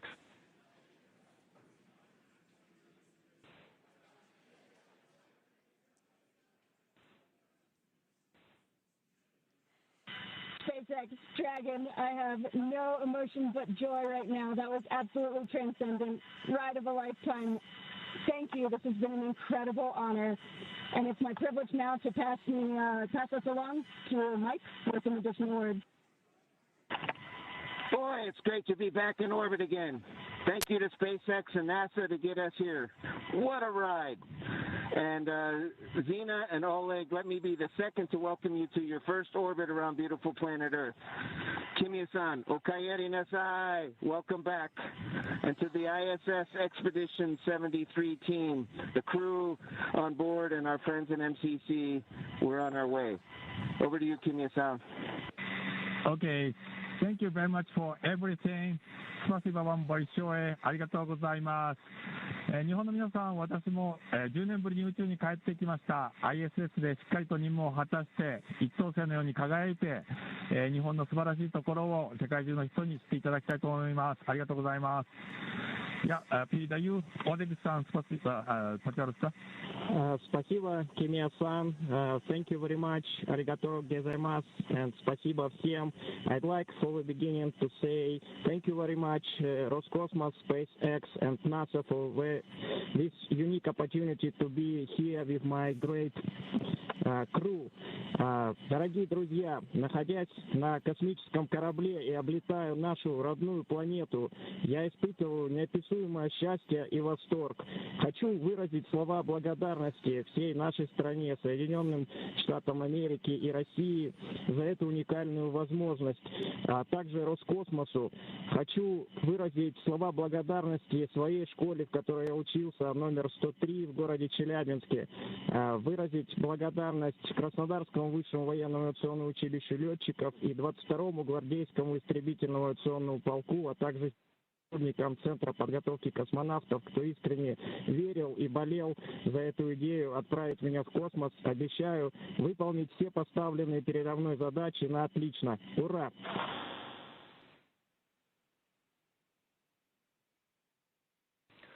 Crew 11, we copy all of your words. We are very excited for you to have reached orbit, and we will now proceed with getting you to the International Space Station. You have approximately 3 minutes left in this ground station pass if you'd like to introduce your zero-G indicator.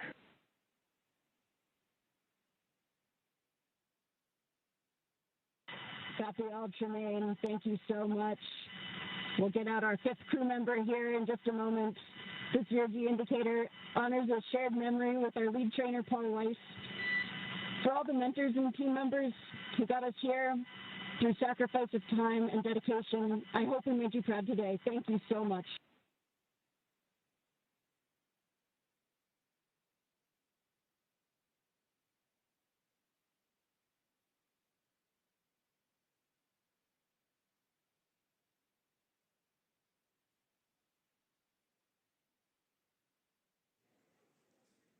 Some great words there from all 4 members of Crew 11 and the astronauts and cosmonauts, all that cadre. They're well on their way to the final destination, which they have about a 16-hour ride to do so, and the phasing to ultimately the International Space Station, where they will turn that group into a full group of 11. So only fitting for Crew 11. To summarize where we are with vehicle activation, we've had nominal dehumidifier activation and service section Draco checkouts. We're currently opening the nose cone. We have just gotten confirmation that nose cone copies all, and we'll be ready for visors open with ECOS activation complete. We just had great comms that nose cone deploy is underway. The 6 hooks that hold the nose cone in place during the launch and ascent portions have to retract, and then the nose cone will be able to start to swing open and deploy. This uncovers a number of critical systems for the flight up to the space station, including the forward bulkhead thrusters and the docking hatch. And that call from the core here in Hawthorne indicating that we had good checkouts of the 12 Draco thrusters around the service section. 4 to go after we get the nose cone open and the ECLIS, the environmental control and life support system, activated inside Dragon. Soon the crew will be able to get their visors open and get out of their suits and settle in for their ride to the space station. And we'll continue to get those call outs and hear about the nose cone again. Right now, currently opening. The hooks have been opening, and they were doing so during the great words from the crew. So we'll continue to monitor and waiting as the nose cone is deploying at the moment. And we'll wait for that final confirmation that it is open. And Crew 11 can continue its journey on as we await those last few moments here as nose cone deployment currently underway. And a great view of Dragon as it went up the eastern seaboard, and we had a view for a moment there as again passing over ground stations, and that's what provides us the great views that you've been seeing throughout today's broadcast inside the Dragon spacecraft. And there's a great look at the that single Merlin vacuum engine that helped propel Crew 11 into orbit. And a great view of looking outward across the arch of the Earth. Despite all of the weather issues we were having on ground leading up to launch, we seem to be having some really clear, amazing views in space today. And now 16.5 minutes into flight, you're right. It was threading the needle, but they were able to get up and about above the clouds. And even watching that ascent for stage one was wonderful to see them bypass those clouds that we were talking about a lot today. But again, as we await for further views inside the Dragon spacecraft and from their pursuit, Crew 11 to the International Space Station, we're now standing by for nose cone deploy as the team on the ground in Hawthorne, California, right there inside SpaceX Mission Control, actively monitoring all of those systems. You mentioned the Eclipse system inside, and once everything checks the appropriate boxes, then Crew 11 can doff or get out of their spacesuits, those new IVA suit for Mike Fink and company. And then from there, it's going to be about a 16-hour ride to the International Space Station, and that's where they will link up with the orbiting laboratory and the 7 current residents on there. Crew 10 is currently on board, as well as Soyuz MS-27 with NASA astronaut Johnny Kim, and they'll bring that 7 to a team of 11, hopefully in the early morning hours coming up tomorrow. So we continue to stand by, approaching 18 minutes into today's flight.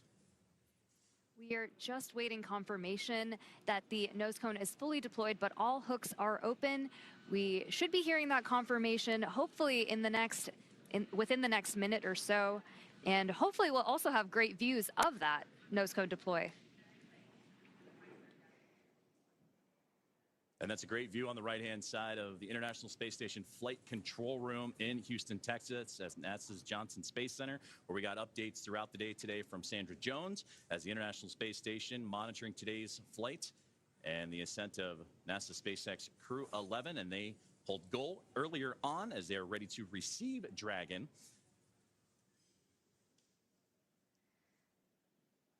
And we just received confirmation that the nose cone has completely opened and deployed. So great news, as again, all those checkouts continuing to happen for Crew 11 after a successful on-time liftoff today. And they were able to get past the clouds, the weather that we've been monitoring, and a successful first stage and second stage performance to propel them into orbit. Crew 11 is comprised of NASA astronauts Zena Cardman and Mike Fink, along with JAXA astronaut Kimya Yui and Roscosmos cosmonaut Oleg Platonov. And they are now safely in orbit following that approximately 9-minute ride after liftoff today from NASA's Kennedy Space Center in Florida. The crew now, as mentioned, has a little bit about a 16-hour journey before they reach their destination. Dragon SpaceX, we see a nominal nose cone opening, TCS, and forward bulkhead to Draco checkouts.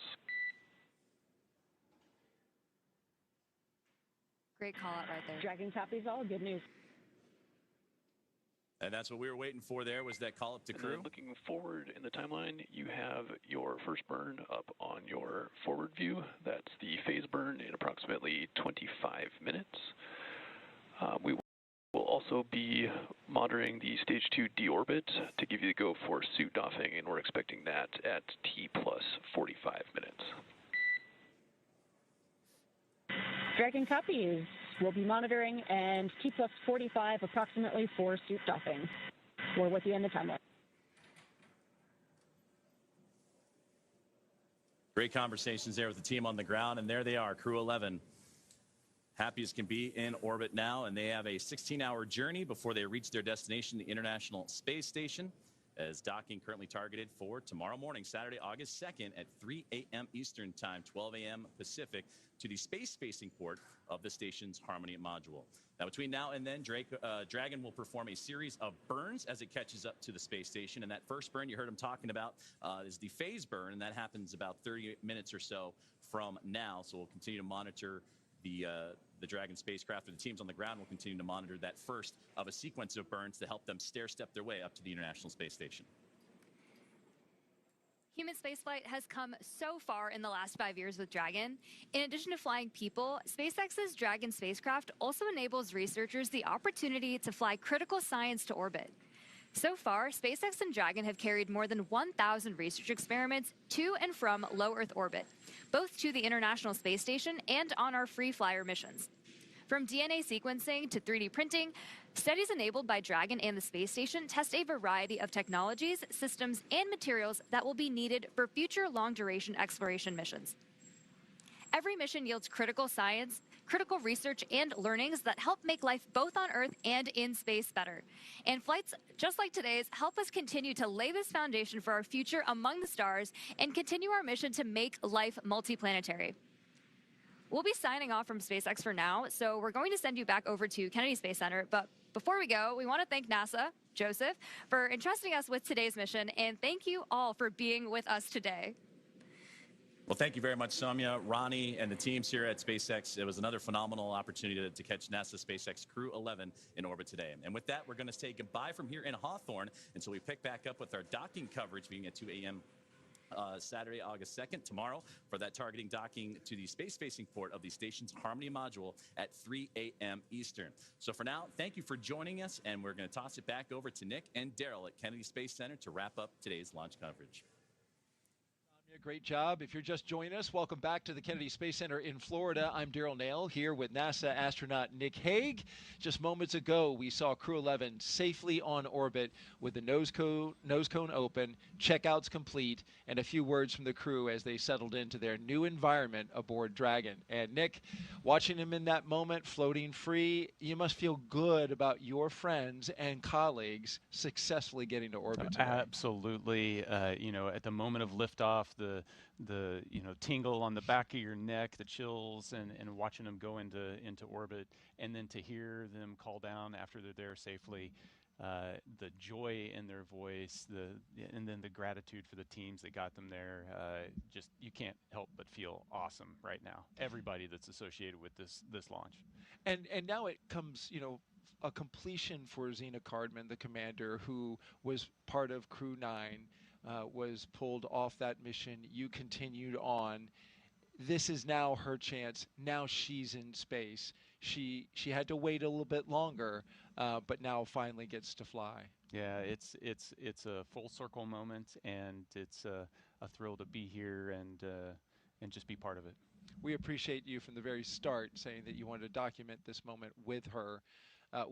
Here at the Kennedy Space Center, watching them go up at that moment. Mike Fink has been around for a while. He's a veteran astronaut, but there's been quite a gap. He finally now, after 14 years, back up in space. Yeah, talk about patience being a key quality of an astronaut. It's not just sitting strapped into a rocket for 2.5 hours prior to launch and not being able to move. It's, doing your job and waiting for your opportunity, and that might be a decade or more, and to take that time and to do so much with it while you're still waiting to launch into space, it just shows the character that he has. Incredible Character and incredible character is Mike. Well, quick story here. We want to tell you, when Zena Cardman was here and she did the co-host role for Crew 9 when you launched. After the launch broadcast was over, she pulled out a deck of cards and just offhandedly was like, oh, hey, I want to show you something. And she showed me this deck of cards. It was the Crew 9 deck of cards. And she had hand-drawn the portraitures of like each of the Crew 9 members, which included you, and she was on it, though she didn't get to fly. It was the card deck that you used when you played to get rid of your bad luck. Yeah, in the suit-up room, Right. And so I'm like, you hand-drew these? I was like super impressed. So, of course, fast forward to recently, you walk in the pre-production meeting and you're like, hey, Zena wants to have this deck of cards. It's the Crew 11 deck of cards, and we want to show them to you now. And she redrew her crew. And we want to show those to you. Hold that up. She's an amazing artist. All the crew members each got a face card. So she's on there, Oleg's on there, Mike and Kimya.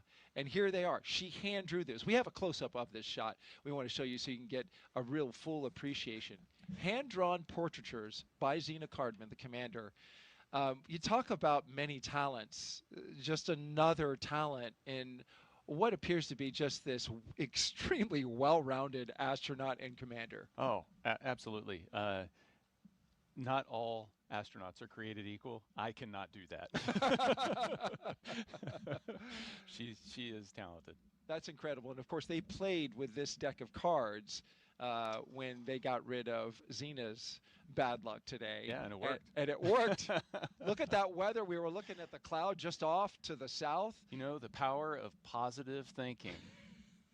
Your positive thinking was like, perfect. All right, we're going to send it back out for one more interview with Tony. And in the meantime, you and I are going to play some high-low card for your next space assignment. See if I can win it from you. Tony, take it away. Thanks, Daryl. Looking forward to who wins that game. Joining me is now Stephen Chan with the Commercial Crew program. Stephen, what an amazing launch and landing of Falcon's first stage. How you feeling? That was amazing, Tony. To watch the Crew 11 Dragon flying up on the Falcon 9, it's incredible, to see that. On a personal note, Mike Fink is a dear friend of the family, and it warms my heart to see him to go back to space station to work and live there. I am the external liaison for the Commercial Crew program, so it's my job to make sure that our external partners are coordinated and informed to support our missions, and those partners include Coast Guard, FAA, Air Force, Space Force, and other DoD partners. Today, the Coast Guard is out there making sure the waterway is safe, and FAA is clearing the waterway. So it is. I get to see how much work it goes behind the scenes to make sure our missions are successful, and I am looking forward to have the Crew 11 get on orbit and then come back safely with Crew 10. Steve, you played a critical role in changing the splashdown locations for Dragon to the Pacific Ocean. Can you talk to us a little bit about your role in that and the significance in changing those splashdown locations? Yes, the moving Dragon recovery to Pacific all had to do about the safety of the public, and the trunk debris. By going to the Pacific, we ensure that the trunk is entered over Pacific Ocean and have no risk at all to the public. So, and thanks to our external partners, we work with them to make sure that the Dragon can be recovered safely, and they can perform their important missions, like keeping the waterway safe, keeping the airspace safe, and then the DoD can perform their missions around California coast. Speaking about all of those external partners that you have to work with, it took a huge effort to get this underway. Can you tell us a little bit more about how that worked? Yes, so for our West Coast partners, the Dragon landing in the Pacific is a new challenge for them. And they have, as I mentioned earlier, they have their other national priorities. So we are very thankful to our partners and their leadership who recognize that Dragon is also a very important national priority. So we're very thankful to our Coast Guard, Navy, other DoD partners, and FAA that help us make that happen. And I'm looking forward to work with them to bring Crew 10 home safely. They have, SpaceX has successfully brought back 3 Dragon the last few months. And we are confident they can help us get there in the next few weeks. Absolutely. Absolutely, Steve.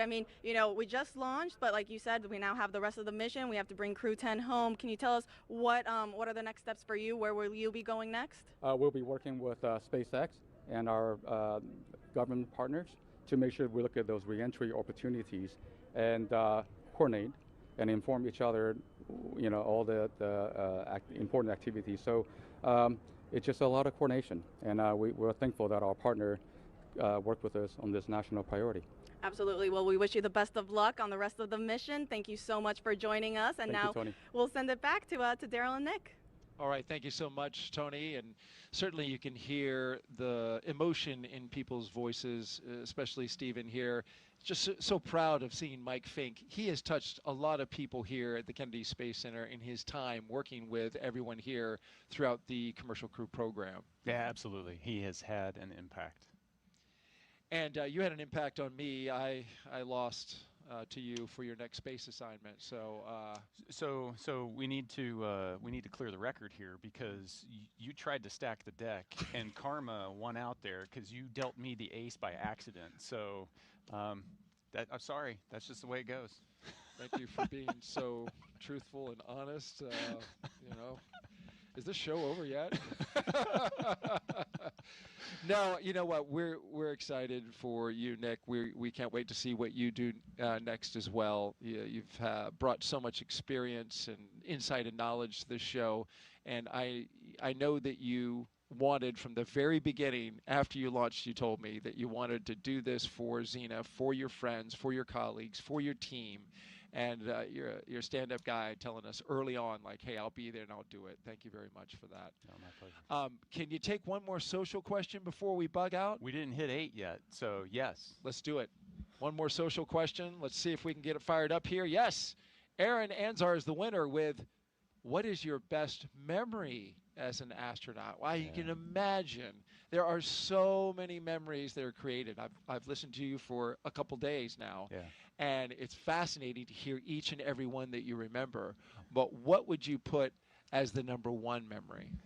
You know, the image, if I try to sum up my 12 years of doing this job, the image that kind of brings it all together in my mind is just another Friday night floating around the table in the Russian service module, having dinner with our playlist. It's an eclectic playlist of music that mixes in everybody's favorites. So you've got Russian traditional folk music and hard rock and American country western, and it's just the culture that the crew has built, and me trying to talk with my cosmonaut colleagues in broken Russian, and them talking to me in broken English, and we develop our own language, and we're sharing what's going on with our families, and birthdays and anniversaries. It's just life, and we've built that in space.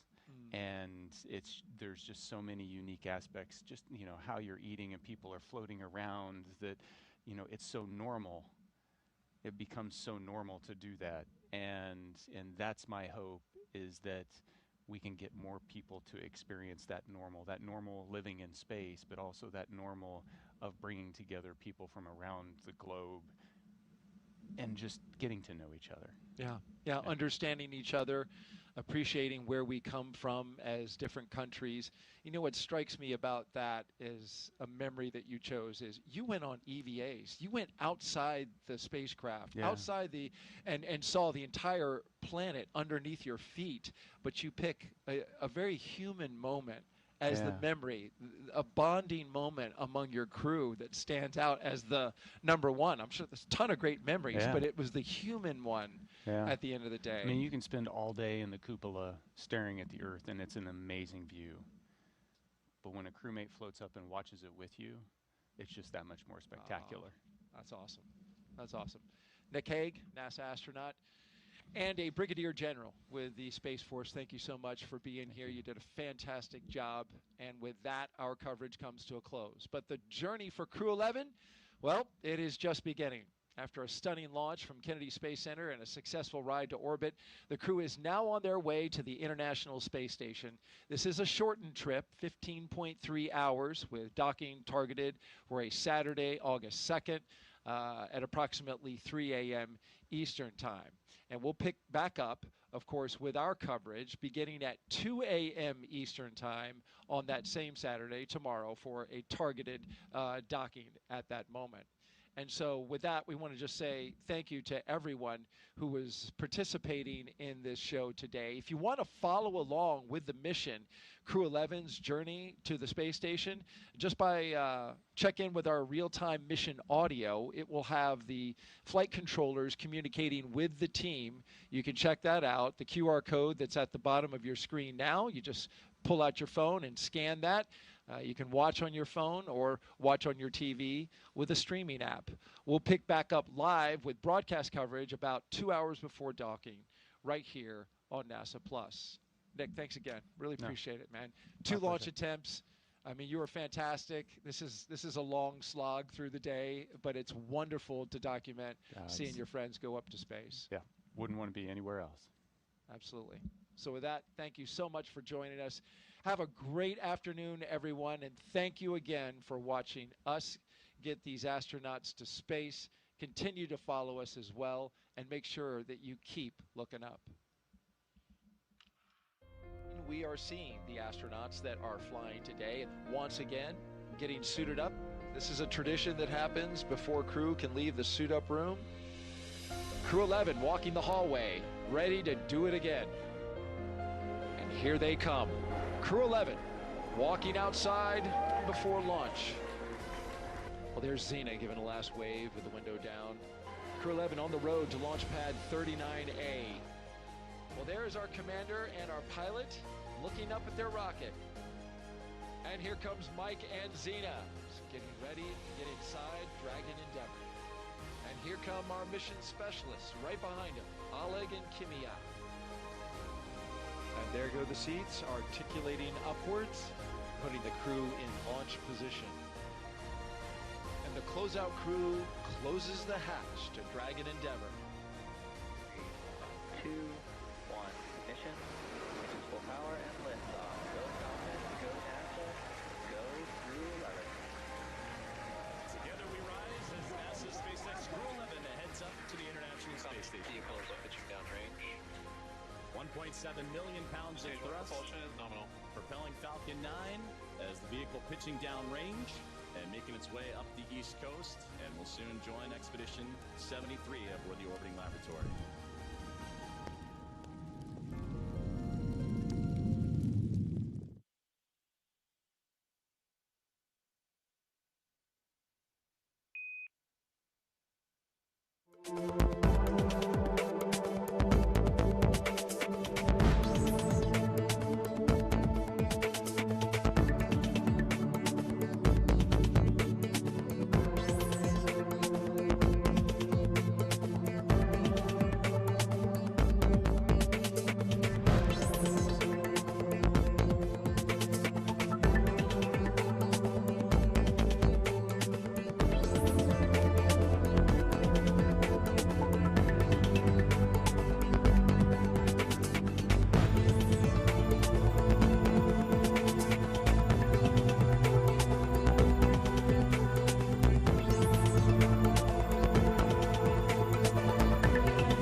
million pounds of Stage 1 thrust. propulsion is nominal. Propelling Falcon 9 as the vehicle pitching down range and making its way up the East Coast, and will soon join Expedition 73 aboard the orbiting laboratory.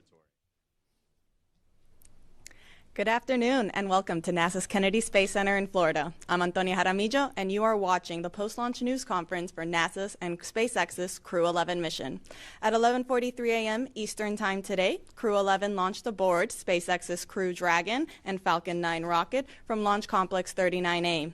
Crew 11 is now on their way to the International Space Station, and joining us in the room to speak with us about this mission and the next steps are Ken Bowersox, Associate Administrator for NASA's Space Operation Missions Directorate, Steve Stitch, Manager for NASA's Commercial Crew Program, Dana Weigel, Manager for NASA's International Space Station Program, Kazuyoshi Kawasaki, Associate Director General at the Space Exploration Center at JAXA, and Sarah Walker, Director with Dragon Mission Management at SpaceX.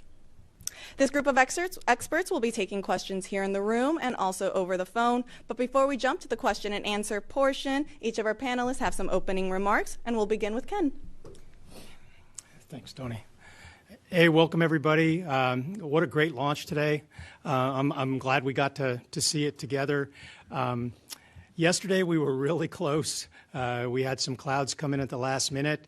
Today we had some more clouds building as we got close to launch time. I think it was a great reminder that we don't control everything in the space business, and that sometimes good fortune helps a lot, and timing just works out so that you can launch your mission. But that wouldn't happen without excellence on the part of the teams that make it possible. I was so proud to see our team from SpaceX, NASA, our international partners from Roscosmos, JAXA, all of our interagency partners that help support these missions, doing their jobs to make it possible so that when the opportunity opened up right there at T0, we were able to launch. Now we've got an international crew headed to the International Space Station. 10, 12 hours from now, they'll be docking with the station. They'll join the crew that's on orbit. They'll hand over. They'll learn as much as they can about the station from that crew. And then we'll switch our emphasis to bringing home Crew 10 sometime, we hope, next week if weather and hardware cooperate. And now I'd like to turn the microphone over to Steve Stitch to share a little bit more from the Commercial Crew Program. Yeah, thanks, Ken, and thank all of you for your support and interest in the Crew 11 mission. I would say I got reacquainted with Florida weather in the afternoons from my time in the Space Shuttle program where we would try to launch in the afternoons. And it was a pretty challenging couple of days. As Ken said, we got a little unlucky yesterday. We had one cloud that formed over the SLF yesterday, moved toward the pad, started on the coast near Pad B, and then took us out of the count yesterday at the very last minute. And then today, again, we reviewed the weather after the scrub yesterday and decided we would give today a shot. We knew we would have some challenges with launch weather. The abort weather today was within limits. Originally, the forecast a few days ago was not good for today, but winds were within acceptable limits in the staging region and up the coast. We watched a few thunderstorms roll through the staging area, but then those passed through and it was all clear. And then the focus was launch weather. And we really got very lucky today, I would say, to have, I was just looking at a shot on my phone, a view from Falcon 9 looking down, and you could see the launch pad was kind of in a little, it was almost like a horseshoe of clouds, and the launch pad was in the center of that horseshoe. Of course, our weather rules are set up to avoid triggered lightning, and so we followed our weather rules, and the range weather officer and our weather team did a phenomenal job of watching the weather down to the last minute, and we got off just on time. Falcon 9 performed great all the way uphill. No issues really with Falcon 9 on the first or second stage. Dragon was inserted into the nominal orbit. We got the nose cone open on Dragon. We did the checkout of the forward bulkhead Dracos. We've already executed one of the phasing maneuvers for the mission just about 30 minutes ago. There's another phasing maneuver coming up this afternoon at about 3:30 Eastern. This is a real short phasing case is what we would call it, and so we have quite a few burns today. The docking time is the same as yesterday. Yesterday was what we would call a longer phasing case. This particular journey is about 15 hours from launch to dock. The crew's doing well. You could see they were very excited on the way uphill, and they're doing well on orbit. They'll get some time off before we start the final rendezvous sequence, and that'll start tomorrow morning at about 1:24 a.m. Eastern with the first big burn to come inside the ellipsoid for station. That's called the approach initiation burn. And then we plan to dock at about 3 a.m. Eastern. So we're really looking forward to getting the crew to station. And then once we get safely docked, we'll turn our attention to bringing Crew 10 home. And the earliest undock opportunity would be about the 6th of August. So again, lots of fun with weather over the last few days. We lucked out a little bit and found a good opportunity to launch today.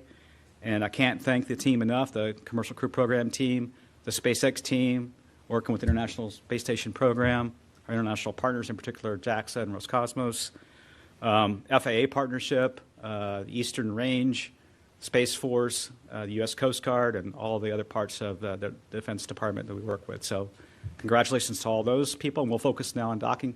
I'll turn it over to Dana. Thank you.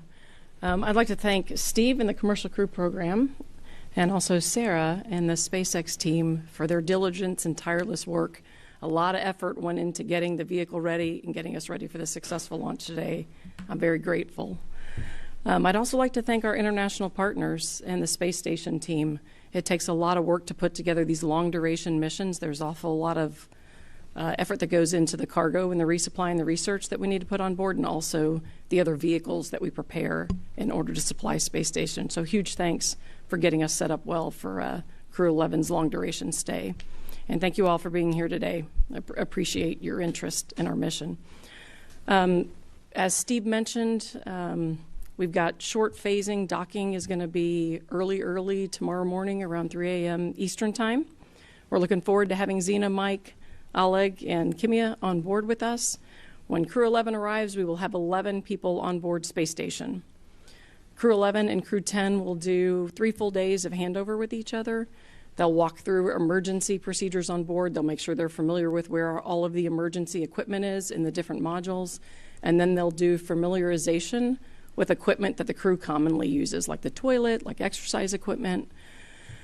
They'll also transfer, we've got critical research that we fly up in freezers on the Crew Dragon, so they'll take that research and they'll transfer that over. So a handful of other things go on during the docked handover time frame, and of course, Crew 10 getting ready to come home is another big part of that. As Steve mentioned, Crew 10's earliest departure will be August 6th. After Crew 10 leaves, Johnny Kim, who has been on board for a few months, will continue the handover with Crew 11 to give them the rest of the familiarization that they need. During Crew 11's long-duration stay on board, they'll conduct research that's key for us for our follow-on missions to the Moon and to Mars, and that will also benefit life here on Earth. Some highlights for you. They'll do some human research that's going to help us better protect human health for longer and longer duration missions. They're also going to do simulated lunar landings in a region that mimics the South Pole. This is the region that we're planning for our Artemis missions. The goal of the study is to really understand how the disorienting effects of microgravity impact piloting and landing. And then we'll take that feedback and we'll put that into our planning for tools and aids for the crew. The other interesting research they're going to do is related to bodily fluid shifts and damage that some of our crew members experience in the eye that affects their vision. We're going to be using vitamin B supplementation to see if that helps with swelling in the back of the eye and if it minimizes the eye conditions that can impair vision. And we'll also be looking at thigh cuffs to see if that helps with the overall shift of fluids in the body.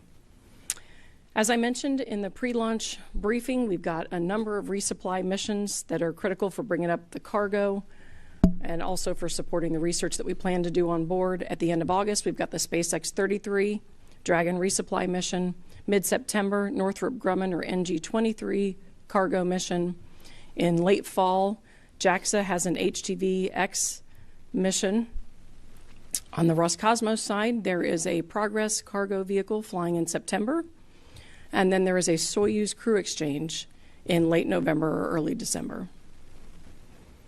I'd also like to mention that in November, with Crew 11 on board, we are going to celebrate 25 years of continuous human presence on the International Space Station. That's an amazing, amazing accomplishment, and we couldn't do it without the extensive partners that we have across other NASA programs, across our international community, across our industrial-based. Huge, huge, huge kudos to that team for getting us to where we are today. And with that, I will pass it on to Kawasaki-san. Thank you, Daphne. Thank you for being here. My name is Kazuyoshi Kawasaki, Associate Director General of JAXA. I'm in charge of the JAXA's human spaceflight and exploration.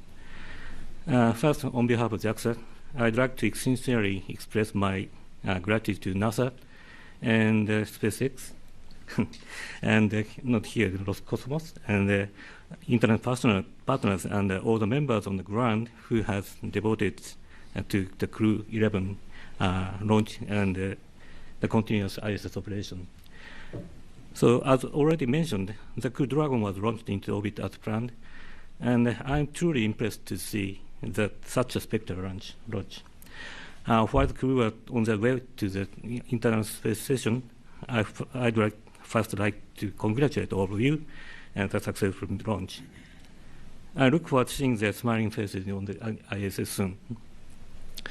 And I'm very proud of that Japanese astronauts have been flying on the Operation Crew Dragon spacecraft on 6 consecutive flights. And Japanese astronauts have been staying at the International Space Station almost every year since its completion in 2011.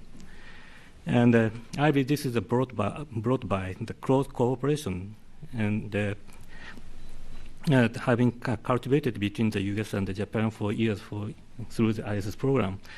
And I truly appreciate the time and effort of the international partners, including NASA, Roscosmos, that has made it happen. And this is astronaut Kimya's second flight. And following his mission in 2015, I expect Kimya will play a key role by making most of his flight experience in his previous flight, and also by receiving knowledge from the other astronauts, especially IS Commander Takuya Onishi,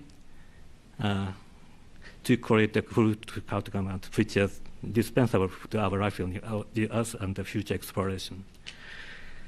For example, missions are planned to support space exploration, such as technology demonstration of aimed at developing smaller and more efficient carbon dioxide removal systems, enabling sustained exploration activity in future. In addition, we will continue to pursue the scientific achievement and promote the expansion of the commercial use, so that there will be no gap between ISS and the post-ISS era. So Japan is also planning to launch the next generation cargo vehicles, that is HTV-X for ISS. Soon, the first model of the HTV-X will be launched to deliver supplies to the ISS. Through some improvement from the previous HTV system, it will be possible to deliver more cargo to ISS. Kimya captured HTV Control 5, that is HTV's name, during his previous stay in 2015. If HTV-X1 arrives at the ISS during his stay, I believe that Kimya will be capturing HTV-X1. He also says that he's eagerly looking forward to capture that. I'm very much looking forward to the HTV-X1 mission. Lastly, tremendous honor that two Japanese astronaut Takuya Onishi and Kimya Yui, who just gone up to the ISS, can undertake a back-to-back and long-duration missions. This marks the third time that two Japanese astronauts have stayed on the ISS at the same time. Although this dual stay will be very brief, I believe it reflects Japan's continuous contribution to the operation and utilization of ISS since astronauts first began living abroad at the ISS 25 years ago. Other strong and long-standing corporate relationship we have built with international partners. JAXA remains fully committed to international cooperation in human space exploration, not only through the Artemis program, but also by an ongoing effort in low Earth orbit, including ISS and its successor programs. Finally, I'd like to share the Kimya message. Kimya says he wishes to engage in this mission with the key message of believe in bright future and take on new challenges. We here share the same sentiment and intend to support his endeavors and hope for their success. I deeply honored to witness this historic moment with you. Once again, congratulations on this success flight. Thank you. Thank you. Thank you, Kawasaki-san. What an exciting day to be here with you, just watching Falcon 9 launch Dragon, Crew 11 to the International Space Station a little over an hour ago. This past May, we celebrated the 5-year anniversary of Bob and Doug and launching on the Demo 2 mission, which only feels like yesterday to so many of us on this panel. And today we launched our 19th human spaceflight mission, almost 5 years to the day from when Bob and Doug safely returned to Earth after their 63-day mission, returning human spaceflight capability to the United States. Zena, Mike, Oleg, and Kimya, if you're watching this, you'll actually be docking tomorrow on that 5-year anniversary in the very same spacecraft that Bob and Doug flew 5 years ago. While we're on fun facts about this Dragon spacecraft, it's also a spacecraft that holds the record for the most time in orbit by any American spacecraft, both the single mission record, which is 235 days, that was Crew 8, and the cumulative record, which is 700 days and counting. I think after this mission, it will be nearing 1,000 days.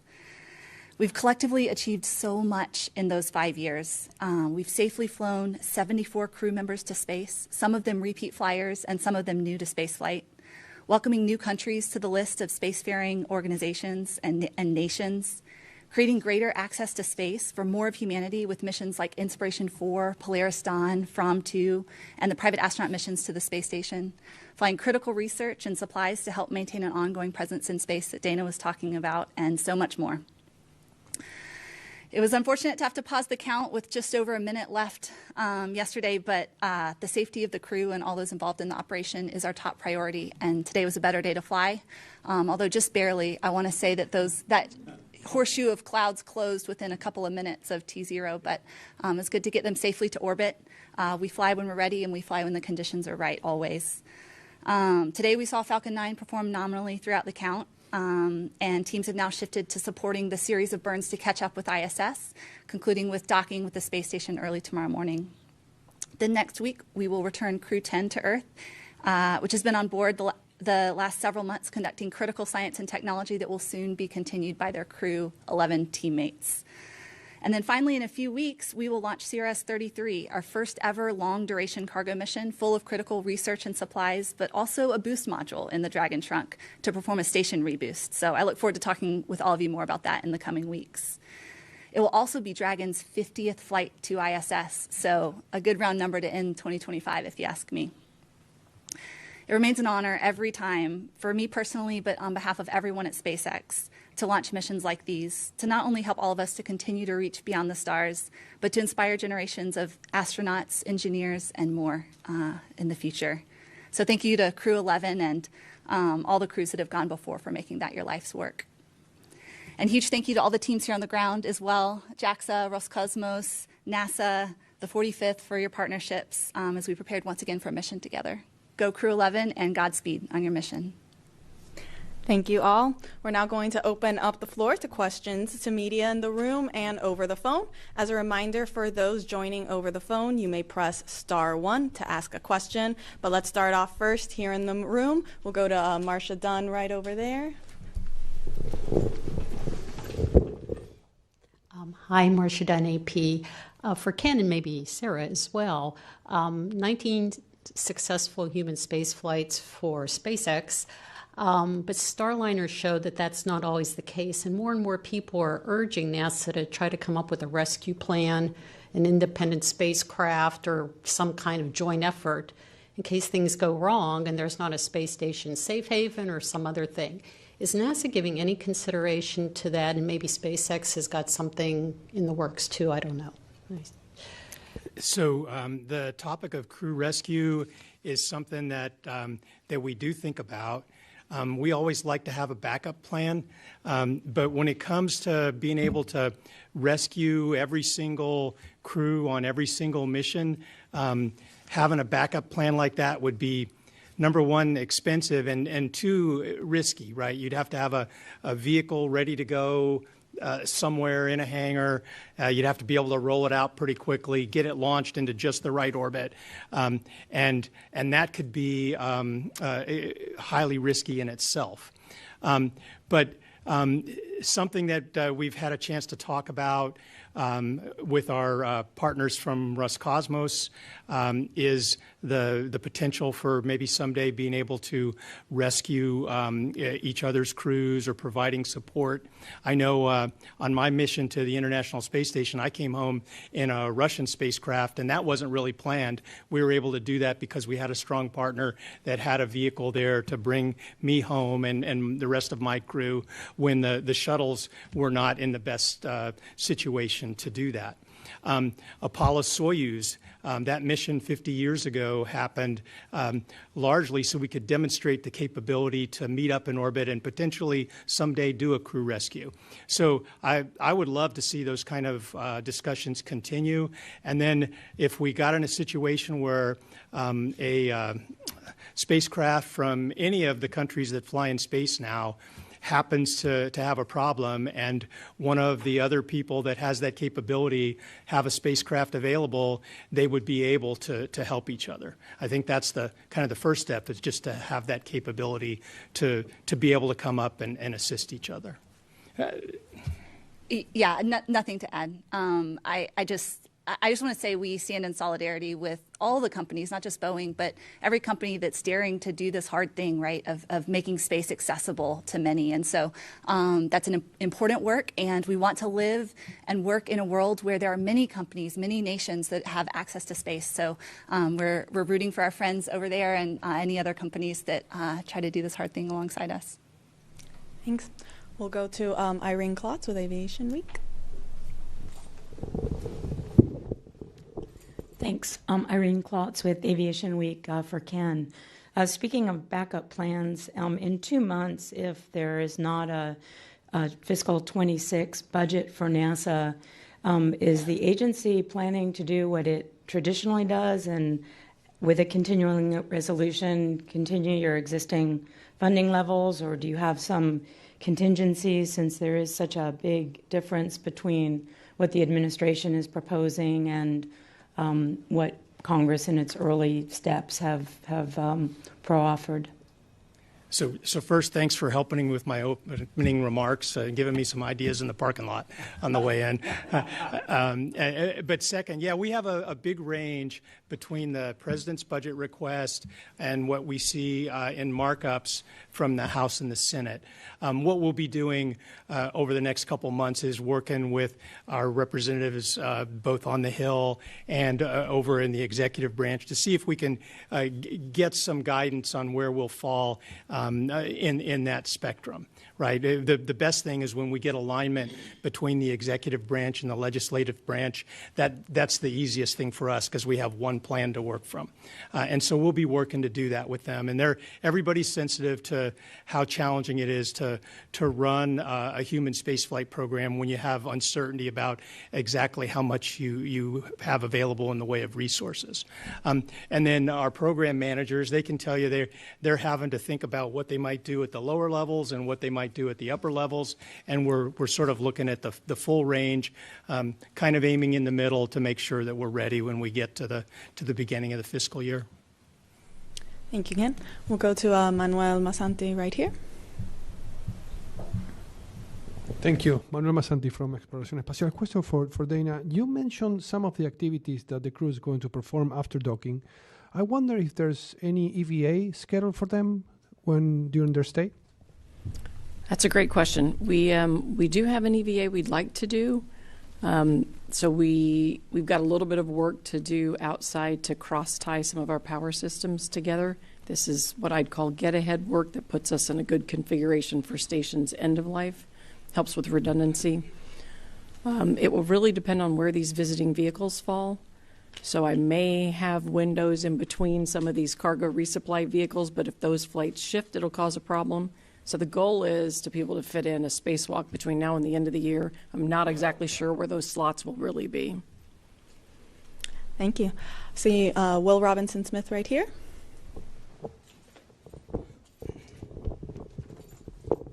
Hi, Will Robinson Smith with Spaceflight Now. Thank you for taking the time.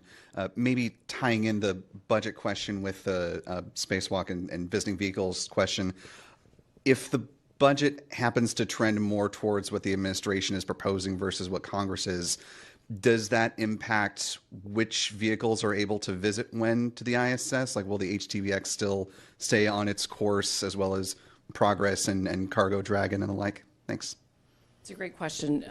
If we're down at the lower end of the range, I won't see any changes to the fall schedule. I mean, we're in, I'd call that, we're really in execution time frame at that point in time. But the types of things that we will consider is flight cadence after that. So I'll be looking at next summer, 27, and we may be looking at moving flights and spreading them out to help with gaps. But none of that will affect what I'm doing in the short term for the end of the calendar year. There are things I could do in terms of trades for what I put on the vehicles. So the manifest itself could be affected. I may choose to go more heavily with food and supplies versus an area like research, depending upon what I think I'm going to have in the future. So those are things that we'll have to adjust. The HTVX vehicle itself, as Kawasaki-san mentioned, it's got a number of upgrades, and so it's got very large cargo carrying capability. So it's now a critical vehicle for us. They're planning to fly about once a year, and so that's really critical resupply. And so we're not planning any changes to that. Those are really important missions. Thank you. We'll go to Bert Dyke right over here up front. Hi, Bert Dick from the National Space Society. My question for Dana is, with the 25th anniversary coming up, is NASA and the international partners planning anything to celebrate this as such an important milestone with people learning to live in space, science, technology, and we're happy to help spread the word. I love it. I love the enthusiasm. We have no shortage of ideas for what everyone would like to do to celebrate. In fact, I was talking to some of the Expedition 1 crew. Of course, they'd like to come back. Everyone would like to come back and celebrate.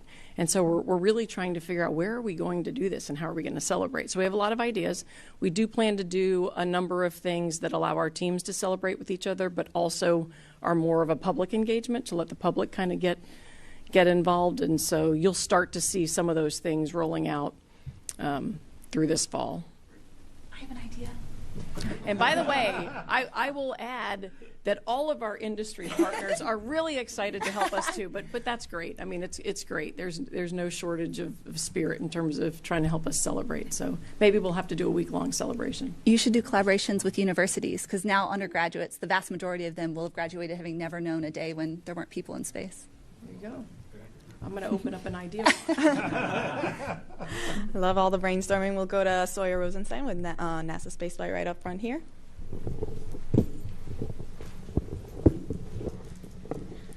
Thank you, Sawyer Rosenstein with NSF. Dana, you're the popular one today. In regards to supplies aboard the ISS, obviously there's a lot still coming up. Where are you at currently? Because I know there was a lot of emphasis on the criticalness of CRS-33. Is that potentially why it's going from 40 instead of 39 to get that cadence up? That may also be a Sarah question. Great question. Dana controls the schedule. In general, what we've done historically is we like to have 4 months of supplies on board. And the goal is really, if you have a problem with the next mission, and for some reason that can't fly, then you can make it to the mission after that. When Northrop Grumman found the spacecraft problem on NG-22 and realized it couldn't fly this year, we quickly adjusted the SpaceX 32 mission. It was unfortunate I had to pull off quite a bit of research, but what I did is I loaded it with a lot of food and water and other consumables. That doesn't quite get me where I need to be to handle skipping a mission. Once I get 33 up there, then I'll be closer to the position where if my next flight doesn't make it, then I can get all the way to the one after. And so that's really the strategy. And so I look very closely at our flight spacing to try to understand what amount of reserve I need to have on board. Of course, if missions spread out, that means I need to have more cargo on board. So we're not quite where I need to be for my reserve numbers, but 33 will get us to what I call a skip cycle number, where I can skip a mission. Thanks. Just a reminder for those of joining over the phone that you can press *1 to enter into the queue to ask a question. But in the meantime, we'll go to this gentleman over here. Thank you so much, TJ Mascaro with the Epoch Times. Looking to the next 25 years, is there any update on the progress of the commercial station your commercial station partners? Are you all still very confident that we'll have a alternative, like other options in orbit before we have to deorbit the International Space Station? So our commercial partners for the future commercial space stations are making great progress on their different milestones for their Space Act agreements, and we're excited to think that here later this year we'll be hopefully putting out a request for proposals for the next phase of that work. I think 25 years from now, we will definitely have some of those platforms in orbit. Whether we'll have them available right at the end of ISS remains to be seen. I mean, the amount of time we have available to where we're planning to deorbit ISS is pretty tight for actually getting the hardware done and launching it. But there's still a lot that can change between now and then. And as I said, our partners are making great progress. So our goal is to not have a gap between our current station and the platforms that come next. Thank you. We'll go back to Will Robinson Smith.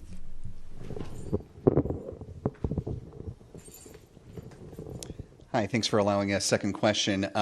Realize Roscosmos wasn't able to be here given the slip in the launch date, but so maybe to Ken. Can you talk about what Roscosmos is doing as far as helping to deorbit the station coming up in 2030? Obviously, SpaceX is developing that U.S. deorbit vehicle, but how is that working with that agency and making this happen? Thanks. Well, so Space Station was meant to be operated jointly. It requires the work of all the partners. Russia and America especially have to be able to cooperate for the deorbit. And the Space Station team, Dana may want to jump in and share some more details on this, is working together to come up with that final plan where we use Russian elements and American elements, particularly the USDV, together to lower the risk to people on the surface as we bring the International Space Station back down into the water out in the ocean. Yeah, I'll just add the U.S. deorbit vehicle is actually designed to do the very last series of burns. And so it takes about 2 to 2.5 years to get Space Station all the way down to that point. Some of that is just drifting down naturally. We may also actively come down. The Russian segment is primed for doing all of that. So all of the attitude control, debris avoidance, anything we do actively lowering is from the Russian segment. Once we get down to the point of actually deorbiting, our current plan is to have the Russian segment do attitude control and the USDV do the actual thrusting and boost. That gives us additional layers of redundancy so that if something happened with the attitude control, you can then switch over to the USDV. So it's very much an integrated plan and an integrated solution. Part of what Roscosmos is working on right now is fuel delivery. So we've got to get the fuel reserves on board Space Station to the point where they can do their portions of this. Latest predictions are that will probably be at the right level in early 2028, and we'll probably start drifting down in mid-2028. We got to make sure we have the fuel there and everyone's ready to go, and then the USDV will arrive mid-2029. So that's sort of the sequence of events. But as Ken said, it's very much an integrated responsibility. Thank you. We have a question over the phone. We'll go to David Curley with Full Throttle. David, your line is now open. Thank you very much. I joined late, but I'm guessing this question hasn't been asked. I want to know about the PAMS program. How are you feeling about it? Early, there were people who wanted to get to the station. Now we're seeing countries want to get to the station. How is it working generally, and how does it help the program or hinder the program? I'd just like to start with that to say I think the private astronaut missions have been very valuable to us in a lot of different ways. One way that I think they've helped me as a manager is they provide more vehicles in the flow getting ready. So if we have a problem, we can switch vehicles, rotate. It gives us a lot of flexibility.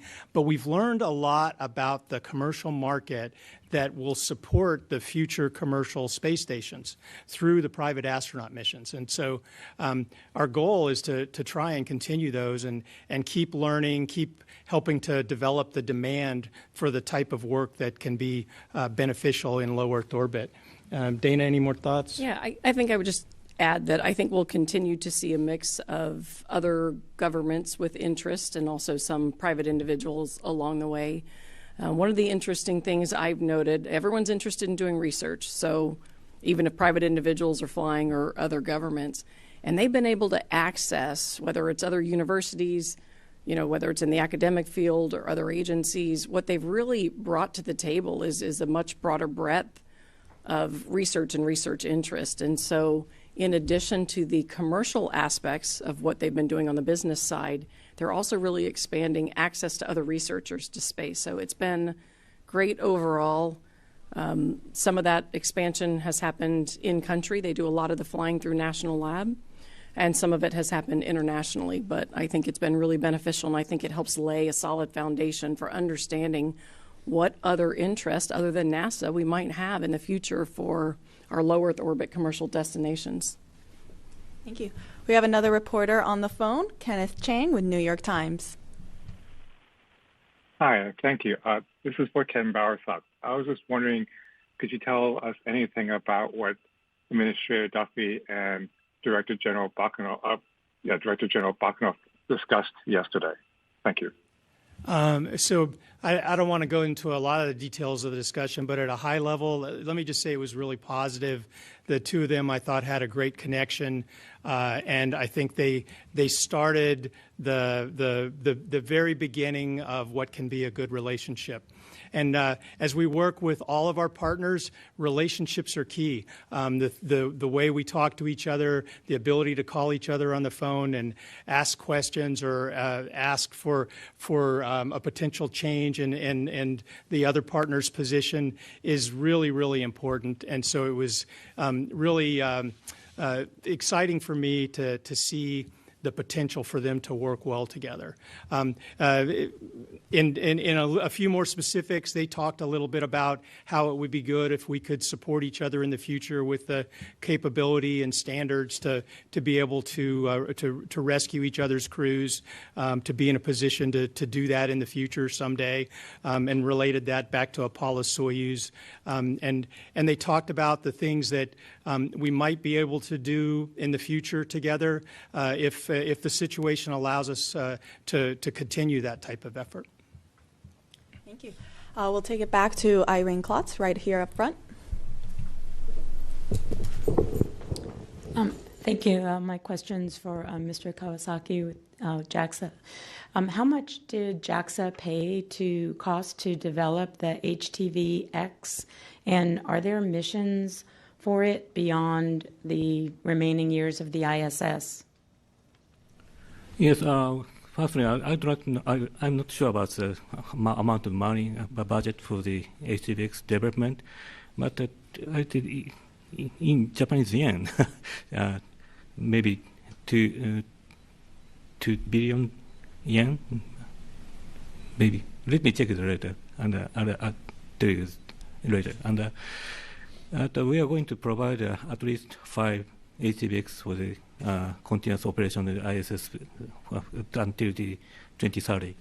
and after that, we are going to use that HTBX to the commercial space station to supply that. We'll go to Marcia Dunn.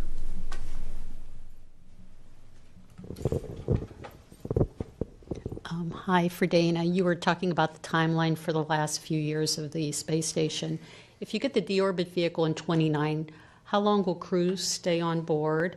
And would you reduce the size from 7 to 6 to 3? I mean, what's the thinking on how you'll handle that in the last months or so? It's a great question. The goal would be to leave the crew on board as long as we can. One of the big risks we carry on space station is failure of boxes and components, whether inside or external.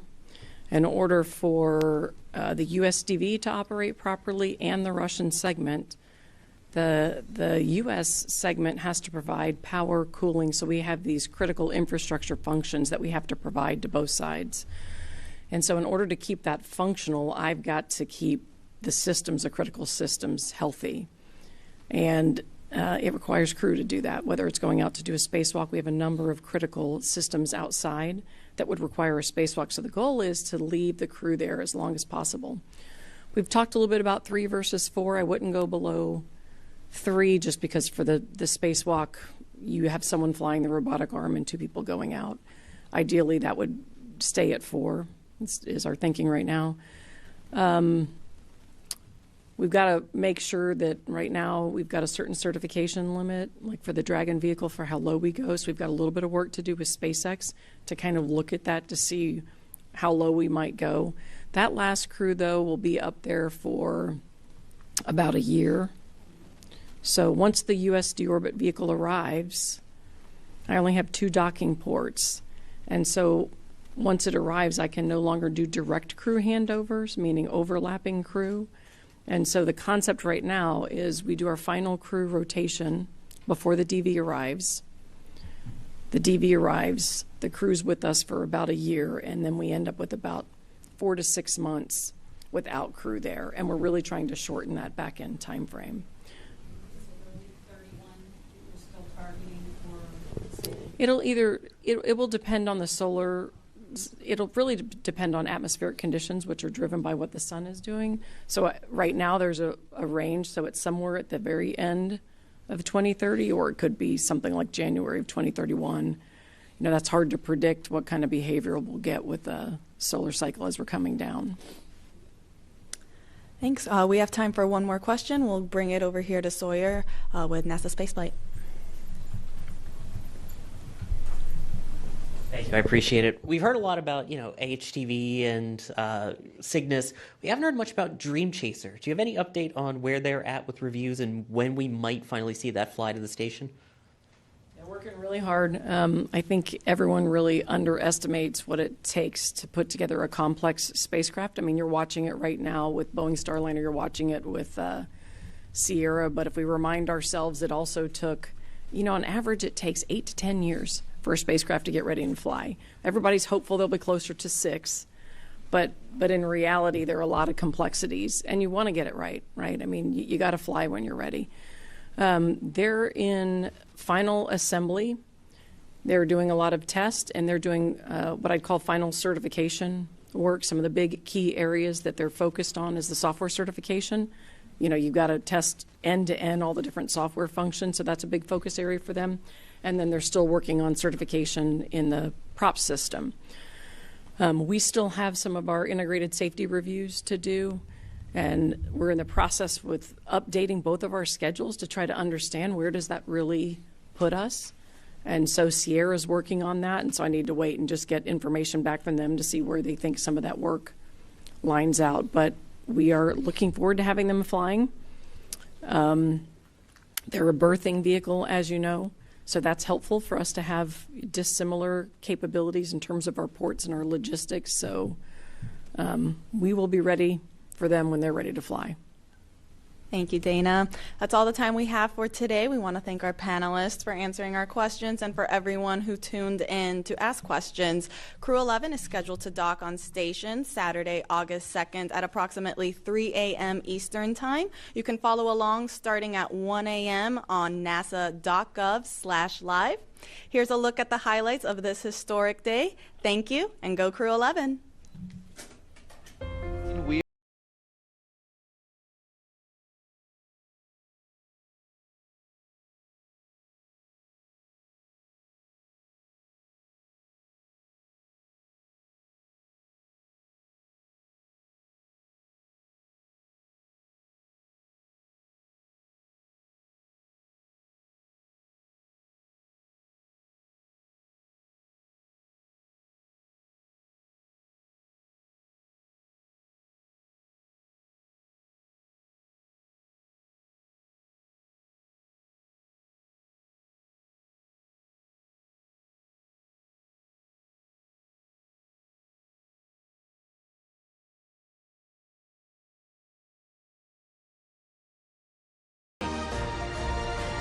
the closeout crew closes the hatch to Dragon Endeavour. 3, 2, 1, ignition. This is full power and liftoff. Go Falcon, go NASA, go Crew 11. Together we rise as NASA's SpaceX Crew 11 heads up to the International Space Station. Vehicle is pitching downrange. 1.7 million pounds of thrust. Propulsion is nominal. Propelling Falcon 9 as the vehicle pitching downrange and making its way up the East Coast, and will soon join Expedition 73 aboard the orbiting laboratory.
you.